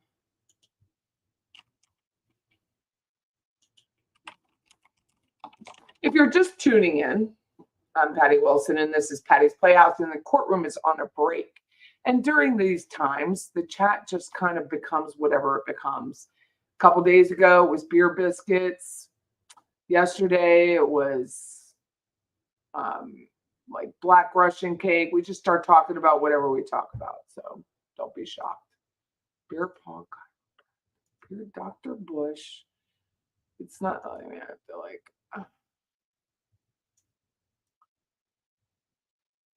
Page, Dr. Bush, Page Food Plan.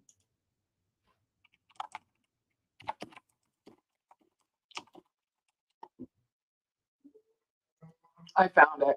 Page, Fundamental Diet Food Plan. Foods to eat and not eat. Do not eat carbohydrates is what I guess it's going to say.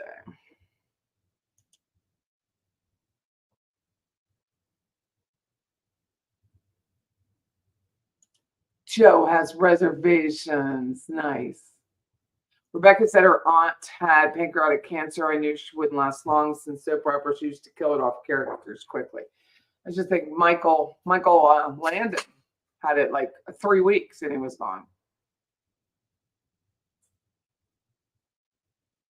Compound pharmacies are offering it now for about $3.09 in Pirate Pharmacy in Texas. I don't mind the giving of myself the shot. I mind the puking. Thank you, Marianne. I agree. I don't think so either. Melody made selfish choices. Her last choice will cost her prison. All you have to do is go back and start with today's testimony with the previous 4 defendants to know that the defense witnesses, that the defense has nothing. It's really like Sarah Boone put on a better defense than this, and that gives you an idea. I think Melody is mad at Scott for figuring out what she did so quickly. Interesting, Rebecca. Could be.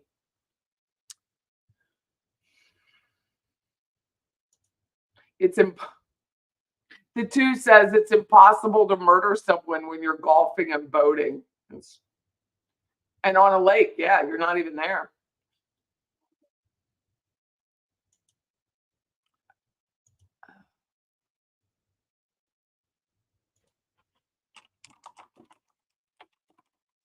Did anyone see Christine Aguilera? I mean, she looks like,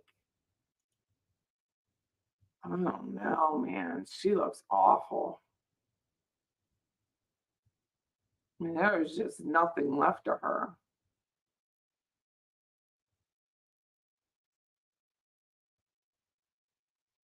And it's all that.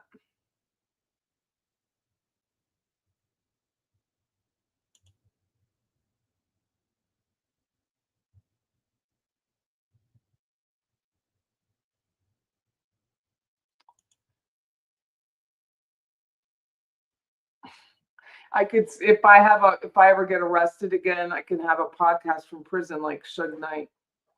That's a thought, Erica. I could do a prison podcast.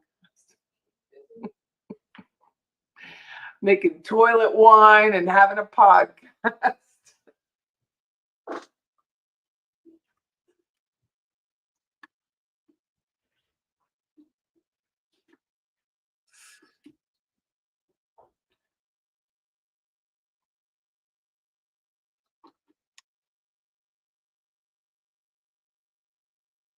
No grain, sweet potatoes are okay. It's the same diet as when you have cancer. Sugar is what causes the cravings. I'm reading it now. Food to eat and not eat. Eat small pounds of proteins frequently. I have been doing that. Mainly in the form of a shake, which probably has sugar. I just thought of that. I bet it has sugar in those shakes that I'm drinking. That's funny. Eat more vegetables. There's one area where it improves their diet is vegetables. Most people wrongly drink their fruits. This is what I'm reading.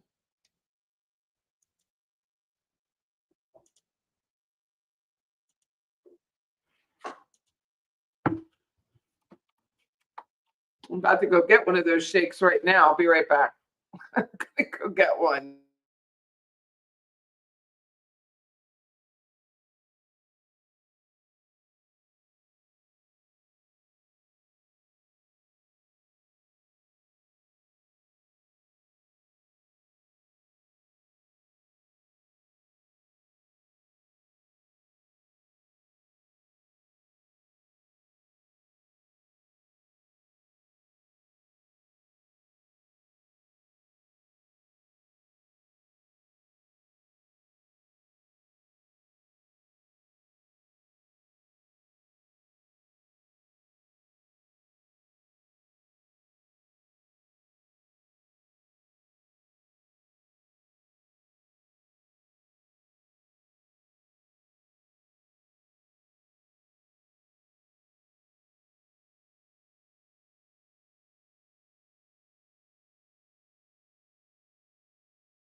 I was here and I went to do a pickup.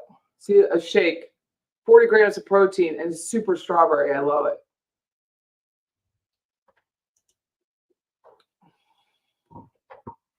I'm not afraid I'd end up with cancer taking the drugs. I'm afraid I would end up puking on the floor taking those drugs. That's my only fear of it.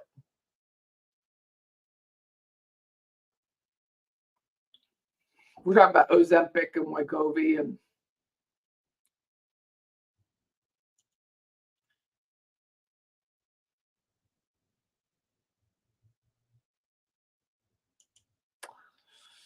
people have gone to extremes in weight loss. I know. I love homemade Thousand Island. I make it, it's not really Thousand Island. Like I make the knockoff Big Mac sauce that doesn't even have ketchup in it. That's what I use. Norma says, Renee, I take Ozempic for diabetes, but does make you vomit. Going to ask doctor to change to Mounjaro, which is also on my insurance. Been so hard adjusting to Ozempic. You give up. I think maybe Norma, could they lower your dose? Because that's Diane, you still want to know? Well, Diane, that those things are private, right? How you pay your attorney is not our business. It's completely private. They don't release that. It's a contract. Contracts are private.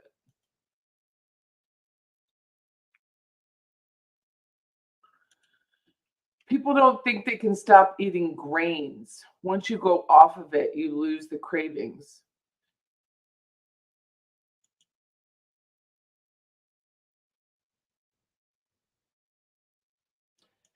Linda lost 35 pounds on semaglutide. It was always, she only had heartburn. You're off of it now, and it was too easy to put weight back on. Okay, I have a question for you people that are on these Ozempics, whether it's weight loss or for diabetes. What do you do about chewing?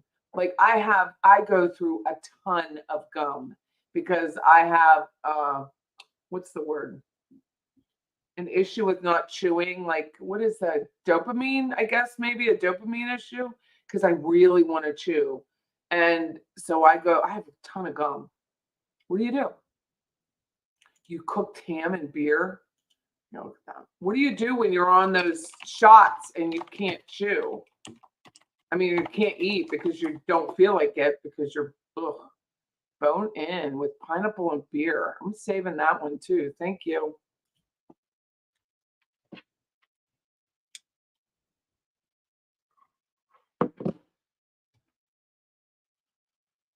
I'm afraid Amanda's cross will be tough, like the defense did to Martha Jane. I don't think they're going to be as aggressive, but I think it will be tough.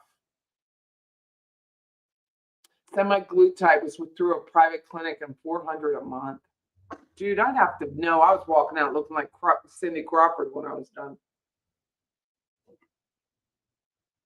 The two says a girlfriend had stomach stapled in the 90s, nearly died. They called the family around. Turns out Doc stapled stomach to her liver. Oh my God. Now she has an exterior bag for spillage from her stomach if she overeats. Oh my God.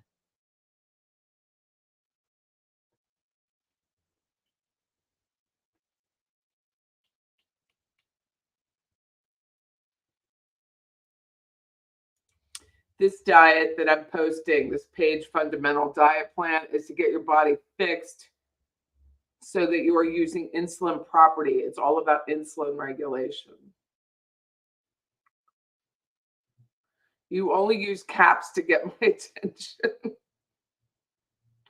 I probably did, Joe, but I have not really had a chance to look through my emails because of the obvious right now.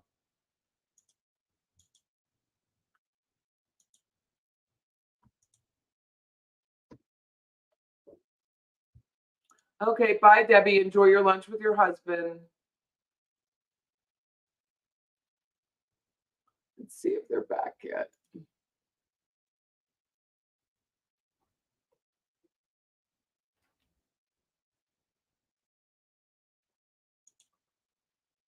I think they'll be nicer because she's so emotional.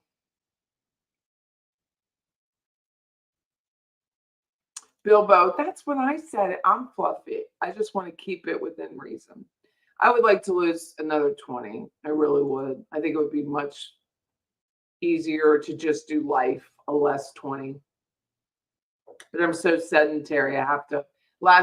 Yesterday afternoon, I walked around our office parking lot a couple times.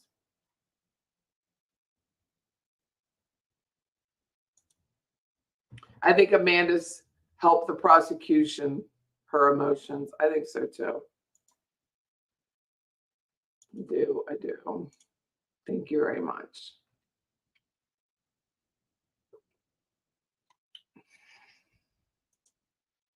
I wish I could make those signs quickly,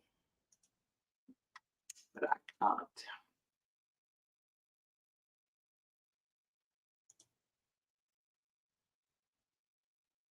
Lori says, I can tell you that the things I used to love to eat aren't at the top of your list anymore. I can also crave something, cook it, and then take a few bites and you're done.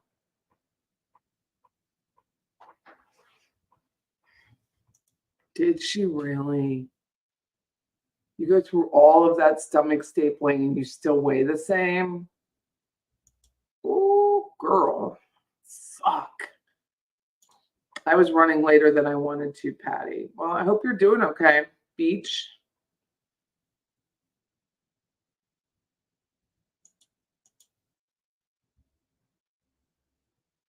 They did bring in, Linda, they did bring in Scott's friends to testify that Scott was with him. His friend's name was Ted. It was Theodophilus. Theodophilus was his name. They did. It was in the beginning. Today is National Chocolate Day, people.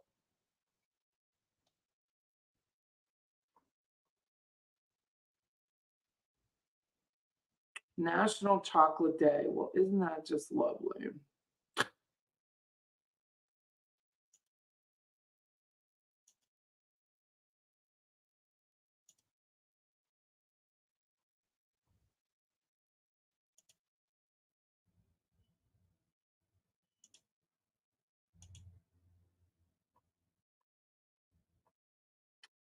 Uh-oh, someone has a birthday.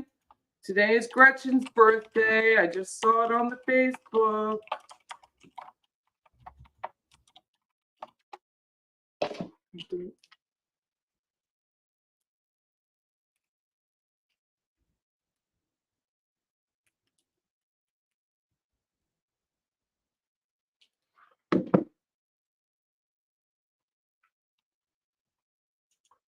Just ate raspberry dark chocolate.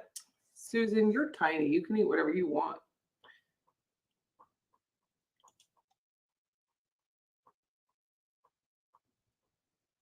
The view is better on TV and online, but you hear and see stuff you wouldn't normally. Yeah, you hear and see interaction. I was glad when Amanda got off the stand that she hugged Gary's brother and sister and wife. I was very glad about that.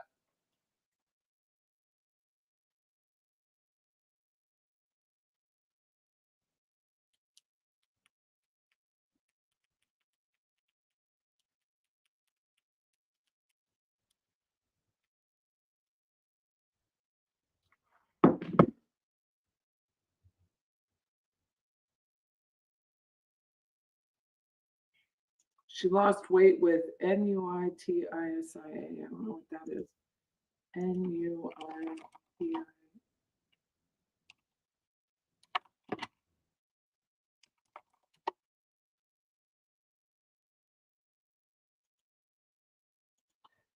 Nuitisia. It's not coming up when I put it in. Okay.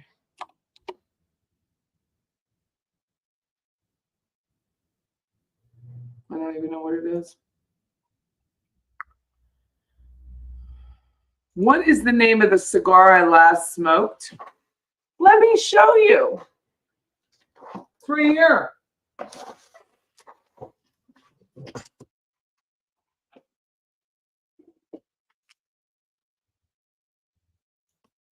So this is the name of the cigar I last smoked. And look what Guy Fieri said. Good hair.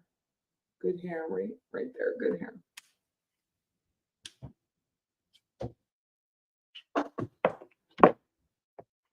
Nice box, too. Knuckle sandwiches.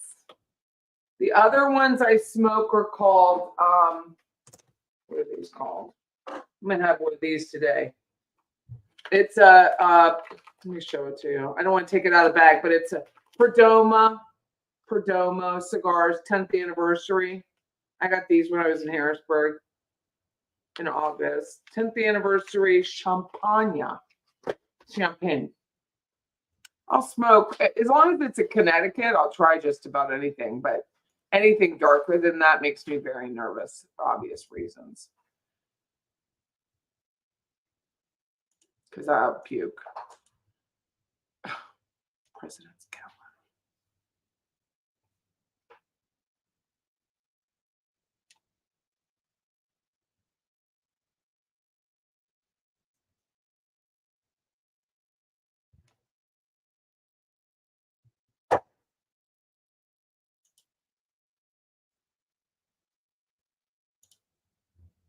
For obvious reasons, I don't do it.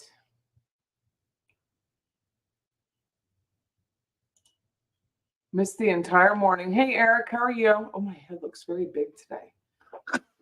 Back up a little. I just keep backing up this camera, and the more I back it up, the more up front my head is. You lost 40 pounds after you lost. Yeah, I lost my sense of taste with COVID, and that's how I've lost weight. I have dimples now that I didn't used to have. Look at that. Dimple. Nutrisystem controlled her eating. Now just plus size, not morbidly obese. Good for her. Very good for her. That's a big deal.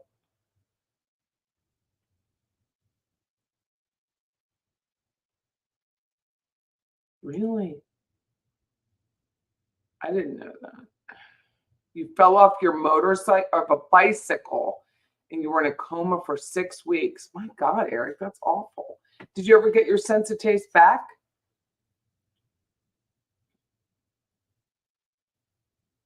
No helmet. Oh. The only thing I think Amanda did for the prosecution was showed that Scott does have anger issues, perhaps PTSD. I think there were a lot of things in Amanda's testimony that wasn't helpful to Melody. I agree. It was neutral to me. It wasn't, did it help? Did it hurt? I just thought it was neutral.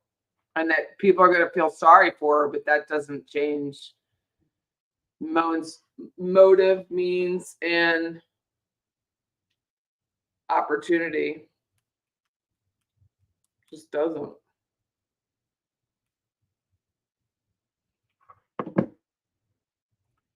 Gretchen says thank you.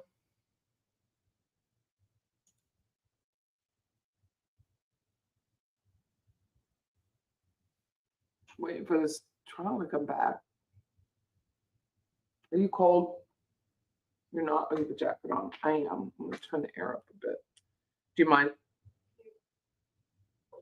That was polite.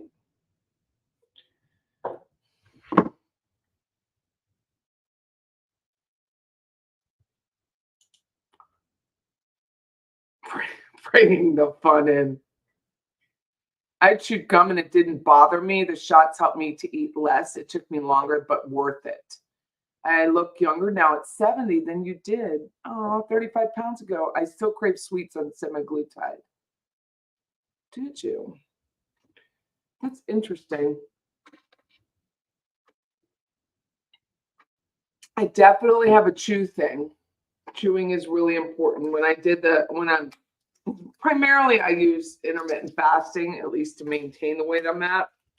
And chewing, I still have to chew during the fasting.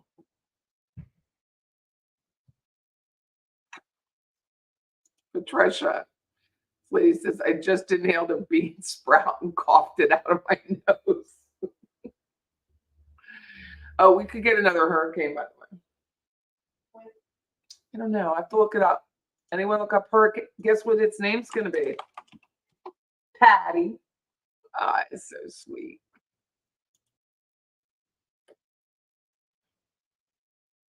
They don't really have a path for it. I don't think it's coming here.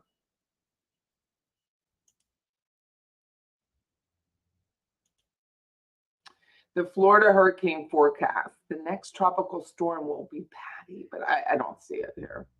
I mean, it could come here. I just don't. It looks like it's too deep into the Caribbean.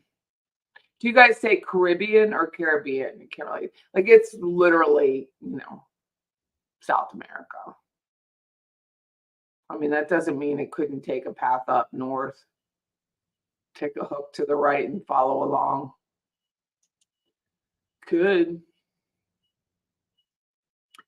Patty, I am 5 foot tall, so 130 suits me a bit. 165, I was miserable. I had to do something. Still dealing with long COVID. So how many months did it take you to lose the 35 pounds? How many months did it take?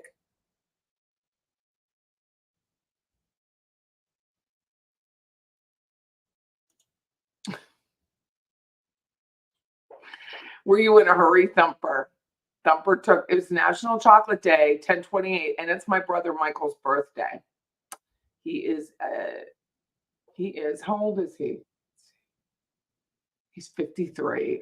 I still think of him as like a 5-year-old, even though he's 4 years younger than me. I still think of him as so young. I go grab a mini Reese's cup, unwrapped it. It was double wrapped. So she ate both sides. So seriously, how long did it take to lose 35 pounds?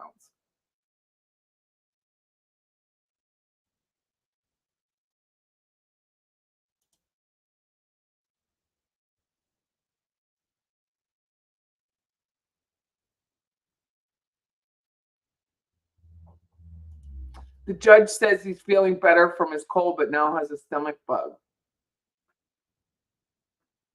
Here comes the judge. I saw his little head poke out.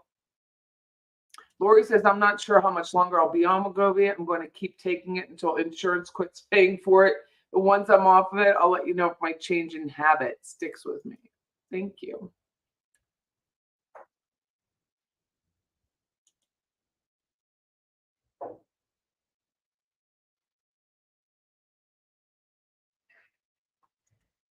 You're 5'10" and 52. What the hell is 52 kilograms there, Patricia?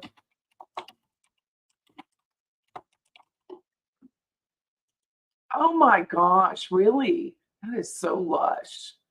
That's like my son. He's 6'4" and very thin. Renee is ready for trial. Oh, yeah. Diabetes is hugely,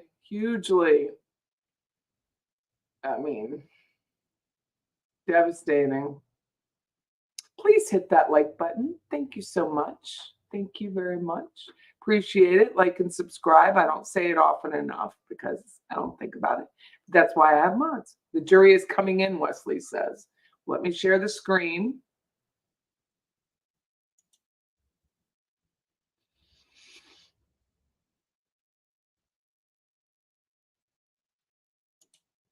I have it on live. I don't see the jury's coming in. They're just not bringing the camera back up yet. I took Ozempic for 6 months and it didn't work except for the first month. That's crazy. Go through all that. I did the math on my computer. Thank you, Debbie. There's a reason why I'm not doing well in math class. Amanda's back on the stand. Why is the screen not showing it? They're just not there yet.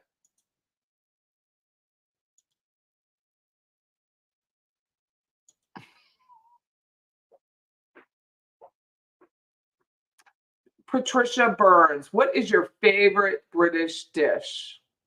What is your favorite British dish?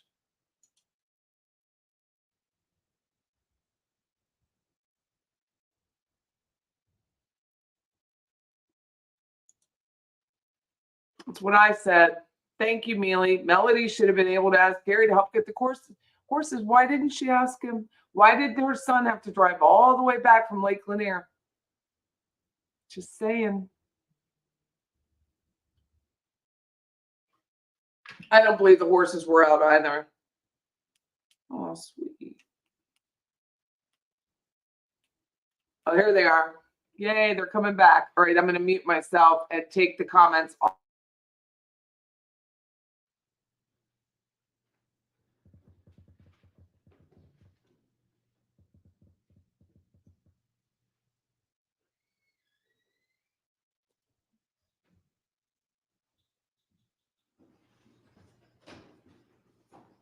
All right, Mr. Weaver, you can proceed. Thank you, Honor. Amanda, I would remind you, you are still under oath. Yes, sir. So let's move forward post July the 5th. What did you notice about the change in your family dynamics? After that had happened, I immediately had to take care of my mom. It was probably July 6th. All of my brothers and sister looked at me and said, all right, you take her. And so I immediately had her with me. She lived with us, I can't tell you how long, months. Because she didn't This want. was in 2018. Yes. Yes, okay. After everything had happened, this was like July 6th forward. And she lived with us. She didn't want to go back to the property. Eventually it came to the point of like, okay, you can go now. And so she went back, but I had to help pay for house insurance and car insurance and power bills and things like that. So I was kind of having to take care of the situation from that point. But Emily went back to Tennessee. Chris was in Atlanta, and Scott, I think, was staying at somebody's house, I guess, or went back to the property once it was, well, I know he went back to the property after it was released. I don't know if he stayed with a friend for a while. Okay. Were you ever part of any discussions with an attorney who told everybody not to talk? Correct. Okay. On July 6th, I guess it was. I don't Did that remember. Friday, the next day? Yes. It would have, somebody, I don't know who it was. Maybe it was a consensus thing, but essentially it was, we needed somebody to help us. We didn't know what was going on. From that time period, if you need to look for the date. I didn't know what to do at that moment, but I knew that, what you see on TV, let's get an attorney to handle it. And somebody gave me Eric Durlacker's number. I did not have it, so somebody gave it to me. I don't know if it was one of my siblings or my mom. I have no idea. I can't remember. So I called him and I said, I need help. I don't know what to do. I need somebody to guide me through this, or take care of it. It really is what I wanted. I was like, take care of this. Was this, by the way, and sorry to cut you off, You're fine. but timeline wise, was this while your mother was being interviewed by Detective Hayes? Correct. Okay. This was the day of the 6th, so Okay. Friday. And I called Eric, I don't know what time, and he just gave me Manny's number and told them that Deputy Hayes had my mother in the room and was questioning Scott, and they said, well, just let them know that she has an attorney. And we told him a couple of times, but she stayed in there for another hour or so. And then she finally came out and we went to the attorney's office. Everybody as a family went down there. And that's when he said, y'all stop talking. Everybody stop talking. Correct. Anybody who knows anybody, stop talking. Correct. Okay. So when did it become apparent, or what could you tell from Scott and Chris breaking off from the family? They eventually got very angry and irritated. I know Chris got mad at me because I told one of the detectives, I think his name was Tommy, that he decided not to go on vacation. Apparently that was a problem. He said, we aren't supposed to talk to the attorneys. So we were all on the same page. You mean law enforcement? Yes, sorry, law enforcement. That we should basically just go to the attorney if we have any questions, and just to keep to ourselves, and that's it. And he was handling the situation, the attorney. In this time period or ever before, had you ever heard your brother Scott say, this is my property? Yes. This is my house. Multiple times. He flaunted the fact that that was his property. I almost kind of like joked in a way. He kind of vicariously lived through my dad. Kind of like the movie Step Brothers. You ever seen that? I don't know if they took ownership of their dad's stuff. Well, but yeah, okay. I mean, in that same situation and grown up, still living at home. Yes, I can see it in that aspect.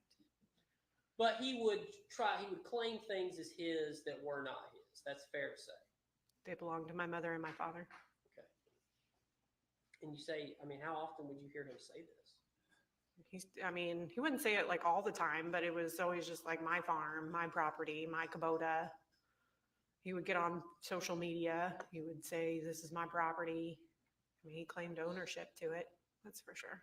Okay. And speaking of social media, had you ever seen your brother shoot guns or anything like that? He was in the military. He was always shooting guns at the house, Okay. from what I was heard and what he said. Did you ever see any of his videos on social media? No. Okay.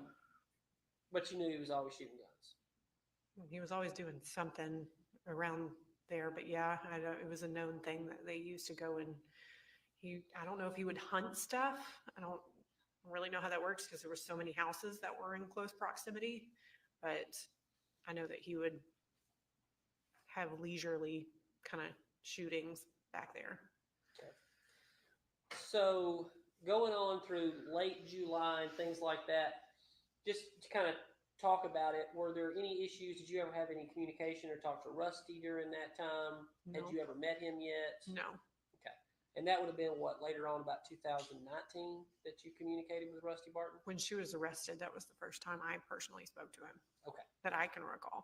All right. But you'd known during this time, you'd heard about Rusty Barton, yes? Yes, there were rumors, but I didn't know the depths of it until the preliminary hearing. So that was in 2019. Well, yeah. Yeah. Right about the Because time she your- was your already mother- arrested at that point. So yeah, I didn't know about all the meetings and all that kind of stuff. That was new to me at the preliminary hearing. Okay. So going back to, tell me about the estate and how things were managed with the siblings for the family. What do you mean? Was your brother appointed as the executor of the estate? Nobody was. The estate was locked down immediately when the house was locked down. My mother couldn't go down the road and get a sandwich if she wanted to. She was totally reliant on me from day one. Well, I guess I'm talking more about, there was properties that were owned by the family, and was your brother Chris ever appointed over that? My sister at one point got a coroner's letter that we did not know about. My mother had tried to get a lady named Diane to help her figure out what needed to be done with the estate because it had been so long. And that's when she went to the courthouse and realized that Chris had filed for, I don't know what you call it, for the estate, but he was given ownership of the estate and we did not know. Okay. Well, tell me how that went. Not well. I know that it turned into, I texted Emily at one point and I said, Diane's told me that there's been money taken out and my dad owned the condo that my sister lived in Tuscaloosa, and said that it had, I don't know if it went into foreclosure or whatnot, but a property management company was in charge of, they would get the check and then Daddy, I assume, would give it to the mortgage company at that point, and it was not being done. So the condo was lost. And that was the condo in Tuscaloosa? Correct. And that's when I petitioned to have the third-party estate attorney. So none of us had our hands on it. It was purely an outside source. And I did not know that was an option until my mother spoke to Diane. And so did they loop you in on any of this, Chris and Scott and Emily? No. Right. So you were just kind of left on the outside. Nobody talked to me about it. And is that because you were the only one showing any support for your mother? I had to take care of her. I had no option but to take care of her at that point. Emily ran off back to Tennessee, and Chris and Scott were no help. I financially took care of a lot that first year. It was really hard on us, but we did it because it had to be done. God forbid something happened to the house. And I mean, the mortgage was over almost probably $5,500 a month. And then the home insurance, I paid for that. So if anything were to happen to it, we wouldn't be in a really big situation, but that was $600 a month. Paid for the car insurance on all of the cars, including Scott's. And that's kind of where Scott and I fell out. Over his car? Over his car, because I was having to pay the car insurance and he didn't have a job at the time. And it was really hard to get money out of him. And I didn't have the money to be paying for all of that. So it just got into arguments, and finally, when Jeff Restbridge, the state attorney, got appointed, I just said, please defer all your questions to him, because it was a losing battle. Did you ever become aware that Scott would call law enforcement, 911 on your mother pretty regularly in 2019? From my mother. Okay. Did you ever hear any of these calls, or did it come up on an altercation between the two of them? No, she would always call me and say what was happening, and I told her she either needed to audio record it or video record it, or nobody was going to believe her.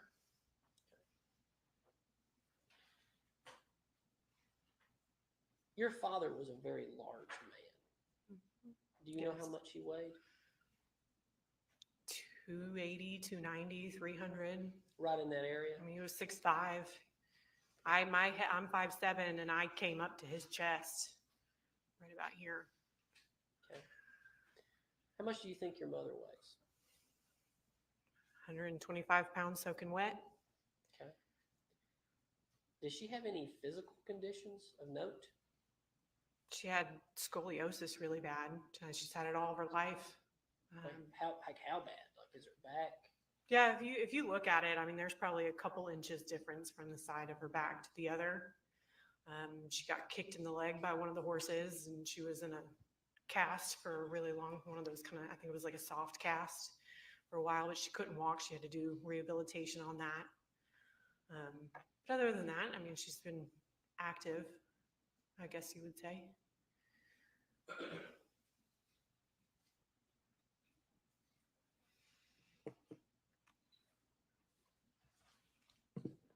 Your Honor, if I may have a moment.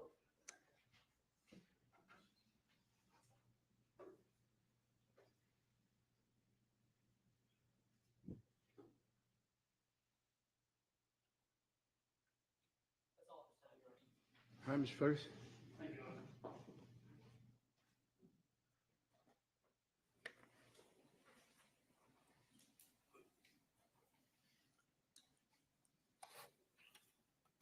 Amanda, I want to begin with, you testified a lot today about, I guess, how you view certain evidence. Is that fair to say? I don't know what you mean by that. Have you kind of when the defense counsel will ask you questions, you would respond, and that's really based on what you know in this case or your beliefs. Is that fair? I would say it's mostly opinion, but I don't know much about anything.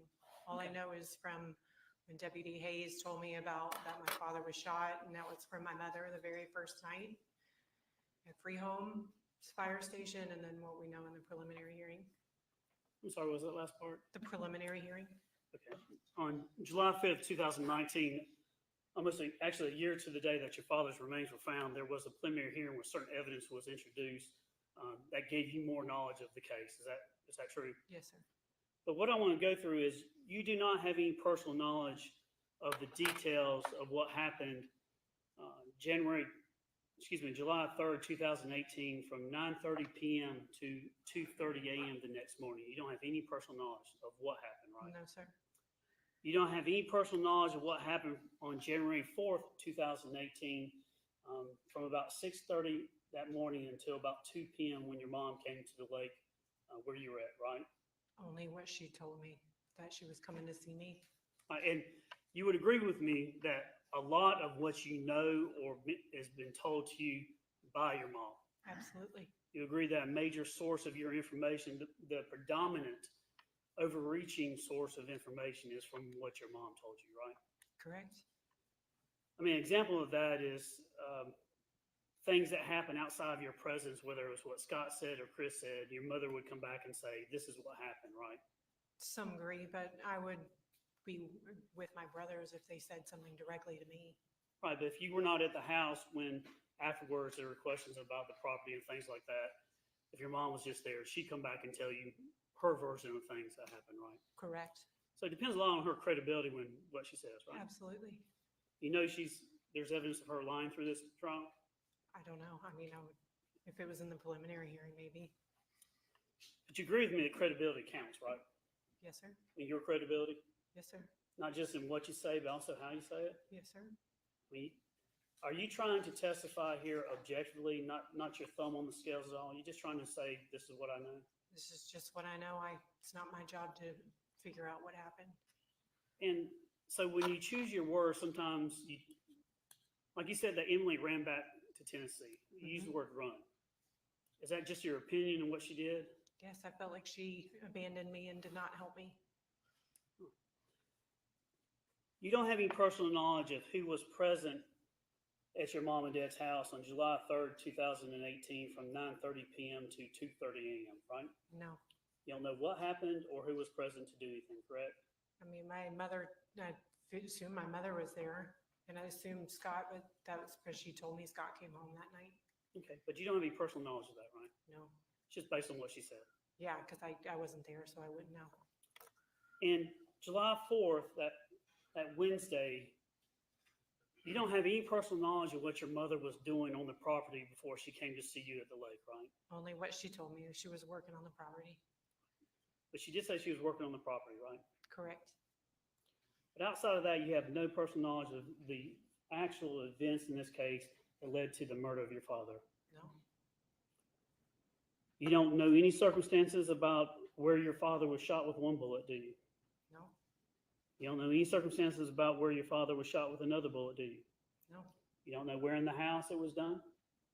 Just, I don't think that was brought up in the preliminary hearing. I just think that, I don't even know if they even said that he was shot in the house.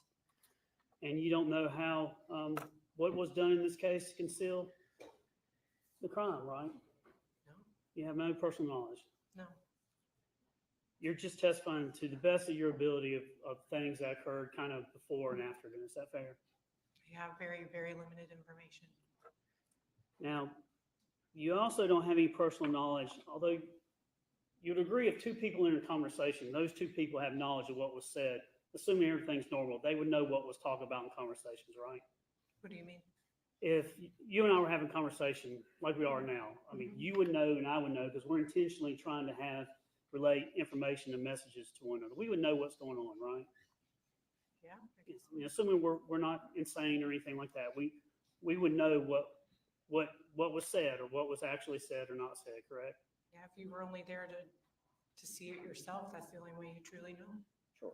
And you would agree with me that in this case, we're testifying many years later than when the actual stuff occurred, right? Oh, yes. And sometimes you can do, when you're looking back on what happened, it wasn't at the time. So sometimes even with the passage of time, whether it's from memory or from intent, sometimes you don't remember exactly what was said. Absolutely. But your memory is usually better at the time that something was said than, say, 6 years down the road. Is that fair? Repeat that? Generally speaking, your memory when you say something at that time is better than your memory of what was said maybe 6 years after the fact. I think certain things stick with you more than others, but time definitely is not helpful. And I think that's fair. And so if you were told that Gary's in the burn pile, that would be something that would stick with you, right? Yes. So you don't have any personal knowledge what was said between your mother and her lover, Rusty, on July 3rd, 2018 at 9:26 p.m. No. Did you know they talked for 4 minutes that day?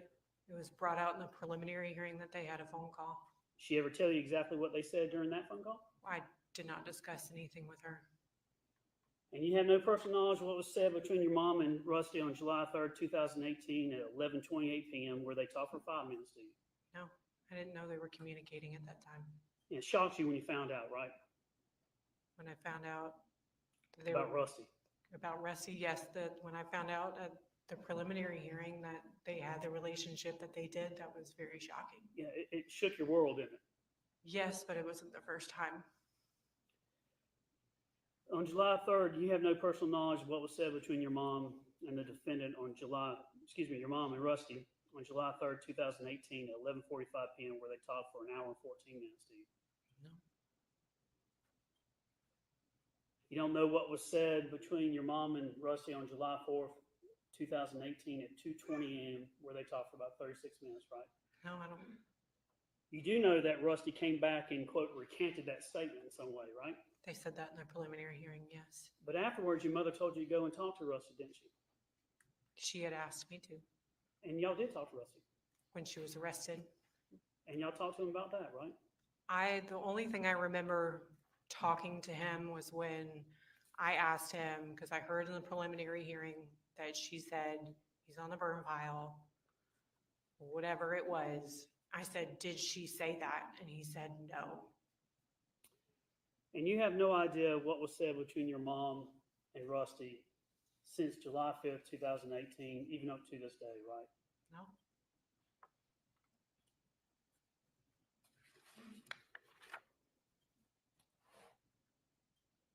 You do have personal knowledge of your loyalty to your mother, though, don't you?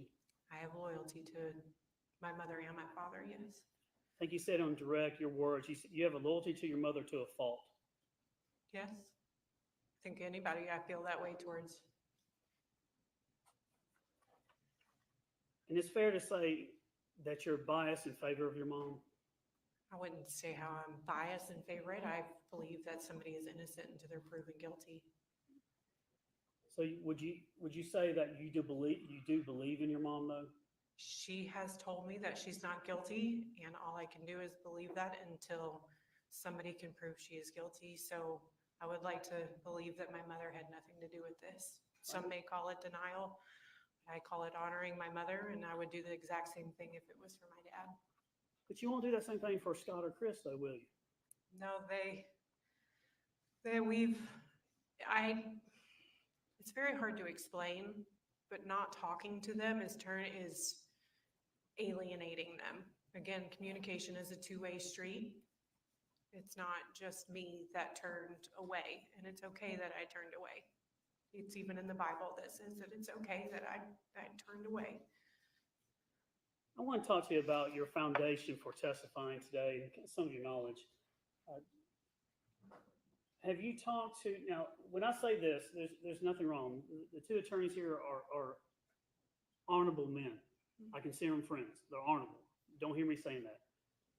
But I did want to know, you've talked with them on several occasions, right? Correct. When was the last time that you talked with Mr. Ray or Mr. Weaver? We talked today? Did you meet with them to practice or go over your testimony? No. Did you talk about what you're going to say? No. Do you have any discovery? Do I have any discovery? No. You haven't listened to any recordings? No. Have you read anything? No. Have you watched anything on TV? I've seen it pop up on the news, and I've had people troll my Facebook account. Has your husband Chad Bruce told you anything about the case? Not that I'm aware of. Has anybody in any shape or form given you information about the case? People have tried to come up and communicate, and I have to stop them. But you have talked to your mom about the case, and she's given you details of her version of things, right? She more and I talked about it the first year after this happened.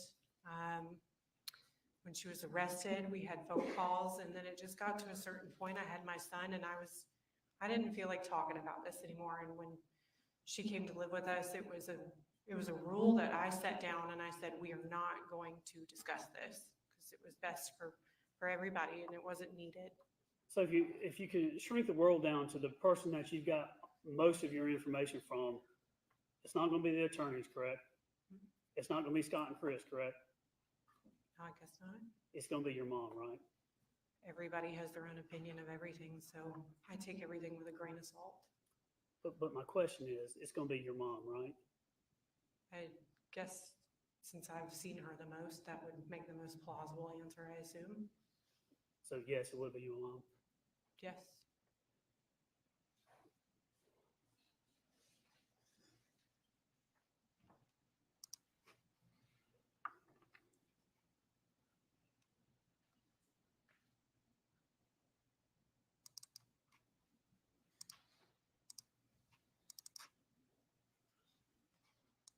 This is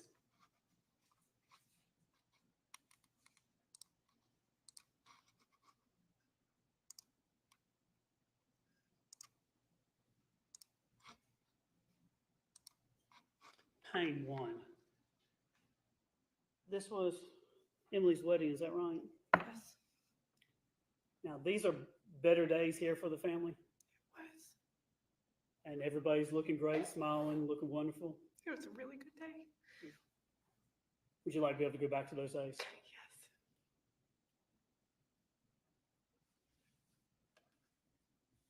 Now, I know a child cannot measure the love for their mother, but you do love your mom, right? And my dad, yes. And you are her child? Yes, You're her daughter? that is correct.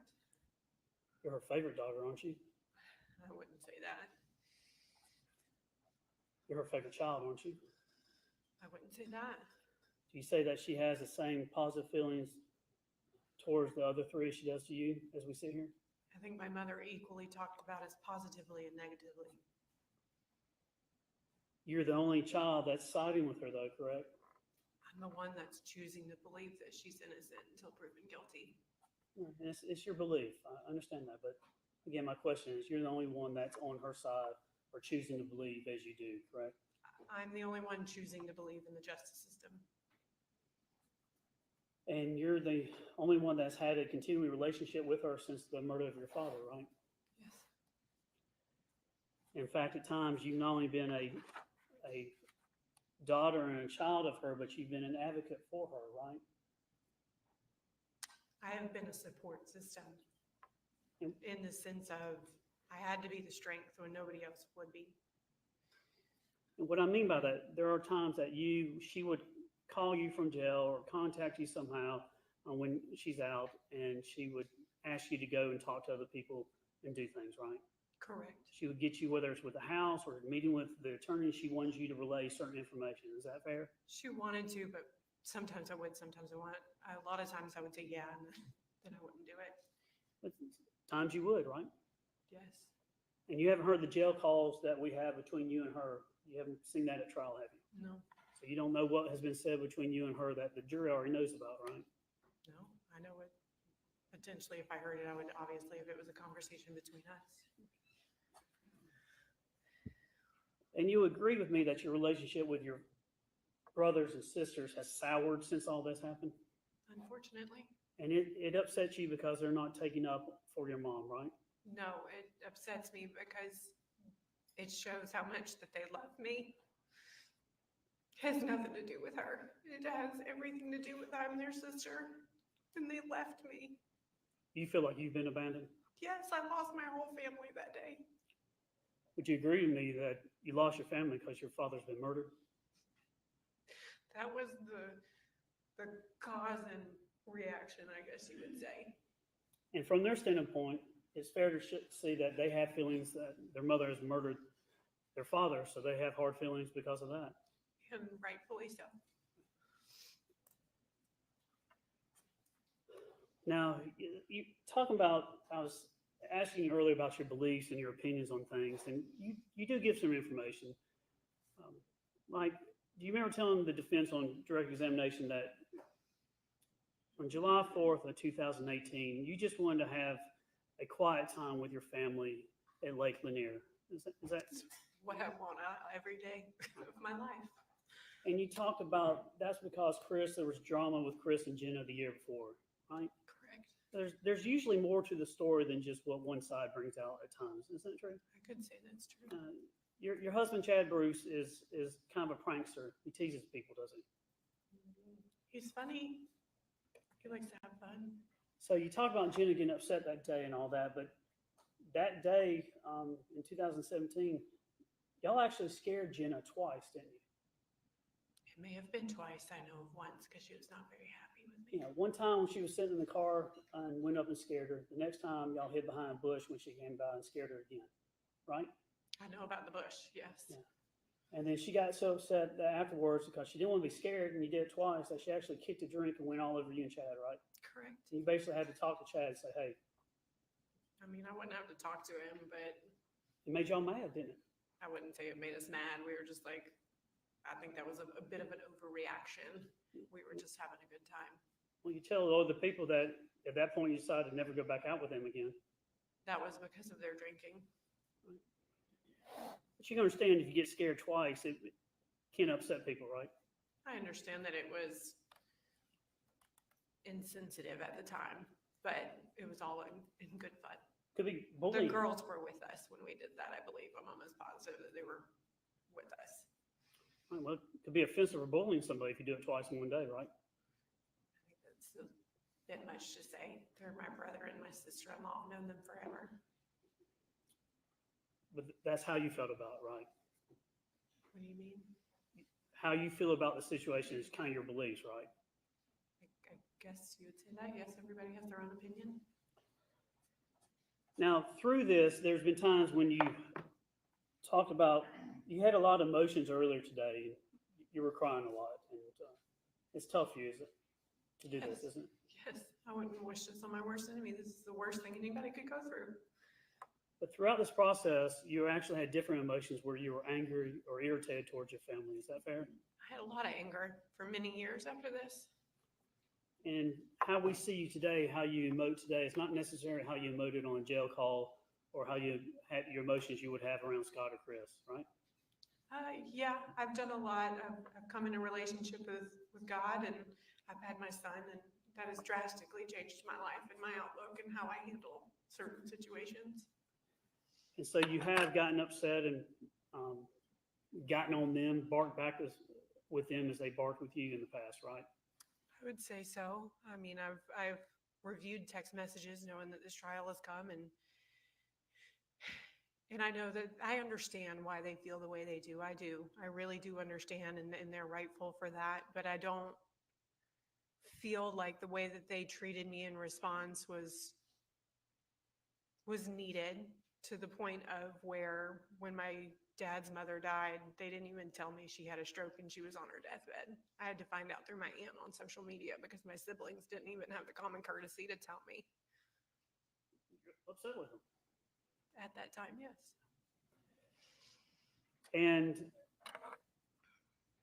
there are two main categories that y'all were, whether you want to say arguing or disagreeing over, or having hard times over. It was the murder of your father. That's one, right? Yes, very And hard. then the other is, what do we do with the estate afterwards, correct? Correct. So one was the murder and the other was kind of related to money or property, right? It was always an argument. It couldn't ever be civil. It always had to be an issue. And I was doing everything that was legal. I worked with the estate attorney. I did everything I was supposed to, and everybody knew what I was doing. And I think the term you were trying to find earlier, because I'm a lawyer and I forget it too, because I don't do that, as a temporary administrator of the estate. That sounds correct. And that's what Chris he had been appointed temporary administrator. He had petitioned or whatever, I don't know what you call it, but he went to the courthouse and was able to get. Right. And so if someone dies without a will, their estate is probated, has to go through the court system, correct? As far as I know, yes. I mean, that's why you got other people, you got a third party, I think you described as, it's in the court system, right? Yes, I wanted somebody that was not tied to the family to handle it. Yeah, right. I mean, that's common sense. That's very good, because family can have lots of hard feelings or strong feelings, right? Yes, So a third party is a good thing, correct? absolutely. But until you get to that, sometimes the family has to be involved in what's going on, right? Correct. And when you try to get property back, because part of the thing that you have to do is make sure that the estate doesn't dissipate or go away. You have to protect it. Correct. So your view may be, when it comes to getting things back, like the Mercedes or something like that, you may disagree in how they're doing it, but you would agree that they would have a duty to try to make sure all property is accounted for, right? Absolutely. It just upset you that it was your brother at times and the way he did it. I was upset because I was having to pay car insurance, and then I had to drop car insurance on, I think, the Sequoia or something. But basically he was taking his truck and the Sequoia and things like that. But it was always an argument, and I didn't want to be responsible for any of it anymore. You didn't ask for any of this, did you? God, No, you don't want this. No, but no. you know, they say most divorces happen over money. You've heard that before? Yes. Money causes a lot of problems in many ways, right? But in your situation, you not only have money, but you have murder, right? Guess, yeah. I mean, you agree your father was murdered, right? Yes. Now, when your mom, at times, through years, she was living with you and Chad at one point? In the very beginning, yes. And then after she came home. Yeah. She would eat your food, use your resources, stay at your house, things like that? Stage my house. Stay. She would use your Oh, resources, stay. your food, money, She was electricity. 100% reliant on me. Now, do you know David and Alan? Yes. Do you see Alan here in court today? Yes. They're good friends, Of hers, yes. Yeah. And they've been helping her out during this time? I believe so, yes. Let me ask you some questions about your dad. As you look at the photograph, was this a happy day for everybody? It was. How much do you love your dad? My dad? He's the best thing that ever happened to me. I miss him. He was a great provider. Absolutely. He would take care of Chris. He took care of all of us. You, Scott, Emily, provided everything for y'all, right? Yes. And he gave money to them. Yes. And at times, you understand that, do you not, that his money, the money he earned, that's his money. You can also say it's her money too, but he's earned that money. You understand that that's his money. He can do whatever he wants with it. That's right. He can do whatever he wants. So if he wanted to treat one child different from another child, he could do that, right? That was his prerogative. Yes. That was his prerogative. If he wanted to give money to Chris, even when Chris is not doing what he should be doing in your eyes, he could still do that, right? It was his money. Yeah, if he wanted Scott to live in the land and just kind of freeload for a while until he gets his feet, if it was beneficial for him, he could do that, right? That's what he chose to do. If he wanted to give Emily money for something, give her a loan or whatever it was, it's his money. He could do that, right? All you had to do was ask. But there are many times that you would disagree with that and voice your disagreement to other people, right? Repeat that. You would have your own opinions at times that you didn't like that. He told me he was very upset. He made it clear that he did not necessarily like giving out money. He told me that directly. My question is that you would voice to other people throughout this process that you didn't think it was fair, or you didn't like how Chris or Scott or Emily were getting money from your dad. You didn't like that, did you? I think they needed to grow up and stop asking their dad for money. And you made it known to many people that that's how you felt, right? I guess. Your dad gave you, I think, 2 cars. Is that right? We all got a new vehicle when we got our driver's license. Pay for your college when you went? Yep. Pay for your apartment? At college, yes. Gave you $8,000 for the venue for your wedding? I think it was 6, maybe 8. $6,000? I don't know, something like that. It was just the deposit. Well, it didn't give me the money, but he paid for it. Do you know how much you paid overall for your wedding? I didn't get to have a wedding, so just the deposit on Foxhall. You didn't have a wedding? I had a wedding, but Chad and I fully funded it. And did you know that your mother, if your mother ever asked Emily about for the loan? That She your had dad said gave her? something about Emily having a loan. Did you know that, do you know whether or not your mother, after the death of your dad, went to Emily and said, I need that money back? I think so, but I'm not 100% sure. Did your mom ask any money back from you for anything? She wouldn't need money from me. She didn't ask you for any money back, did she? I mean, I had to support her, but I never had taken cash from my father since I was in my early 20s. You made on direct, you talked about that your dad's view was, I think he actually said to you, you told law enforcement during the interview that your dad said something along the lines of, once you're married, done, no exceptions. Do you remember that? I don't know in what context you mean. When it came to you talking about the view of your father, there was troubles with Ted Wiley, how your dad viewed marriage. Because you talked to him one day, I think, about after he helped you move out of the apartment with the other boyfriend. Y'all sitting in a restaurant eating. Mom gets up, remember that? And you say, Dad, She wasn't there with us. Okay. Do you remember telling law enforcement or statements that your dad's view was basically once it's a marriage you're in? He said he loved her and he wanted to be with her. You remember there was a time you said that I think you were talking to Cameron, insisting that she understands that in marriage, if you make a vow to somebody, you take that seriously. I don't recall that. Remember your dad saying, in your words, saying something like, I'm glad one of my children understands the loyalty you're supposed to have in a marriage? That could sound something like my dad would say. So in your mind, is it accurate to say, in your mind, what you understood your dad, once he was in this marriage with the defendant, he was not going to divorce her? No, he never seemed at one point that he was going to divorce her. So she was stuck in the marriage because he wasn't going to divorce her. I begged them both to divorce each other because they were miserable. And I was sick of hearing about it. So it would have taken something outside of your dad for the marriage, for her to leave that marriage, right?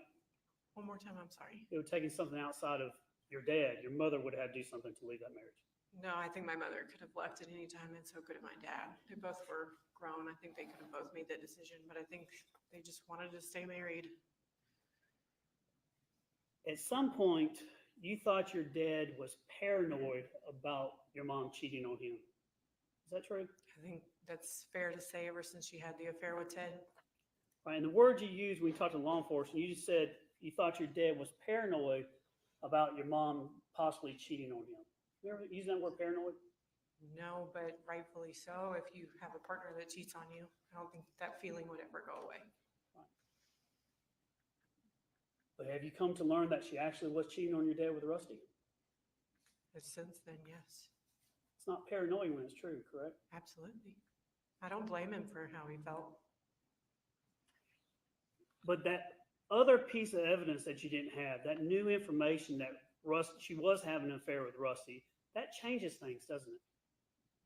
I mean, in what sense? That you thought your dad one time was paranoid because you thought mom was not cheating. Then you get new facts, evidence, and find out mom's cheating. That changes your view on things, doesn't it? To It some degree. changes my views, but at the same time, it wasn't shocking because I knew what she did with Ted. So facts and other things that come to light can have an effect on how you view things, right? I think it can.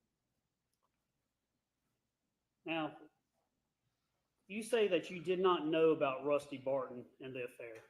Is that right? We knew of him. There were rumors. I don't remember from who. He was in the picture. I knew he was at Emily's wedding. I didn't know why he was there. I remember my mom and him dancing and all of that, and I got upset. And This is pane 3. Do you see Rusty in the background there? I do. See him? I do. See him in the background there with your mom? I do. That's pane 4. Pane 5, you see Rusty in the background with your mom? I do. Pane 6, see him back there? Correct. See him over here with your mom? Your mom's right through here. Yes. See him with Chad right here? Yes. Chad met everybody, knew. We were only 6 months dating at that point. And then pane 9, you see him there? Correct. This pane 10, he's right there with your dad, isn't he? Correct. Is it not true that you knew about Rusty and the affair at that point? Not the depth of anything. I just knew I knew he was related to Martha Jane. That was the depth of it. And then my dad would always say something, or Scott would say something, but I tried to stay out of it. I didn't want to get involved. And did you not get upset, and your sister and brother see you get upset and say something because of Rusty was there at the wedding? I don't know if they saw me, but Was it I know not that offensive to you? I'm sorry, go ahead. I remember vaguely I was intoxicated that night. But I remember he was there, and I don't condone that kind of behavior. I don't. So I could see where I would have gotten upset. It's just a situation where you see something like that, you just purposely just almost have ignorance, almost just saying, I don't want to see what's happening. Partially of that, and I knew my dad knew he was there.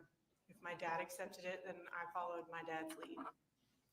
And you don't know, or do you know how your dad has told other people how he felt, how that affected him? You have any idea what he said, or text, or anything? No, I didn't after Ted, I told him, and the offensive pictures he sent me and the way he involved me with that, I made it very clear I didn't want to be involved. So why did you tell law enforcement in July that you didn't know anything about the Rusty Barton affair? In July. 2018. Because I didn't know the depths of anything. But this was 2016. Honestly, I wouldn't have, I knew he was there, but I didn't know, I thought he was related to Martha Jane. And then I just saw the way that they were interacting, and that wasn't normal. You have learned some new information in this case, but I want to know, in the beginning, you just thought that your dad had heat stroke or something and maybe passed out on the property on July. Anything could have been possible. But that's what you were thinking. Maybe he had heat stroke or something, right? Yeah. And then when his remains were found in the burn pile, you were not thinking murder or anything, thinking maybe he just had a medical episode and fell in, correct? Correct. You told law enforcement, I just don't know. I just don't know. You were you just didn't know what happened, right? I was in shock. In shock. You were able to talk to, I think, Sergeant Hands and then Detective Hayes. I don't remember talking to Hands. All I remember was talking to Hayes. And again, Hayes could have told me, I don't remember anything. Right. And sometimes when we have something in our evidence called excited utterance. Sometimes when you're in shock or under the stress, you don't have time to come up with clever things or things. You just come off and just state what's in your heart, right? I would assume. So in many ways, being under stress or being under that excitement, you just say what is really there, right? I guess.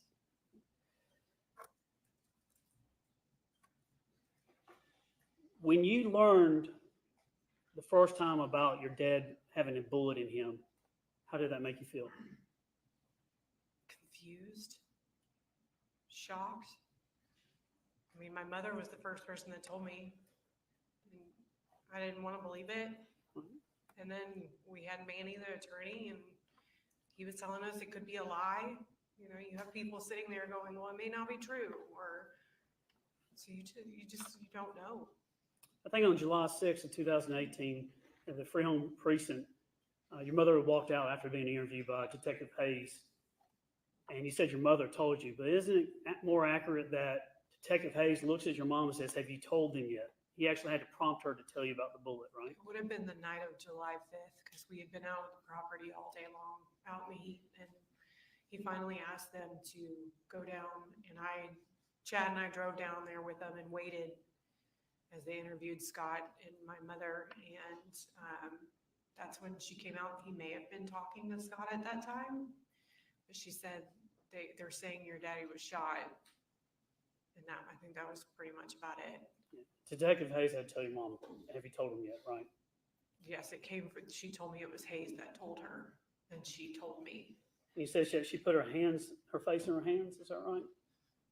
I don't recall. Let me ask you about some things that you didn't know. You say you did not know about the affair with Rusty, is that right? Not what I know now. Right. But in July of 2018, your testimony is you did not know about Rusty. Is that correct? I had heard rumors from the family that tried to ignore. You didn't know about your mother's second or burner phone? Scott had always been saying that she had a second phone. I never asked her about it. I didn't want to get involved. Are you familiar with the last four digits of a phone number 1987 that your mother had? No, 9029 was the only one I had. Okay. Do you know whether or not your mother had a burner phone or another phone? I purchased a phone for her right after all this happened because I needed a way to communicate to her. And then I bought another one probably in 2020. Okay. But do you know about a phone number she had that ended in 1987 that she used to talk exclusively with Rusty? No. So you don't know about that? Only from Scott going and saying that he saw her with two phones. That's all I knew. And those two phones would have been before the phones that you got here, right? Correct. Do you know about your mom meeting Rusty almost weekly at times in Dalton? Not until a preliminary hearing. But you didn't know about that before? No, Right. sir. So before you knew about that, you believed your mother that she had not committed this crime, right? Before that, I believe she didn't commit the crime. Right. That is correct. And even knowing about the burner phone and the affairs with Rusty and in the burn pile, you still believe your mother hasn't committed this murder, right? She told me she didn't do it, and she's never given me any reason to believe otherwise. All right, let's talk about things to believe otherwise.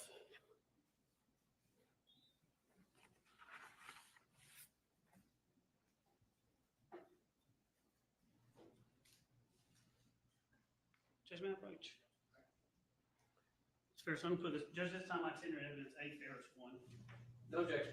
We'll put it on the screen too. Your belief system when it comes to your mother comes from, in many ways, doesn't come from the evidence. It's coming from your worldview or your the way you see things. Is that fair? Yes, and probably a little bit of denial. I want to go to, this is a Farris one. It's a phone extraction. And it contains text messages between, is it her? Okay, this is your mother's phone. And I'm on page 2 of the screen here. It's kind of hard to, but there's this from and to. This is from your mom to you. Did you know about your mother going to Jamaica with Rusty? No. In September the 3rd of 2017, did you have any idea that she had gone on to, I think, had something to do with hedonism or hedonistic or something like that, a resort in Jamaica? No. All right. If you would, this is from her to you. You see your phone number, everything there? Correct. What is the date of this text message? 9/3/17.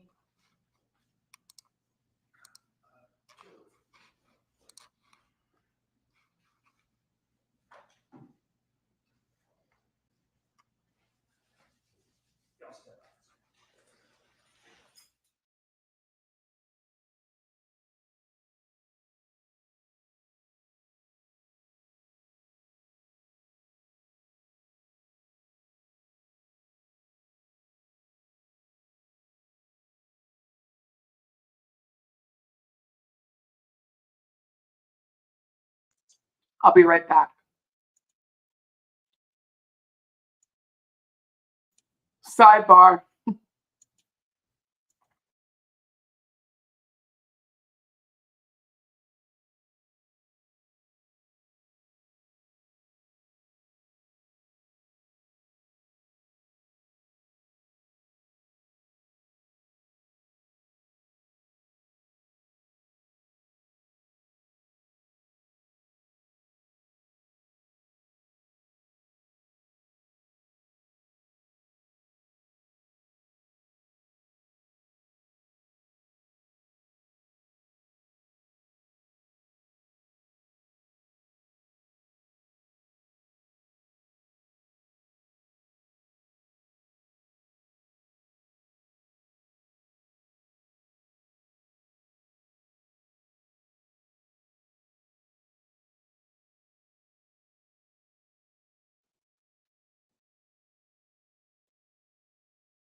I have a sister like Amanda. Doesn't want to deal with anything. Head in the sand. Don't tell her anything. If you tell her anything, she starts to cry. Needless to say, we don't talk much. I just don't understand that lifestyle. Just don't tell me anything.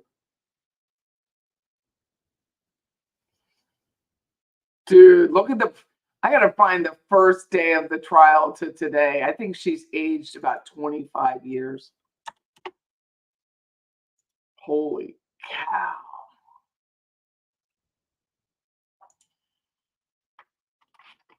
Here's a link. Let me give you a link, Melissa.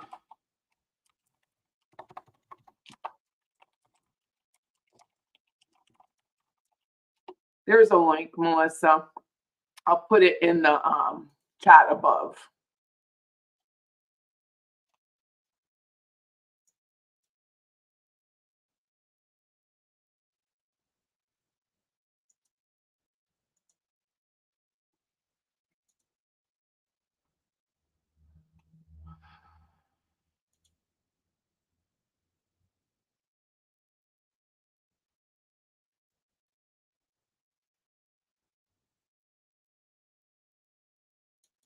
I don't know if you recall those text messages, but Gary didn't want to pay for Amanda's hair to be curled and highlighted. So she did ask for money. A Farris one. Let's There do we it this go. way. I'm going on. Here's what I'm gonna do. I'm gonna put it on this one. Okay. Keep that one blank so the jury can see from this screen and follow along, but then that's not being put on the camera. So Judge, I just saw another place on here as we scroll. So that's fine. Okay. I mean, they're not looking at this screen, and they got it killed back there, so we're So good. it's not going to go out even though I see it. Correct. Arguably, we'll see. Maybe you understand what we're trying to do, right? I'll find out tonight when I. Right. We're trying to keep some things redacted. So my understanding, Judge, is her phone number, Right. other information is not going to go on the internet. That's what we're hoping to try to do. All right, go ahead. Let's do this. Getting back, you did not know about your mom going on a trip with Rusty to Jamaica. Is that right? That's correct. I did not know. On September 3rd, 2017 at 9:10 a.m., your mother sends you this text message. Can you just read out loud for us the body of the text message? Sherry has talked me into going with her to Minnesota, leaving this afternoon, be back by next weekend. That's her home, family there, cabin in the woods. Call you in a bit. You responded on 9/3/2017 at 9:10 a.m. saying, walking into Cracker Barrel now. Is that right? Correct. Tell her, respond again, leaving phone in the car. Is that right? That was me or her. I don't know. Sure. Okay.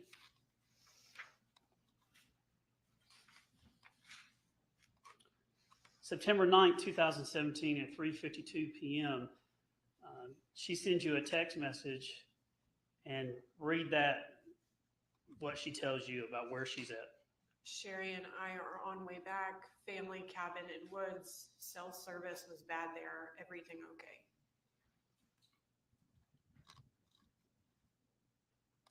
September 9th, 2017, 4:05 p.m. You text her. What do you say? Yeah, I tried calling you a couple of times. I got Emily's baby shower invitation. Otherwise, everything's same as usual. Did you have fun?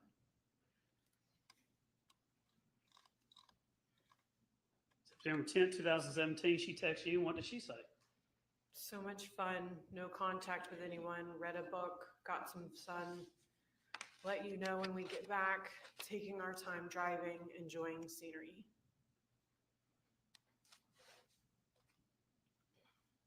You knew where she was in the sense of being in Minnesota based on what she tells you. Is that right? Yeah, I don't remember these text messages, but I took her word for it. You've taken her word on a lot of things, haven't you? That's all you can do with people, I guess.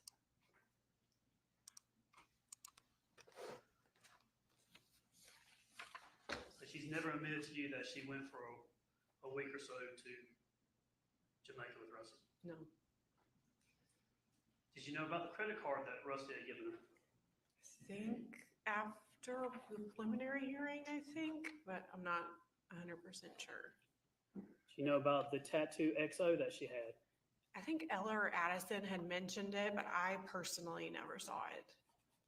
Did she ever say whether or not that was related to Rusty in any way? I wouldn't have known. Did you know that she was with Rusty when she got the tattoo? Wouldn't have known that either. You didn't ask her those questions? Why would I? Ella and Addison told me about it. I didn't get involved. But on July 5th of 2019, when you watched the prelim, you actually told her that you were taking notes on everything that was said during the prelim, right? Yeah, it was a lot of information coming at once. You didn't feel the need to go and confront her and say, why haven't you told me this? Or why have you lied to me about this? I don't know if I did or not. I don't remember. I mean, she was arrested at that point. I just don't remember.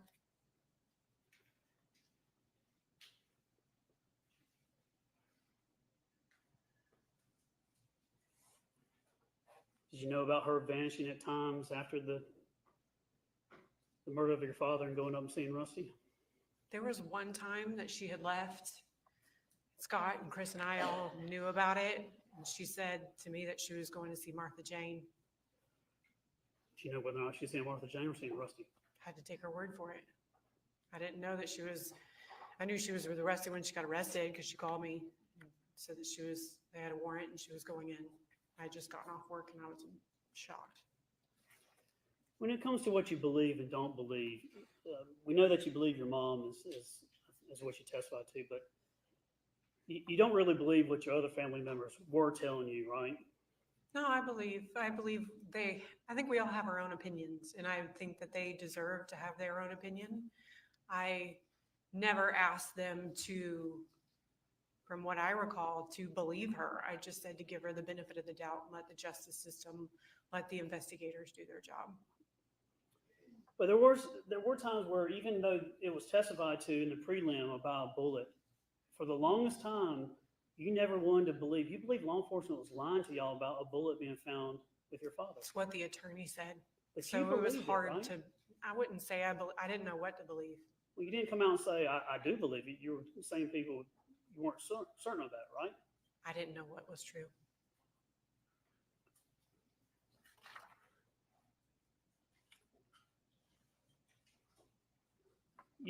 There's some dates that you were interviewed who gave interviews. There's 4 that I have here. Do you remember giving an interview on Thursday, July 5th of 2018, about 23 minutes with Detective Hayes? Was July 5th? Mm-hmm. The day your father was found. Yeah. At the scene. I was standing at the fence, and I think he was recording me on like a tape recorder or something, I think. And do you remember giving an interview on Wednesday, July 11, 2018, with a phone call with Detective Hayes talking about they had frozen some of your money, I think $800 or something. Do you remember calling him about that? I know that. So when I was in middle school and I got my first checking account, we somehow like opened it under my dad. It wasn't his account. I didn't have access to his account, but somehow, some way, my account was attached and they shut down all of my financials as well. Well, I say all of my financials, my one checking account.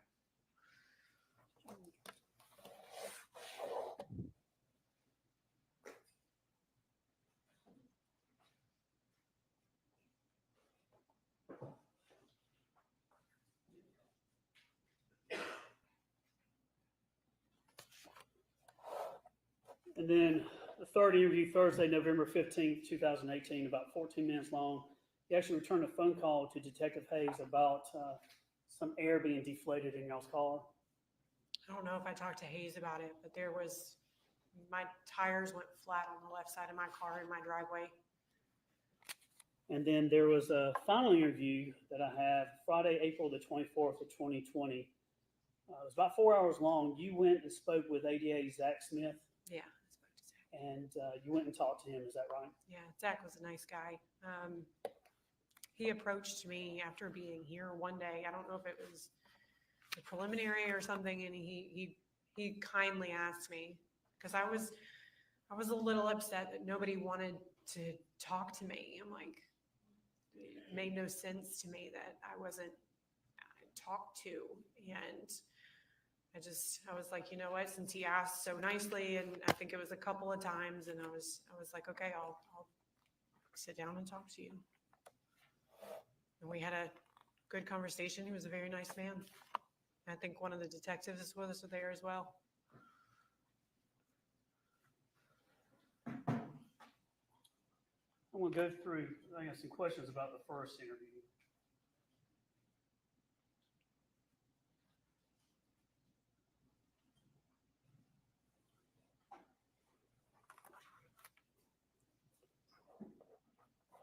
So Thursday, July 5th, 2018. Do you remember you staying that, so that was Thursday, but staying that the night before, your mother called you and said that she was going to the barn to let the goats out or put the goats up or do whatever they do. Do you remember that? I don't recall. Would there be any reason that would be, would that be consistent with what your mom would do? Yes, sir. It would be? Yes, sir. Yeah, so she would know and go let the goats out and do stuff like that. Yeah, especially if Scott wasn't there.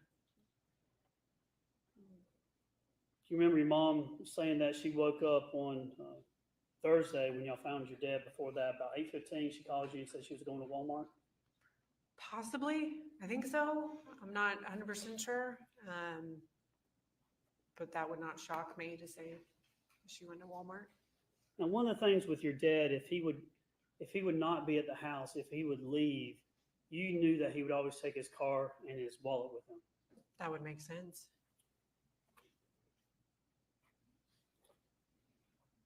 And on the 5th, when law enforcement was there, you described that you, once the remains were found, you kind of went into full panic mode.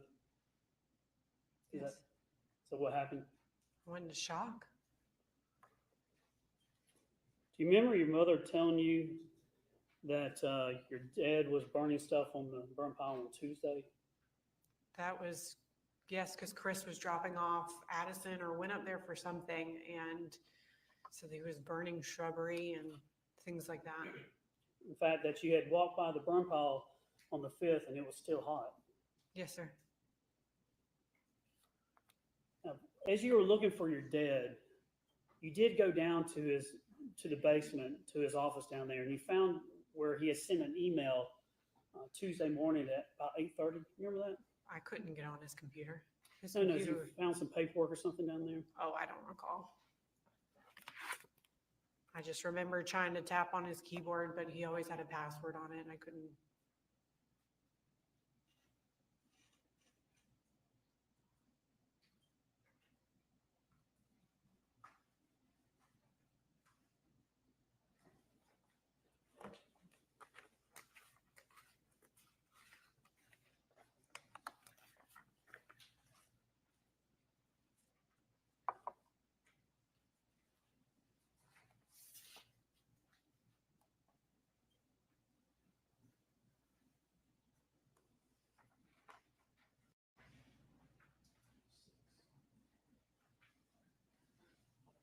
To refresh your memory, just to look at something and see if you can remember.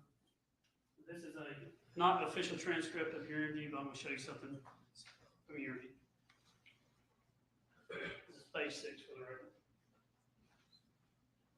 If you would, just read, just to yourself, just those 2 paragraphs.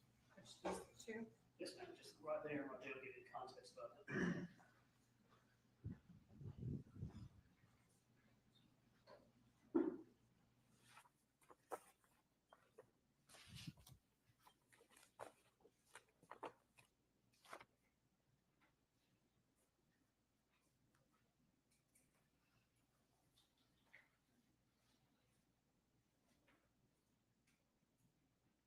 Okay.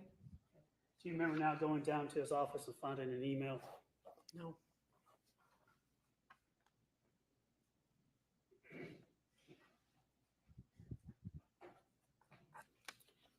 That morning, you did walk up to the barn and saw the tractor, is that right? I really don't remember if I saw the tractor or not. I would assume I did. Hard to miss. Do you remember telling law enforcement that's how Mom and Scott knew they did something with the tractor yesterday because the tractor had been moved and the RTV had been moved? No, sir, I don't remember that.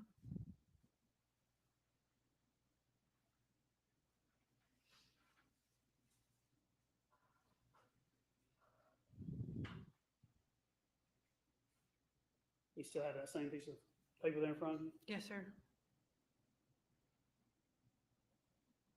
Look at the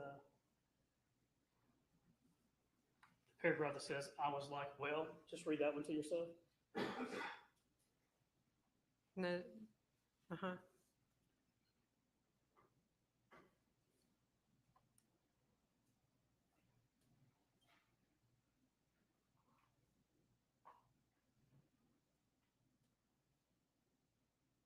Okay.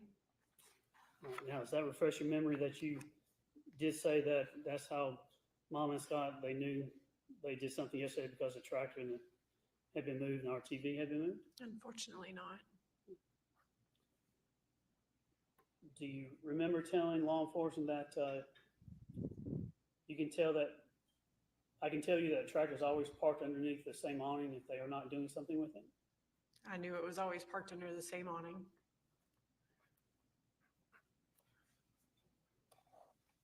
So that tractor, as far as you knew, if it was not being done, it would be parked under that awning and not out as it was that day on the 5th. That's where it was normally parked, but I don't know if they were doing something. It could have been very well left out. I wasn't involved in their day-to-day farming activities.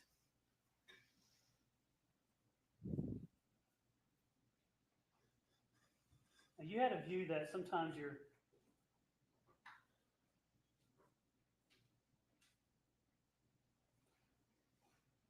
Is it not true that sometimes you felt like that your dad saw you as your mother's twin?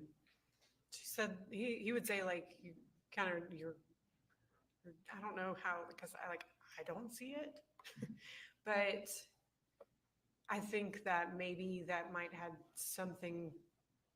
He may have said something like that. And you told law enforcement that thought maybe your dad had a view as trying to get his money. I don't about me trying to get his money. That your dad thought you were your mother's twin, maybe trying to get his money. No, I don't think it in that sense. I think it in the way of like our behavior, I guess, in the sense of I don't really know how to put it, but didn't have anything to do over money. I never asked him for anything. Except for my wedding. But he gave me permission for that. Would it help to refresh your memory? See if it would help to look at another thing. Sure.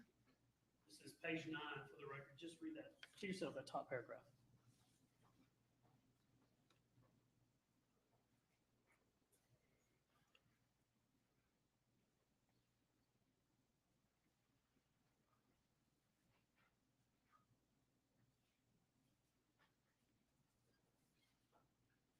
Okay. So does that refresh your memory that you did say that sometimes he thought of you as your mother's twin, and I guess was I knew that he thought we looked similar or acted similar, I guess. So I knew he thought we had similarities. and that essentially you were the only child. You said you were the only child that was not trying to get the money. Is that right? That's correct. Because that's how you felt, is that you were the only one not trying to get the money. Money didn't mean anything to me. Right, but your dad did provide a lot of help to Scott, especially, and Chris and Emily, right? Yes, because they asked for it, They relied on him in many ways for finances, right? unfortunately.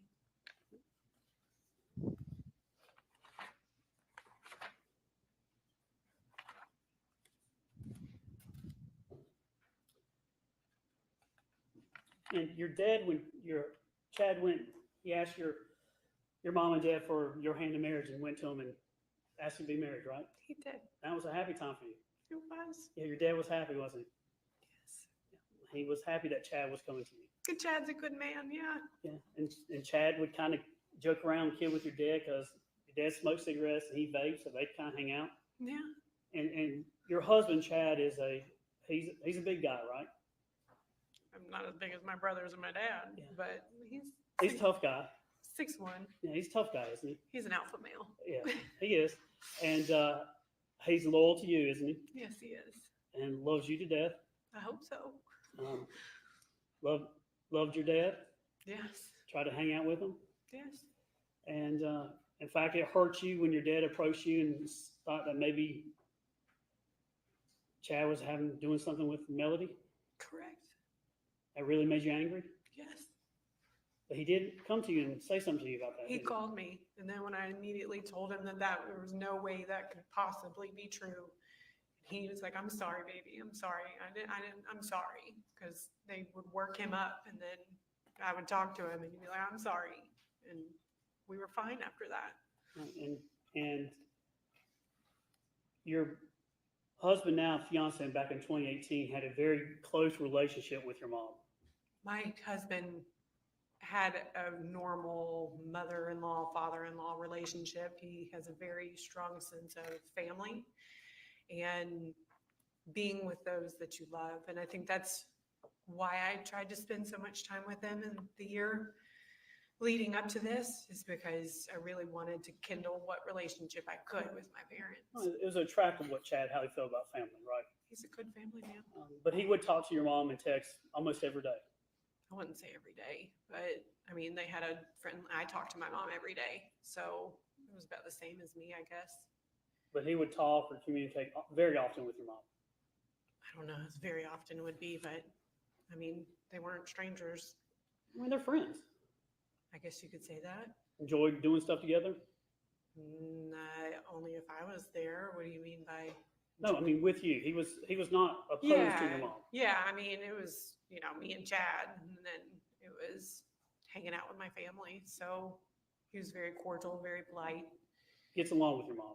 Yeah. Not He against didn't your want to try to start turmoil or anything. He's not against your mom even today, right? No. But Scott opposed the marriage a little bit. When he went and asked Scott, was like, nah, I don't think this is right. It's too soon. That's what I heard. That didn't make you feel good either, did it? It's typical Scott. One of the things you're talking about in law enforcement is that on July 4th, Emily sent out a group text to everybody, including your dad. Do you remember that?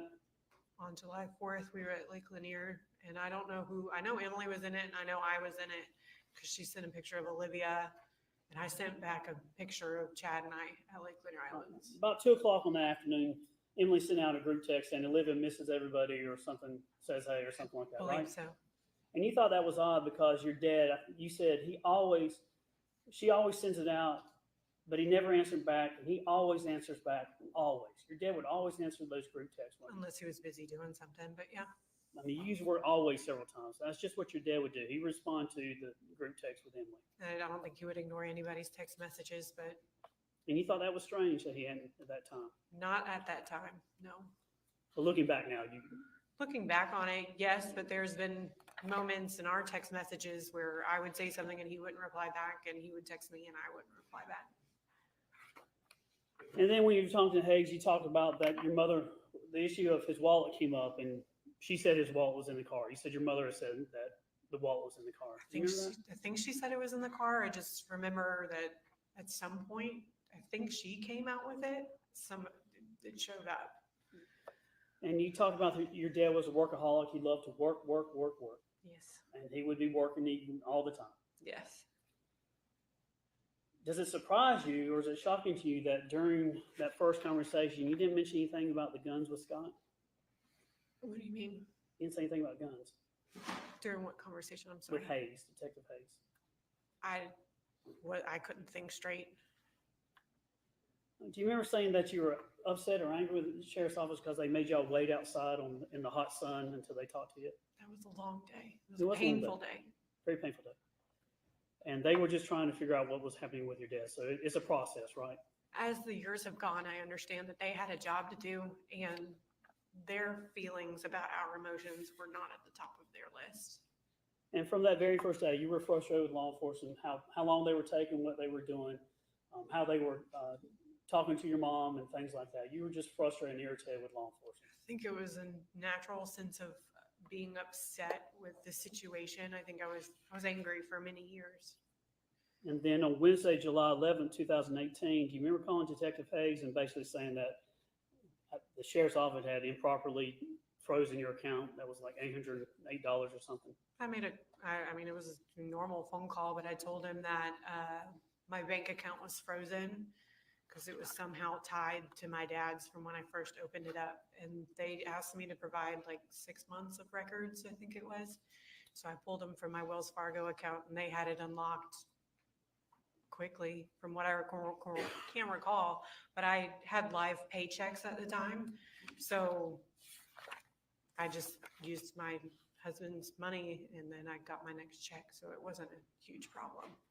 And then in November 15th, 2018, you actually had an incident where someone came up and deflated the tires at your residence in Hall County. Don't give us your address, but it was in Hall County at the time. Correct. And you get in touch with Hall County and try to make a report, right? I think I called 911 because my mother said that she saw somebody running away from the property, I believe. Right. And your mom said it was a Hispanic male, correct? I believe so, in like a gray shirt or something. Right. A gray car maybe, and she had seen him possibly. I don't know if he had a car, but he was just running. And you actually had a deputy come out, and your mom says it's the same person that she saw maybe the day before or something. Is that right? I don't recall that. I had to beg the law enforcement to make a report on it, though. The law enforcement didn't think there was anything there to make a report on, right? Correct, but I wanted it documented just in case, because I mean, that's if somebody's coming on my property where we lived, that was worrisome. And then you took the next step to actually call Detective Hayes and tell him about the incident. Is that right? I don't remember. But you do remember that was during the time that Chris was the temporary administrator. And do you remember telling saying that you believe Chris is behind the deflating of the tires? I think I was possibly that one of my brothers could have done it, but I didn't know who. I didn't see the person. I mean, by the time I was taking a shower at the time, by the time I came out, just my car alarm was going off, and that was it.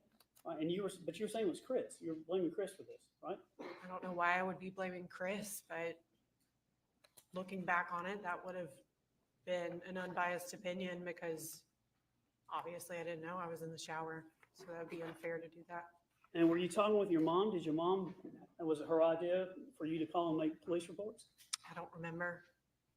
You don't remember? Either me or her, but I don't, if somebody was on my property, I could see where I would want to call 911 and file a report. But isn't it true your mom just wanted you to make a record or make a case against your brothers while this was going on? So that's why you're doing it? I don't think she would have necessarily done that. I think things were said from her about my brothers, but like the phone call, like her, you know, talking about Scott threatening her and all this, I just told her, I said, if you don't get a voice audio or a video, nobody's going to believe you.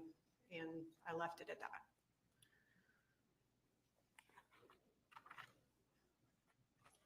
You haven't heard the jail calls that we've had between you and your mother, have you? No. Do you remember on June 25th, 2019, having a phone call with her where you talked about writing everything down for the attorney? Do you remember talking to her about Pertaining to what? Just writing things down to give to the attorney. Which attorney? The estate attorney?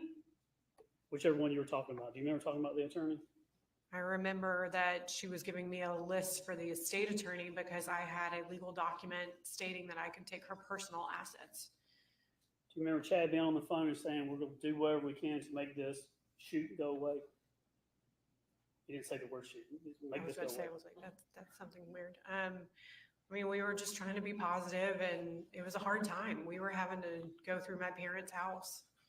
And do you remember saying it's all about the money, money, money, money? Everything seemed about money all the time.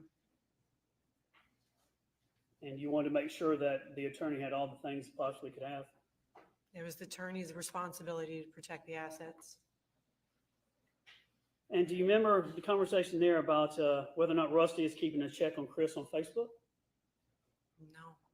Do you remember on June 26th of 2019, another phone call talking about, did Rusty give you a list of things to get out of the house? I don't recall that. My mother said many things on phone calls, but she gave me a list and I knew what to get. But you don't deny that around this time you were talking to Rusty on behalf of your mom? I really don't recall. There are a lot of times, there was times that she was like, reach out to him, and I did not do it. I didn't want to talk to him. Do you remember your mom in a phone call on September 6, 2007 saying, does Michael understand the severity of Chris and Scott? No. But that sounds like something she would say. She was very concerned about Chris and Scott. How about that we enlightened them? We got the majority of key facts. I got all that to them. Do you remember that conversation all about getting information to the attorneys about Chris and Scott? No, I assumed that she would have told everything, and I've always been very open and honest about situations with my brothers. That same phone call, do you remember her instructing you to call Rusty back and talk to him some more? Probably. She asked me to call him, and I tried to not do that.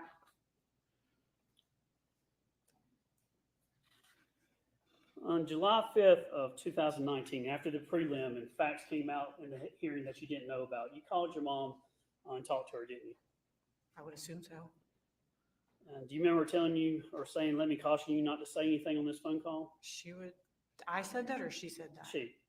I would imagine so. She was always, I knew the phone calls were being recorded, and I didn't have anything to hide, so she would say that. I don't know. Well, I'm not saying you said that. I'm saying she said. Possibly. I would assume so. I would assume her attorneys advised her.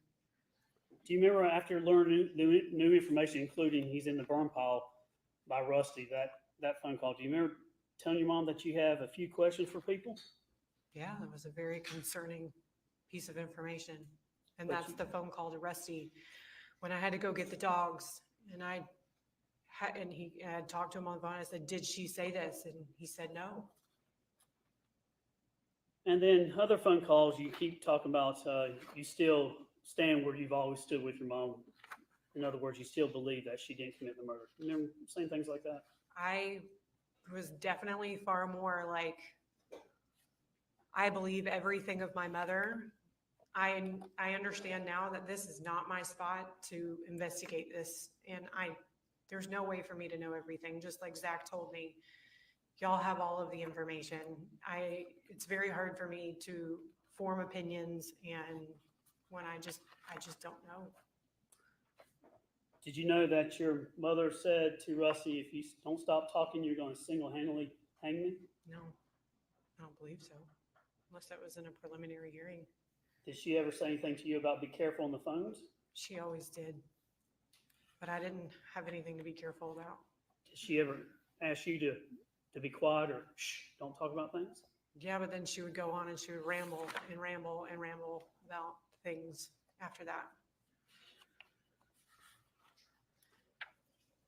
You agree with me that this whole ordeal is just awful for you, right? Traumatizing. And it does upset you, doesn't it? Very much.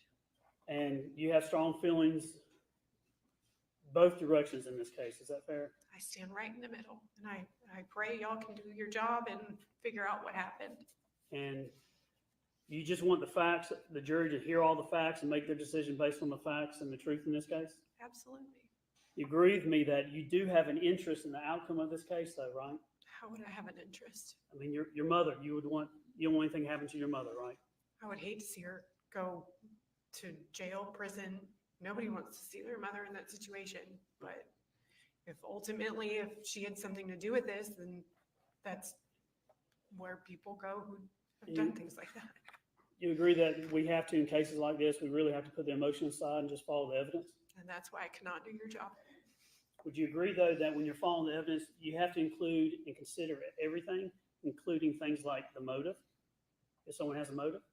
I guess, but I think it would fall down to opinion, possibly. You agree, though, motive is what prompts the heart to do something, though, right? I guess so. If you don't have a moral compass or a sense of a relationship with God, then I guess so. You'd have to consider the means, the ability to do this, right? Repeat that? You'd have to consider the fact someone's means or ability to do this crime, right? Yeah, I guess you would boil it down to sheer physics of it all. Yeah, when you boil it down, you have to consider who had the opportunity, who was there at the time that this took place. Yes. You can't just say Scott did it, Chris did it, she did it. I mean, that's kind of inconsistent. That's kind of like throwing spaghetti against the wall. You just have to boil it down to what the evidence speaks of, right? That's correct. You also have to consider who was present on the property in July 3rd at the time that the murder took place. Who was there and who was not there, right? I would assume so. You'd have to also consider phone records in this case, wouldn't you? All evidence is evidence. And you don't know those phone records, do you? No. You don't know the GPS evidence in this case, do you? No. You don't know the geofencing evidence that shows who and only whose phone is on the property at the time and after the death of your father. No. You'd have to consider that, though. Oh, yes, you would have. I mean, hopefully everything available. I mean, I've seen other trials where they've used more than that, like the Murdaugh trials, and that was mind-blowing. But I think that any bit of information helps. And you'd have to consider phone calls between your mom and a lover, right? Yes. You'd have to consider all the statements that have been made in the case by your mom and other people, correct? Yes, I do not pity any of, I mean, not pity, but I do not want to be in your shoes. I mean, you'd have to consider, even if you rejected it, and even if he says, I didn't say that, she didn't say that, you still have to consider Rusty's statement that she told me he's in the burn pile. You'd have to consider it, wouldn't you? And you have to consider everything, I guess. And part of that is you'd have to consider the context that when he made that statement about he's in the burn pile, the rest of the statement that I said, do not say another word and do not tell me anything I do not need to know, that is attached to the statement. You'd have to consider it in totality, wouldn't you? I would assume so.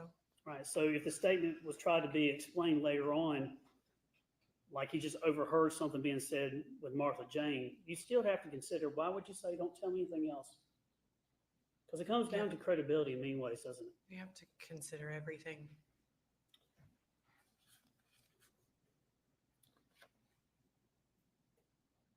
Did you know your mom had a text message one time about your dad says, I hope you die alone in a gruesome death? No. You'd have to consider that too, wouldn't you? Evidence is evidence. Do you know the statement about your mom with Rusty talking about being on the same page, and I can tell you that there should not have been as much damage as there was done? Would you know why she would say that? No.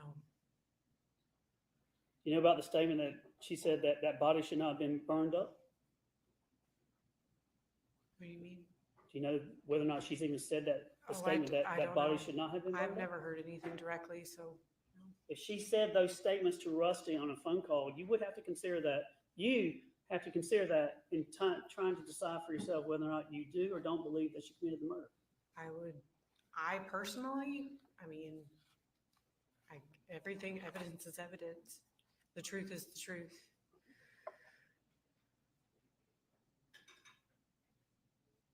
If someone intentionally commits a murder and burns a body, and they're not crazy, they would be conscious of what they did, right? I would assume so.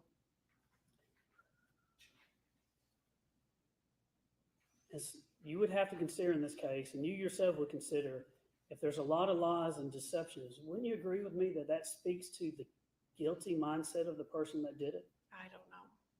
And you don't know, Amanda, because you don't want to believe your mom committed this murder, right? I don't want to believe my mother would ever do anything like that. I don't want to believe anybody would do something like that. Another further judgment. Swear. Briefly, Judge.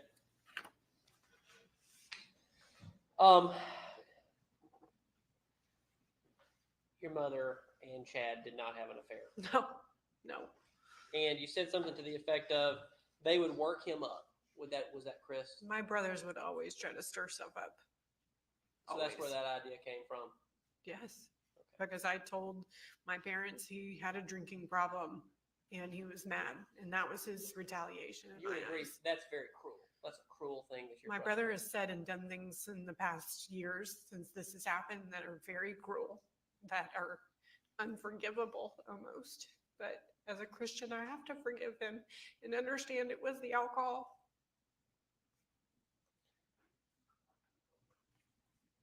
Your mother has lived with you now for about 4 years. Yes. And in those 4 years, she has never admitted to anything, has she? Never. And she has always maintained her innocence? Correct. We've had some serious conversations and the story remains the same. You mentioned, it sounded like you were kind of trying to do your own investigation into this case 6 years ago. Is that kind of what At the beginning, right? and then I lost. You can't do anything when you don't know anything. And I grew up and I understand that I can't control everything and God's will is God's way. That's it. But also, is it fair to say that you felt like nobody was questioning you, asking you what happened? Nobody wanted to talk to me. Until somebody who used to be in the district attorney's office spent 4 hours with you. Yeah, he came out of his way to come up to Hall County to talk to me and my husband. And you felt like you were finally heard Yes. years after this incident took place. That was in 2020. I was pregnant with my son, yeah. Until now. This is really your first chance to finally be heard in front of this jury. Yes. Do you feel like you said everything you needed to say? There's just so much pain. There's no good outcome. He's never coming back. He'll never be there again. And that's just the worst part about it all. And knowing that my mother could potentially spend the rest of her life in prison is terrifying.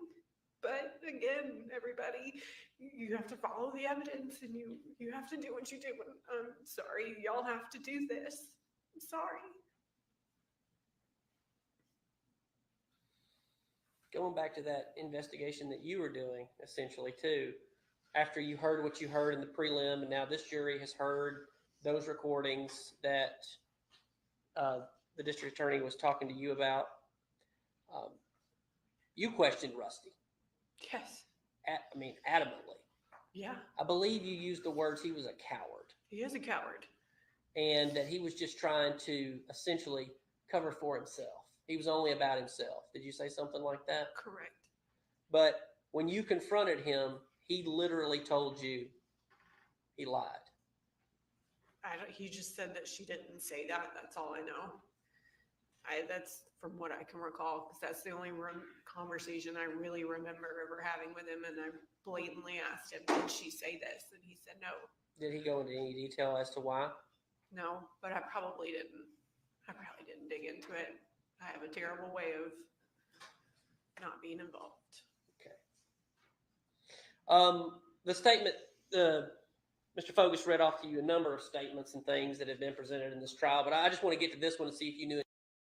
All right, so this statement, I think he ran out something about her talking to Rusty about the body wasn't meant to be burned that bad, but there were fire investigators that y'all had hired to go out to the property. Manny had hired somebody to go out there. And that information came from that investigator. Were you around for that? I don't know if I ever heard any of the outcome of it. I just knew that he had hired certain people to go out there, but I don't know how far it went because he only had received so much money and we couldn't afford to pay him. Before I said, is there anything else you want to say to this jury? I'm sorry that you have to be here. I'm sorry I have to be here and everybody in this room. But it's, if I can say anything at all, and what this has taught me is that lean into God, and He will take care of you and give you peace and calm in the storm, and just give you a sense of hope. And I don't know, it's hard to find anything. I hope the truth comes out, and it's going to be painful no matter what happens, because at the end of the day, my daddy's gone, and I miss him. Thank you, Amanda. Thank you. All right, thank you, ma'am. You can sit.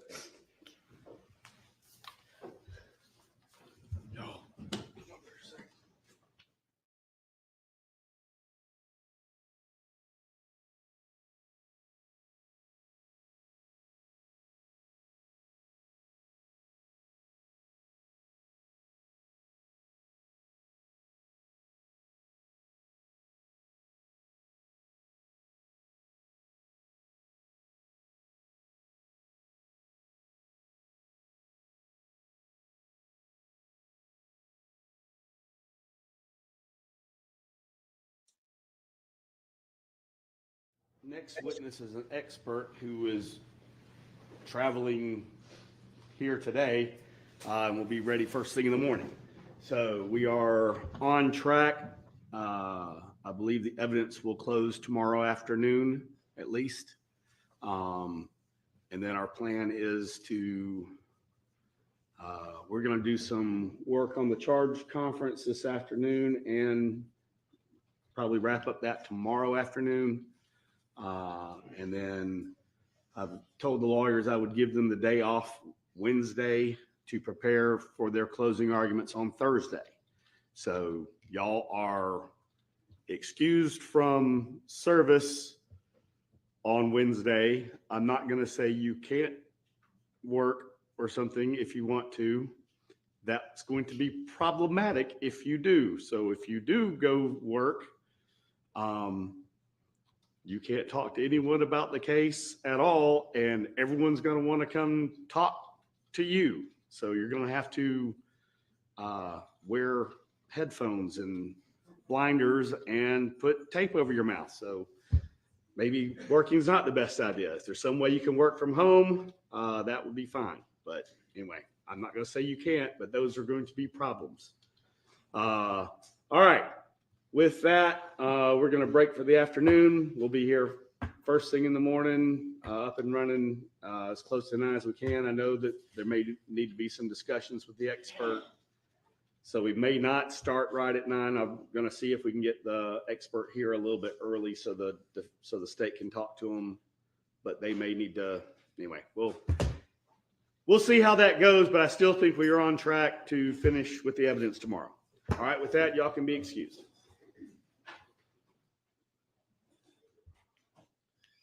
All right, and then we'll take a 15-minute break, or let's take 20, come back at 3:15, and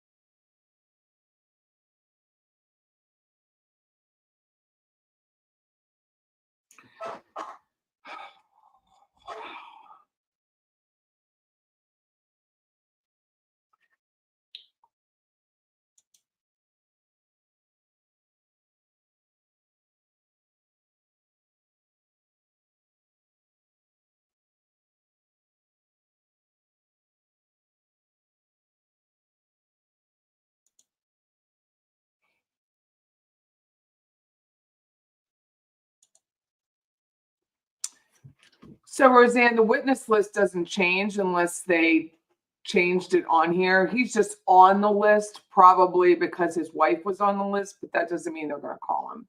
We know that from Sigfredo Garcia being on a list for 4 years and for 4 trials and never being called. Dude, Melody looks like shit. She looks like shit. I don't know about you, but let me do a poll. Let me do another poll. See if I can do another poll. End poll.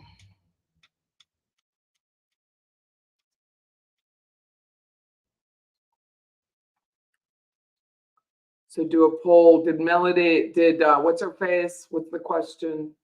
Did Melody's daughter, Amanda, help or hurt? Help Melody.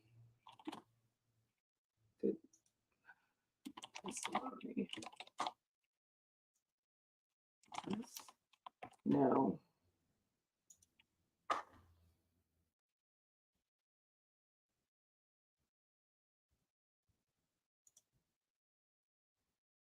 She knows. Amanda didn't. That didn't help that child at all. Amanda didn't help her. And she knows she didn't help her. She knows it's, oh my God, my chair, my head. She knows she didn't help her.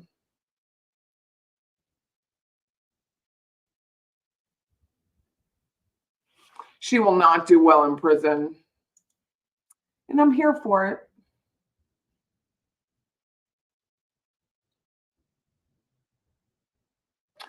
Tia says, Amanda, if Scott, her brother, did it and was shooting stuff on the farm, animals, why do you call Rusty a coward who was covering for himself? What did he do that he had to cover? Judge is making sure nobody does anything stupid like talk about an open case on Facebook. So it's probably the forensic guy. It's either the forensic or the gun guy who's traveling. The gun guy is traveling from Brunswick, Georgia. He's coming up from Brunswick, Georgia, which is on the east coast of Georgia by St. Mary's. And it's a beautiful area, north of Amelia Island. Absolutely gorgeous. South of St. Simon's Island. And so he's there, and he used to work for Georgia Bureau of Investigation for 17 years and now is a gun analyst.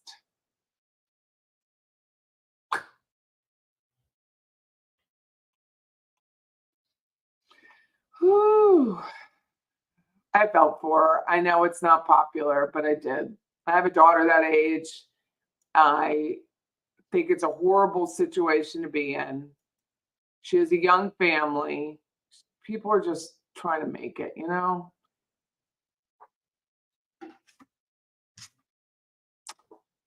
It's hard to watch that, you know? You just think that woman did this to her family for herself in the most selfish of reasons. And that family, what's left of those 4 children, they're adults, yes, but they're just trying to make it. They're just trying to like come to some grip why they're basically going to be orphans.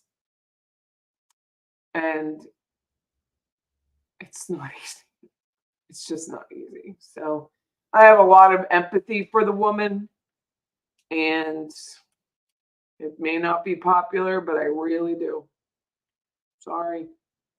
I think what has happened to her was of no doing on her own. And she's sitting there with a young boy who doesn't have a grandmother, who will never have a grandfather. She's trying to make sense of it all, and she can't. She's real close to it, you can tell towards the end. She just couldn't say it out loud. She knows. And she's probably going to have to go back to work tomorrow, you know? She's going to have to go back to work and face people and not want to roll up in a ball and die.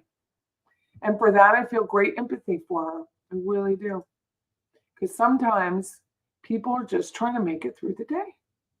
So it was just really hard to watch. And thank you, YB, for reality. It is. They did have a huge mortgage on the house, $5,500. But when you buy $1 million house, that's what you get. I mean, you're going to have a huge mortgage.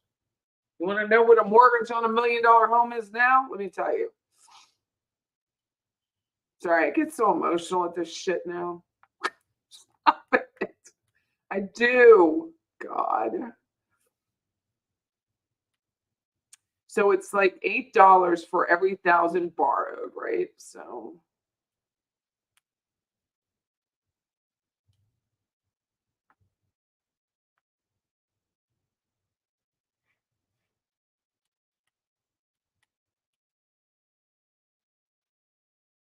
it's at least $8,000 for that house, $9,000 for that same mortgage with interest rates the way they are. Thank you, Eric. Thank you. I have empathy for Amanda, especially because she's in retail. That's what I was thinking. That's your job. That's your like dream job is Tory Burch. I would rather just die. Standing all day, getting varicose veins, dealing with the people who, oh no, I wouldn't want to do it. It doesn't take great malice to cause great harm. A lack of empathy and understanding are sufficient. I know. I just feel for the girl. No, it's tough to watch.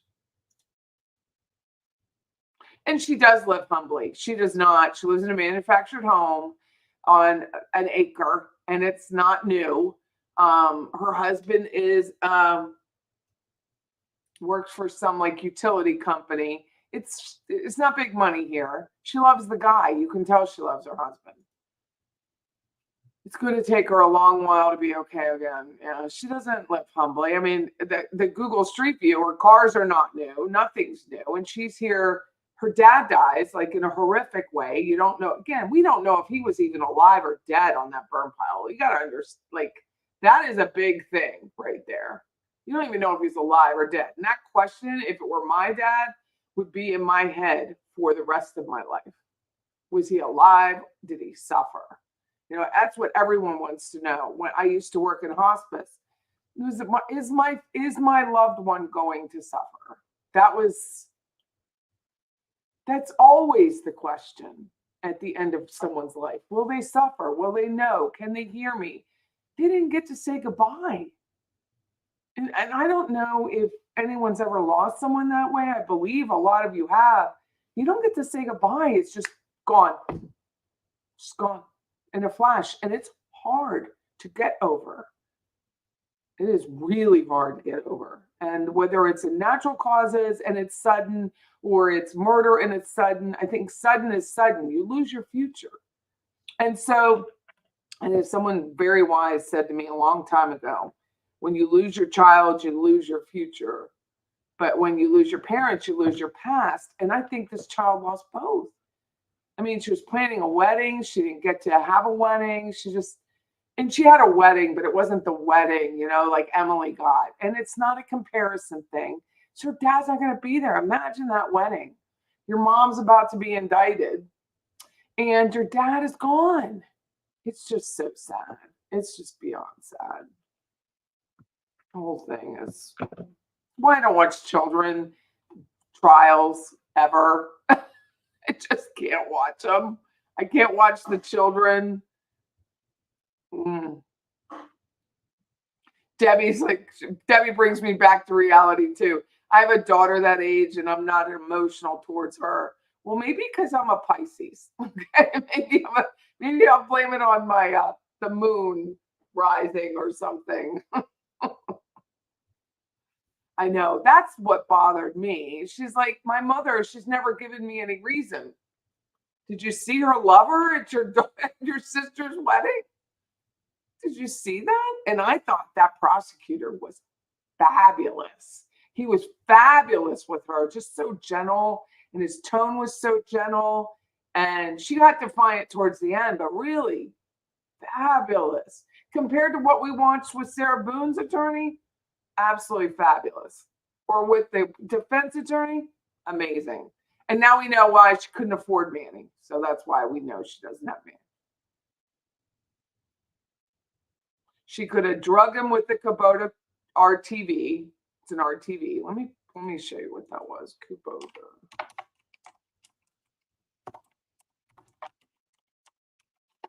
I don't know which version of it, but it's just a side-by-side. It's not a big thing. It's a utility vehicle, but it's RTV instead of UTV. She could have testified as a state's witness and only given yes or no answer, but she didn't. She had a ton of dialogue, which is easily, if there's a wide range of jury member, jury age, she didn't help her mother. She just didn't. Well, she's the baby of the family. So the baby always thinks they're the outside and left out. Carol says in a lot of ways she was an outsider. I think about that wedding photo, how she was on the outside. So tonight, Amanda has to go in with Melody now. Amanda is no longer with Melody. She is with, I believe, that Allen guy. I didn't realize that was him, but I guess that's him. You could tell her shoulders were like, this is her shoulders by the end. She was like this, like me in my chair. And then it was like this. To listen to you. Eric's like their burn pile attachment costs extra. Oh my God.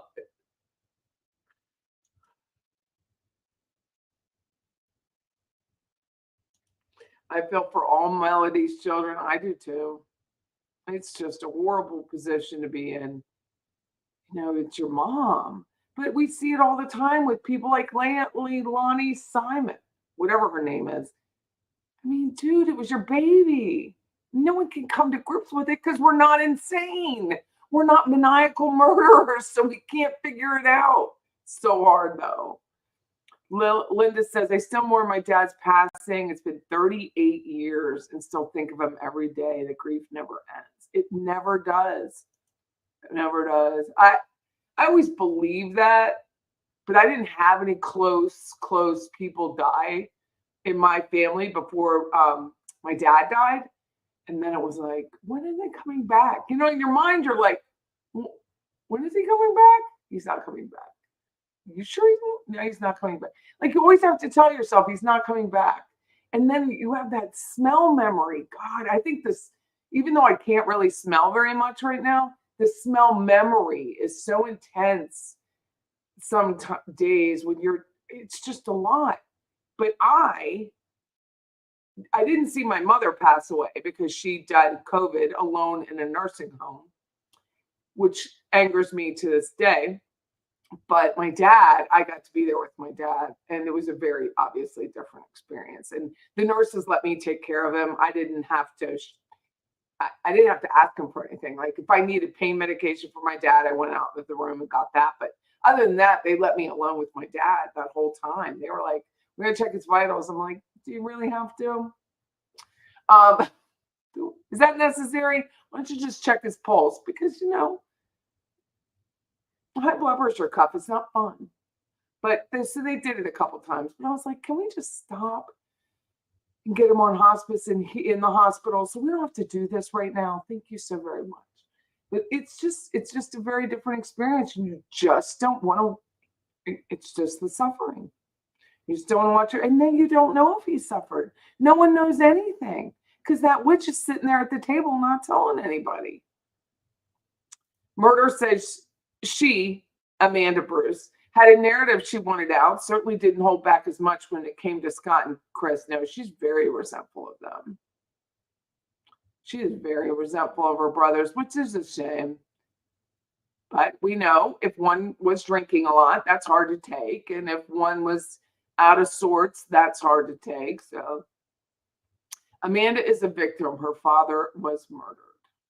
And if they didn't tell her, so Gary's mother died the September after Gary died, and she had dementia, and no one told her. Come on, guys. Someone has to man up there.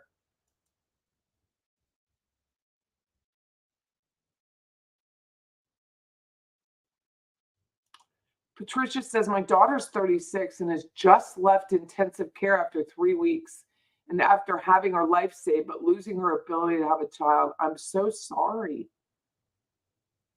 You have kept my head together during this. I'm so sorry, Patricia, but then in the end, you're just so happy she's okay. So give her our best wishes, please, Patricia. I'm very sorry. Bless her. It's a long road to hoe being in intensive care for 3 weeks, laying on your back. Hopefully she'll get some rehab to just get moving. Jeannie said she was 30 when her dad dropped dead. Took me over a year to be normal again. Can't imagine if my mother would have murdered him. Me either. We have a lot of family being so large. My dad was the oldest of 10. My mom was one of 6. And no murderers. It's a shame you have to even say that today. Me, Debbie, you're so sweet. Maybe you missed the parts where you're supposed to feel sorry for. Well, no, I don't know, but those Greek meatballs look pretty dang banging.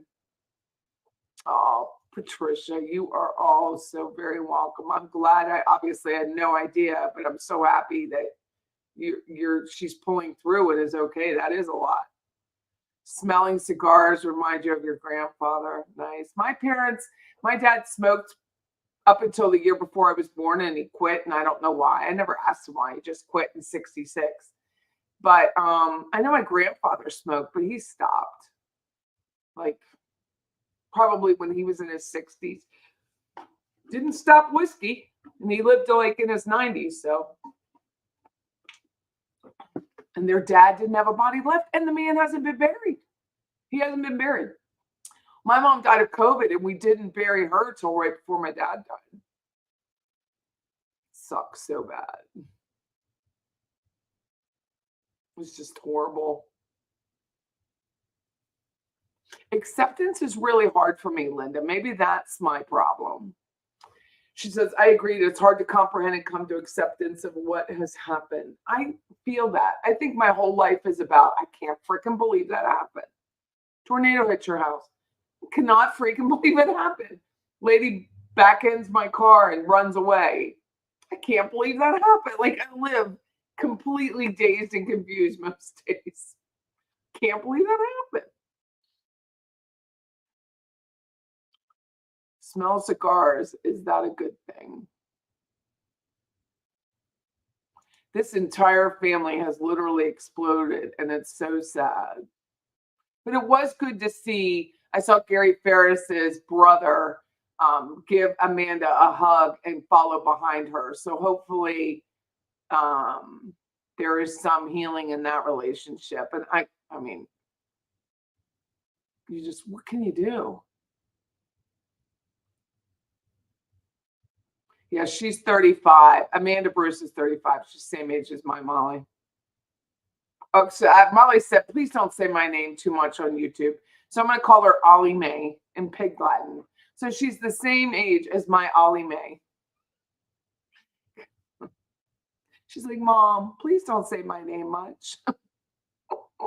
Yeah, there's no obituary for Gary either.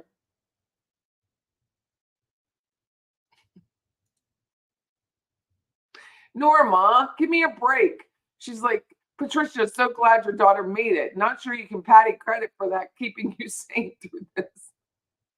I've not had a sense of smell for 50 years. Dude, I lost a lot of weight because of this. Sense of smell.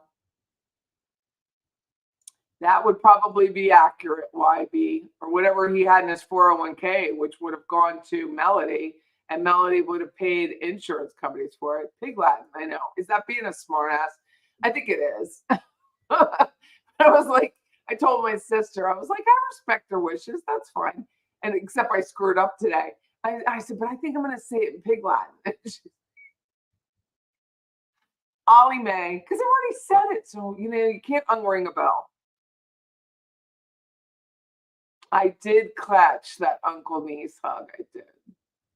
I think the prosecutor is well trained and did a fabulous job of not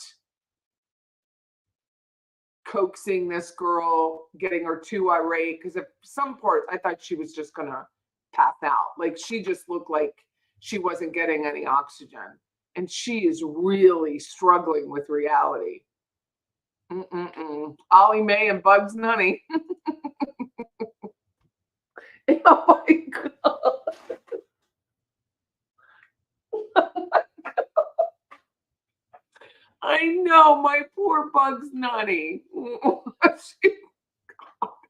My mom was mortified. It's a long story. But anyway, I had two nuns, Immaculate Heart of Mary, the Sister Soldiers, the Immaculate Heart of Mary, from Immaculata College in Immaculata, Pennsylvania, which is actually a beautiful campus.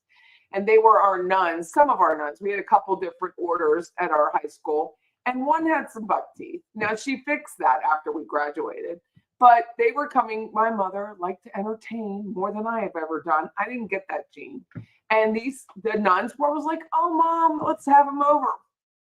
So we had them over. One was Sister Jude. And today is the feast day of Sister Jude. And then the other was Sister Rose Anthony, because, back in the day, they had not their real names. So they would take a name. So it was Sister Rose Anthony and Sister Jude Christine. And they were best buds, and they were really good. And Sister Jude, I thank her all the time. She has contributed to my welfare because she taught me how to type and to be really proficient at it. And I am. And so it's always helped me with computers. And then the other teacher was Phillips, and he helped. But I was like, Mom, Sister Bugs Nunny wants to come, because that's the name I made up, because she had buck teeth and she was a nun. And I'm probably going to have to go do a little penance for that. Judge is back. You could never catch on Pig Latin. Oh, I do. I talk in Pig Latin all the time. Girl does love her name. Oh, Abigail thinks Ollie Mae is a cute name. It is a cute name. It is Pig Latin, but it is cute. Silly is great as it gets Patty on a rant, so we get to know her better. Well, Bugs Nunny is funny, and I forgot all about that. So this YouTube, it was funny time. Amanda's only going to have Chad's family now. Her mom will be residing in a gated community.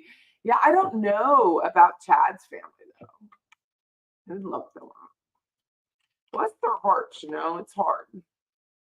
It's hard being from a broken family, whether you know they're broken or not.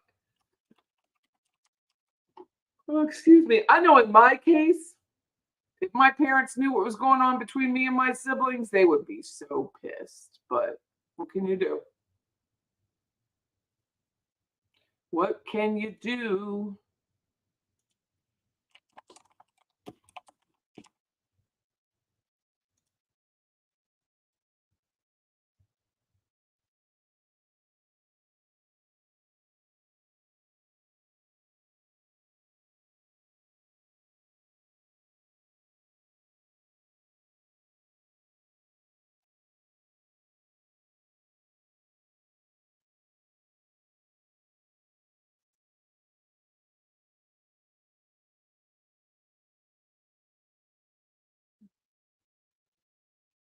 I'm just grateful that girl took her social media down, to be honest with you. People going to someone else's like social media and Facebook and coming at them. Well, they have to get ready to go on trial, to go to be a witness in their mother's murder. That's kind of crass. People shouldn't be doing that. 4 children of a brilliant lawyer, none have made much of their lives. Well, did M do that to them or just expecting to hear it from G? I don't know. I mean, it depends on what you mean didn't make much. I mean, I'm not as successful as Gary Farris, but I would say that my children are all in trades and they don't have a lot of initials behind their names, but they pay their own bills. To that I say amen. Praise the Lord. They all pay their own bills, which I think is amazing. And no student loans. So I give them that too. But I think it's all, if they're happy with their mates and children, and she really does feel abandoned. And that was interesting. Lori Keith, Amanda feels all alone because she was left to take care of her mom by herself. She had Melody Farris filling her head, but Emily didn't live there. She had to go home to Tennessee. She had 2 little kids. So I think it's very different. I mean, she didn't have a job at the time. And she did get dumped on because she lived locally. In my case, with my parents, All right, it could have been different. I could have been like, I'm doing all this by myself. But I wanted to. Reaching the end of the trial. I know that you've had many discussions with your attorneys, but this is something I'm not asking for a decision right now. I'm just giving you information, and then you and your attorneys can talk and give me an answer specifically tomorrow. But I'm going to talk to you about whether or not you want to testify. Now, you have capable attorneys who are giving you advice and have been giving you advice throughout the course of the trial, and you should take that advice into consideration. Whether or not you testify or not is ultimately your decision and your decision alone. And that is actually one of the few things that you can, although the lawyers are the ones who make objections and decide which witnesses to actually call and make strategic decisions on your behalf, you can actually override them if you choose to testify. So that is something that is purely within your decision. You should take their advice into consideration on whether or not you testify. If you choose to testify, you'll be cross-examined just like any other witness, and subject to that cross-examination. And you've seen how that can go for various witnesses. If you choose not to testify, I'm going to instruct the jury at the end of the case that they are not to take that into consideration in reaching their verdict. You understand all those ramifications and those rights. All right. So again, I'm not going to ask you to make that decision today. I will want to know probably first thing in the morning, though. I know you are calling your other witness, but I would want to know, and you still could change your mind, but I would like an answer in the morning before we start with the jury. That's fine. All right. And then, like I said, you could change your mind either way, but I want to have an indication, and then we can plan what we're going to do tomorrow. I'd like to go over the jury requests, jury charge requests. They're pretty straightforward. Y'all both mostly asked for the same things, and I don't really have a problem with any of the requests.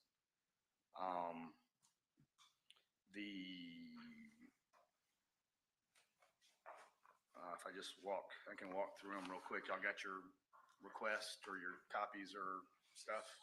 Yes. I have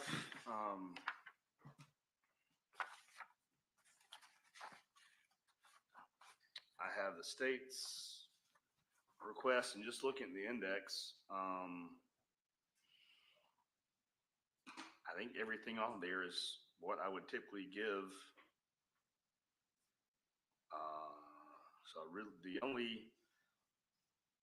only thing that isn't a pattern instruction is your object of the trial, object of a trial is to reach the truth or investigation is truth. I actually kind of like that instruction. It's kind of in the preliminary instructions, but it's not in the final charge I give, but I'll stick that in somewhere. I think it's a good charge and probably something I'll start giving.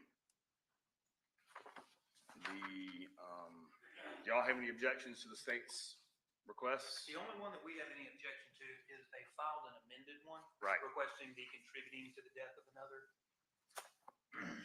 Right, now that's one of the charges, isn't it?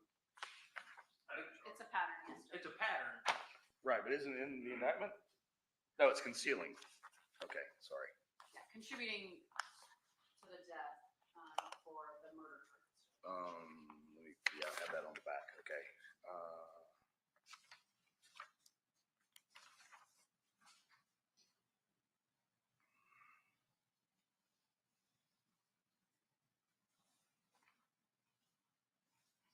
All right, why are y'all asking for the contributing to the death charge?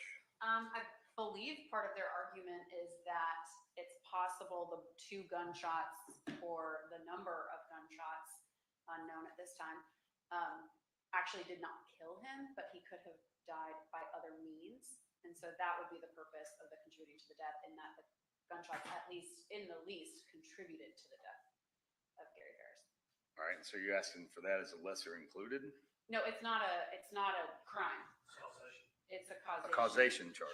Okay, yes. okay, I'm sorry. I didn't understand.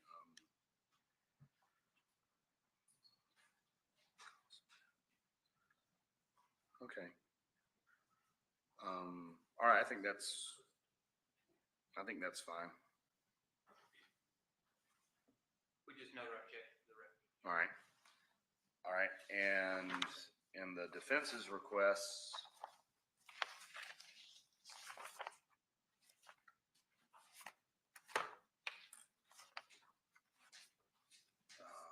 I had an index.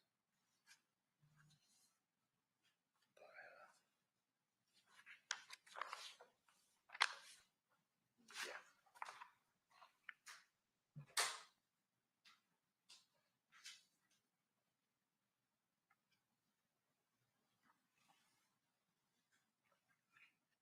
I had a question about the cooperation charge.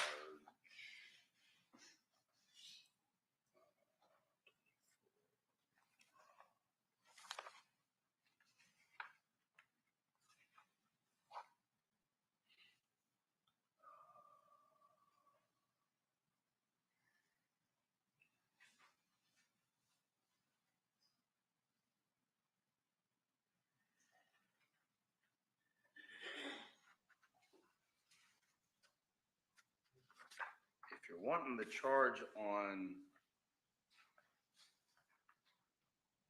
cooperation not being required,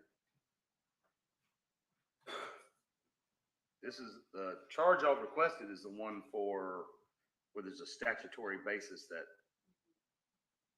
for the exception to cooperation. So I don't think that's Yeah, we appropriate. withdraw that. Okay, so withdraw on 24.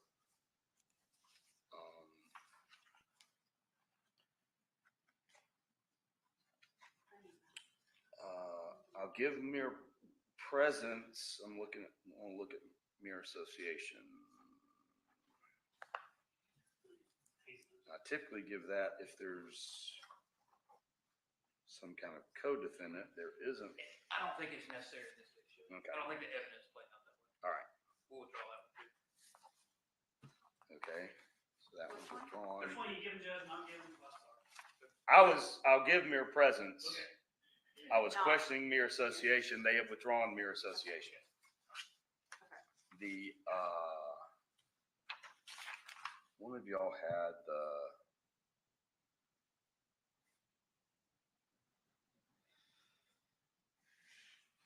I'll look at the statement charges. I think we've discussed it that it was that the interrogation was voluntary. I have given a similar charge in another case where I've kind of I still think the facts surrounding the detention are something that the jury should consider, even though I have ruled that it was out of custody and a voluntary statement, but they still can consider that. The pattern charge contemplates someone being in custody and all the rights and those sorts of things. So I've kind of done a blended charge that kind of addressed some of that. So I'll see if I can find that one that I've given before,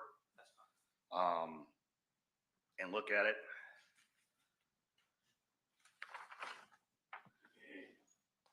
I do think we had this with the other last case I had a few weeks ago, was had an aggravated assault. And so I think I have to give all the simple assault charges, Yes. which y'all didn't request, but that's part of it. So Right, I think it was within. Yeah, so I'll give it may be in your written. The only thing about those is the assault with intent to commit, they're 38. All right. We've charged it as with a deadly weapon. Right. So I don't think that one would be applicable. Right. I'll give I'll give the appropriate one. And then I'll give the definition of firearm as a deadly weapon and that stuff. And then they requested all of the other deadly weapon definitions. I don't think those are necessary. Yeah, We probably. got a tailor, but we just put them all in. Right. I'll just give it as to the deadly weapon, firearm being a deadly weapon. And then with that, I don't have to do 41 and 42. And then since we're that far, can I jump back to 14? Sure. I don't know what this would be applicable to. The limiting instruction on I expected for the parties, difficulty between the parties. So there's supposed to be a limiting instruction prior to that. The prior difficulties with the parties has its own charge.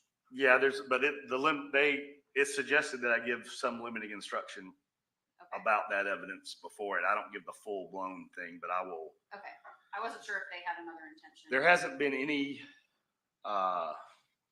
There's been no bad act evidence presented. There's been no. We don't have any. That was the other note that I had. As far as so the only limiting instruction would be just a general limiting instruction, talk about prior difficulties between the parties. There's nothing else y'all are asking for as far as that goes, right? As far as witness credibility and attacking witnesses, just bias is the only thing that's been introduced. Is that correct? So I'll give the bias. Contradiction? I give that, yeah, I give that. But I use that I use the impeached.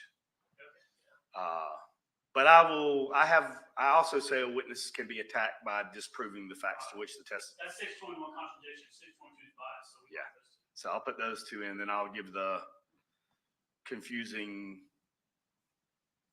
lack of bias to rehabilitate instruction thing. But really, I mean, there's nothing y'all are asking. No one's asking for anything that's not pattern. Everything that y'all have asked for, I think, is reasonable.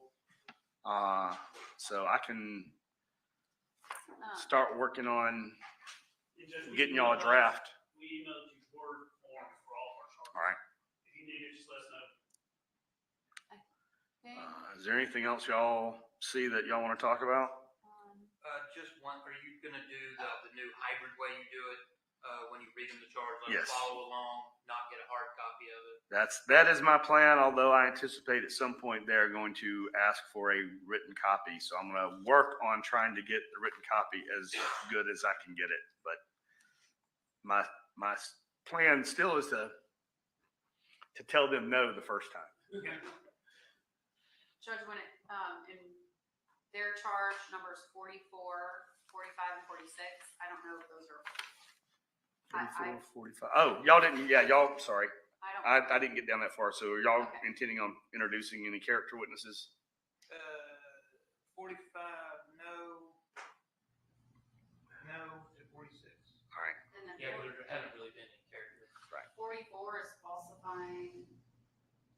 Wait. false writings or documents? That is, because there's not a pattern charge, for Oh, false statements. for false Yeah, statements. we got the same. I gotcha, okay, Yeah, okay. I'll look at that and I'll edit it. Okay, it Yeah, just 'cause you're- needs to be tailored. I Yeah, gotcha. so you're gonna access the statute itself. Unreadable. So I'll work on this probably maybe, well, I'll probably do work on it tomorrow and tomorrow afternoon, and probably finish it up on Wednesday and send y'all a copy while y'all are taking the day off. I was thinking about, another thing for us to talk about would be Thursday. I was kind of talking to myself before y'all came in here. The trial we did last month, we had 3 defendants in the state, and everybody went an hour. And the jury did not break till 2:30 for lunch. My thought might be, you think you're going to break y'all's up hour and an hour, Ms. Frankish doing it all. 30 minutes, an hour and a half? I'm hoping for 30 minutes, hour and a half. Okay. I think I will be doing that. I've gone back and forth, but that's where I lean. You're going to split up, but just how, I mean, you can give me a better idea first thing in the morning on Thursday. I'm not going to hold you to it. You know, if you decide you're on a, you know, you want to add 15 minutes on the front end and take it off the back end, that's fine. But if you do half an hour and they do 2 hours, that's going to push us right up to lunch. And what I might do for this case is bring in sandwiches and us take a 30-minute break, let them eat, and then come back after 30 minutes and do closing and charge. Let y'all do the final closing and then do charge. And then that way they're not sitting there till 2 o'clock or later. Because what happened last time was we ended up, after they sit there during closings, they're probably going to want to break in the middle of y'all's at some point. So if there is if Miss Frankish goes for 30 minutes and then y'all get about halfway through or to a logical point that you want to break, then we could take a short morning recess, then y'all finish for an hour, and then we'll do, I don't like y'all. I know y'all don't like breaking up. I don't like breaking it up. I've tried to avoid breaking it up, and every time we do it, somebody is squirming and needs a break. So I don't really see another way to do it.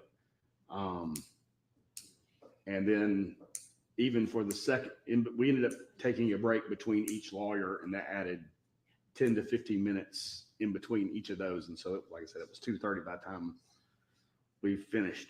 What I would then try to do on Thursday also would be tell them to go back, chat for an hour, and then say it's Halloween. Y'all all got kids. They all got kids. Traffic is crazy. It's Halloween.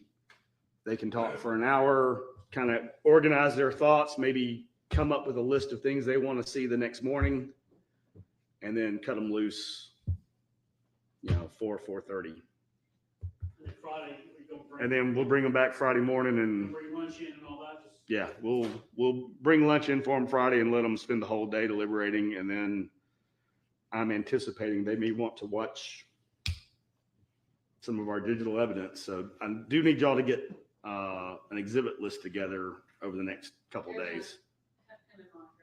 All right. So if we have that,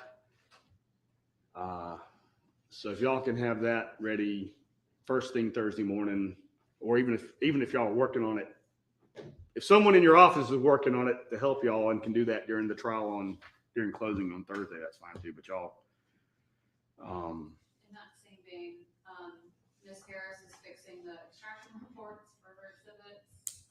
She cannot remove the activity from the timeline extraction report. So she we can just redact it.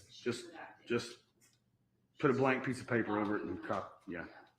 And just tomorrow after court, I'm gonna work on the exhibits and evidence and have On the exhibit list, as best we can, I think I said this the other day, but just let's list the exhibits, describe what the exhibits are, then describe the format of the exhibit. So whether it's a physical exhibit, we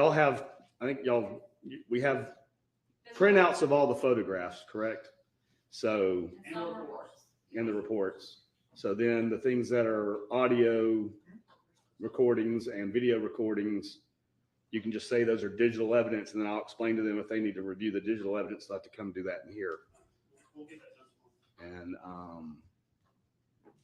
is there any, and then also I need to tell them about the jury view being an exhibit that we need to, if for some reason they want to review that, that is available.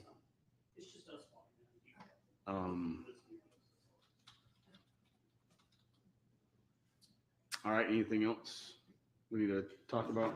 One thing is, we were talking about, if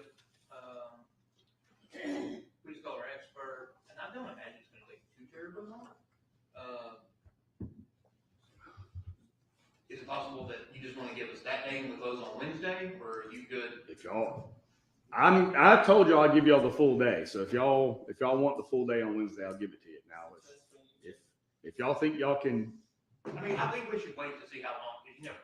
Right. You know, If we break before lunch, if y'all could get everything done and we could try to close on Wednesday, that would be even better.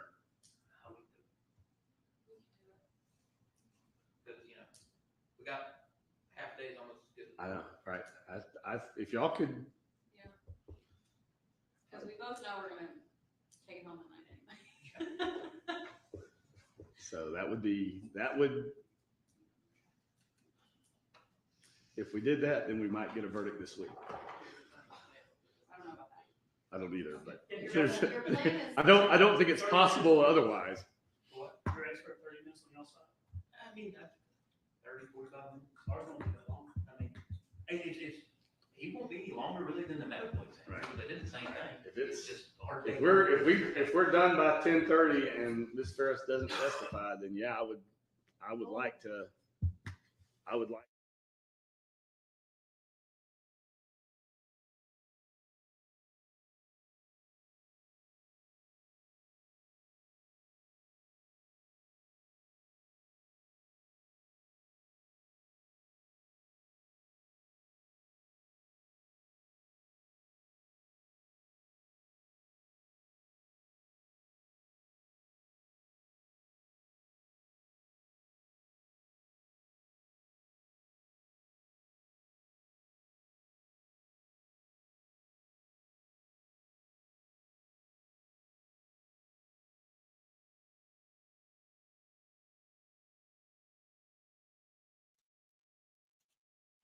Well, that is that for the day.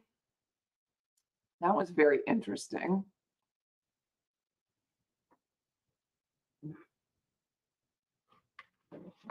How is it Melly has not even opened her, I don't know what that means, once in 2 weeks. I don't know what that means.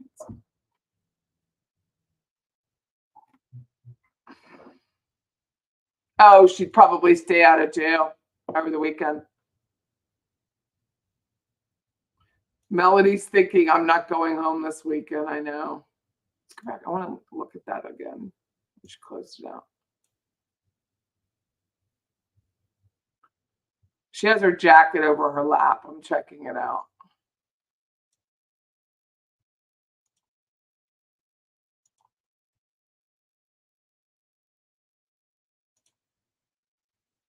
I was looking at her jacket. If she could get any closer to that wall.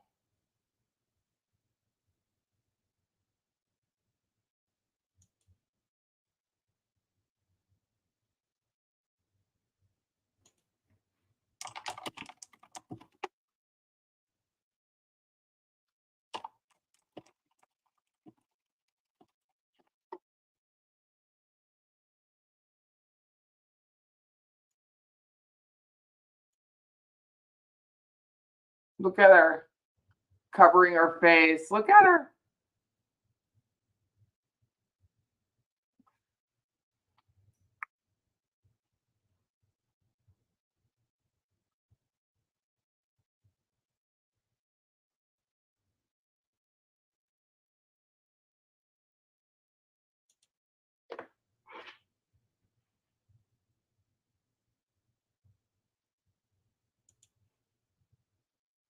Oh, he expects it to be crowded, I see.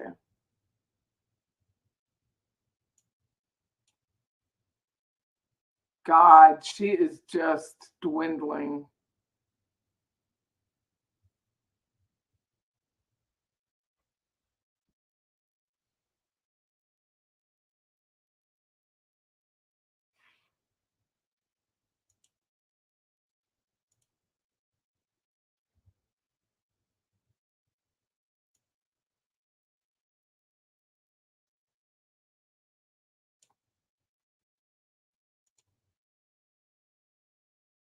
Interesting.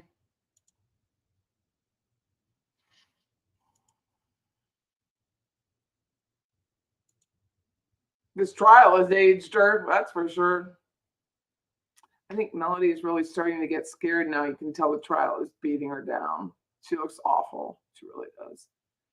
She looks awful. Well, thank you all for sticking with me today. I don't have anything else. I don't have anything else. I have to get. I have a tenant to handle. But thank you for this. Oh, she's not going anywhere without ankle bracelet on and no passport. Thank you for hanging out with me. I really appreciate it.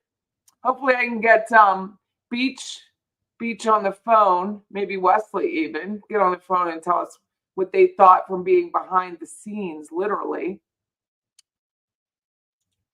Patty, can they hold her in custody after closing arguments or during deliberations? No.